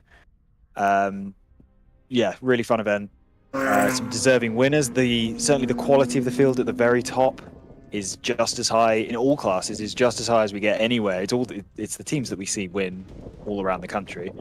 We're just it'd be cool to see some of those East Coast teams that help us fill out podiums, top 5s, top 10s at the bigger tracks. Don't be afraid to come here. It's a great circuit. Usually, I think most of the time we're going to get really nice weather here. This weekend, genuinely, like, getting rain is a bit strange as far as I can work out for this part of the country at this time of year. But even so, none of the biblical thunderstorms that we've been getting around the country recently. So yeah, really fun, really great event. Very pleasantly surprised by the quality of the track. The staff here at High Plains has been incredibly welcoming, and they've helped us put on a great event. I hope that came across in the broadcast. Sam and I did our best. If there were any rough edges, we apologize for that. It's our first time. But yeah, and a couple of good solid races. And I'll finish with a point to make sure that we're being positive about the entry, is that this event has grown year on year on year. The last 3 or 4 years that WRL's run here. This is the biggest entry, even though we had a few unfortunate dropouts, which I think are largely supply chain based. We had a few dropouts in the last week or two, up to, I think, just short of 10 of them. Otherwise, we'd have had an even better, even stronger field here. But even so, this event has grown bigger and bigger and bigger every year. It's bigger than it was last year, which was bigger than it was the year before. And if we can get towards a full field at this event, it's going to be absolutely fantastic. I'm sure it's a mainstay on the calendar. But yeah, let's get more of you out next year to High Plains. Do I take this to mean Sam is not with us at the moment? Sam is beginning the packing up procedure, but he's also no, he's got his headset on. He can give us a few words. He's a first timer, right? First timer on DriversEye Live this weekend. Never mind being in person, but this is the first time we've heard his voice on DriversEye, and wanted to give him the opportunity if he wanted it. Hello. Yeah, welcome. I've had a great time the last couple of days. And initially, absolutely amazed by how interesting this track is in person. We couldn't believe the how well the backside of the track, the elevation changes in the backside of the track complement pretty much all the corners, and it gives it a very technical feel, while on the other side being pretty high speed, while being weirdly flat. It's weirdly flat on one side and then weirdly hilly on the other side. Very contrasting. Yeah, I guess welcome to Denver, exactly. Particularly the plains.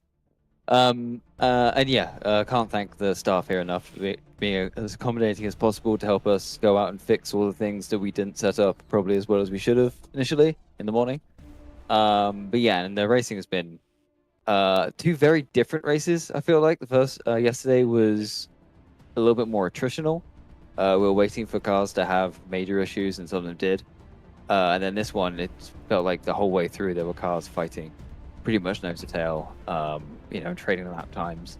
And obviously the weather today, giving it, having a section in the middle of the race where it was completely different, and then we went kind of back to the same vibe and the same spacing out that we had in the first half of the race. So yeah, it's great 2 races to watch and experience, that I've enjoyed my 2 days on these airwaves very much.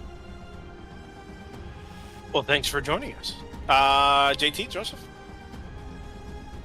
I can't really have much to add other than what the Michaels brothers said. I mean, it's been a great weekend. We've had really good racing here.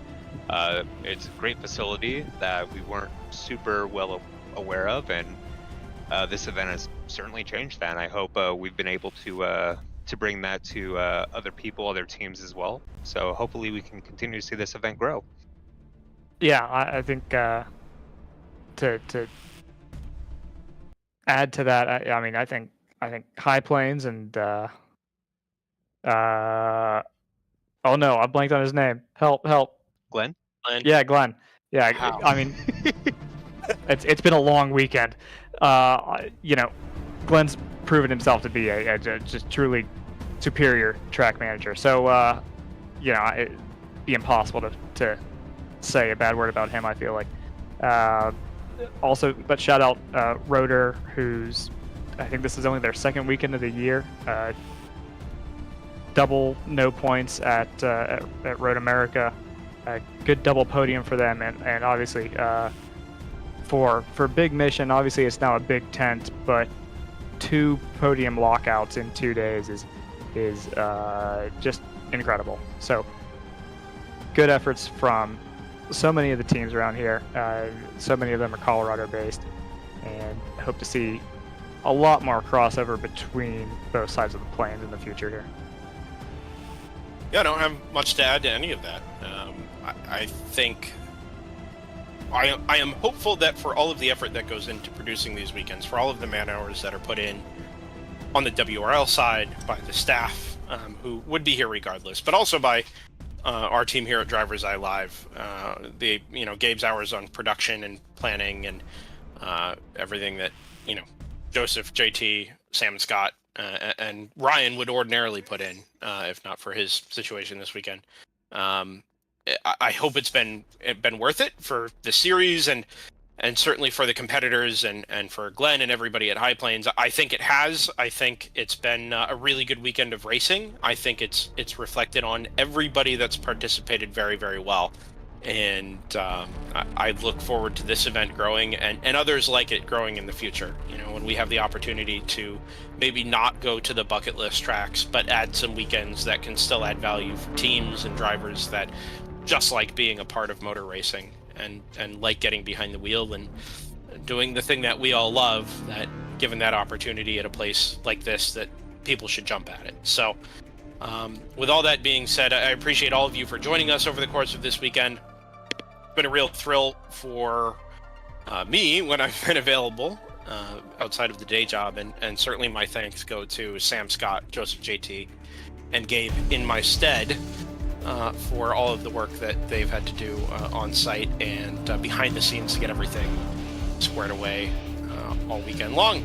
So for all of them and for myself, Brendan Kazmarek, so long from High Plains. We'll be back with you on Labor Day weekend at Virginia International Raceway for another 16-hour racing weekend. And until we get to see you again in about 3 or 4 weeks' time, it's bye from DriversEye Live.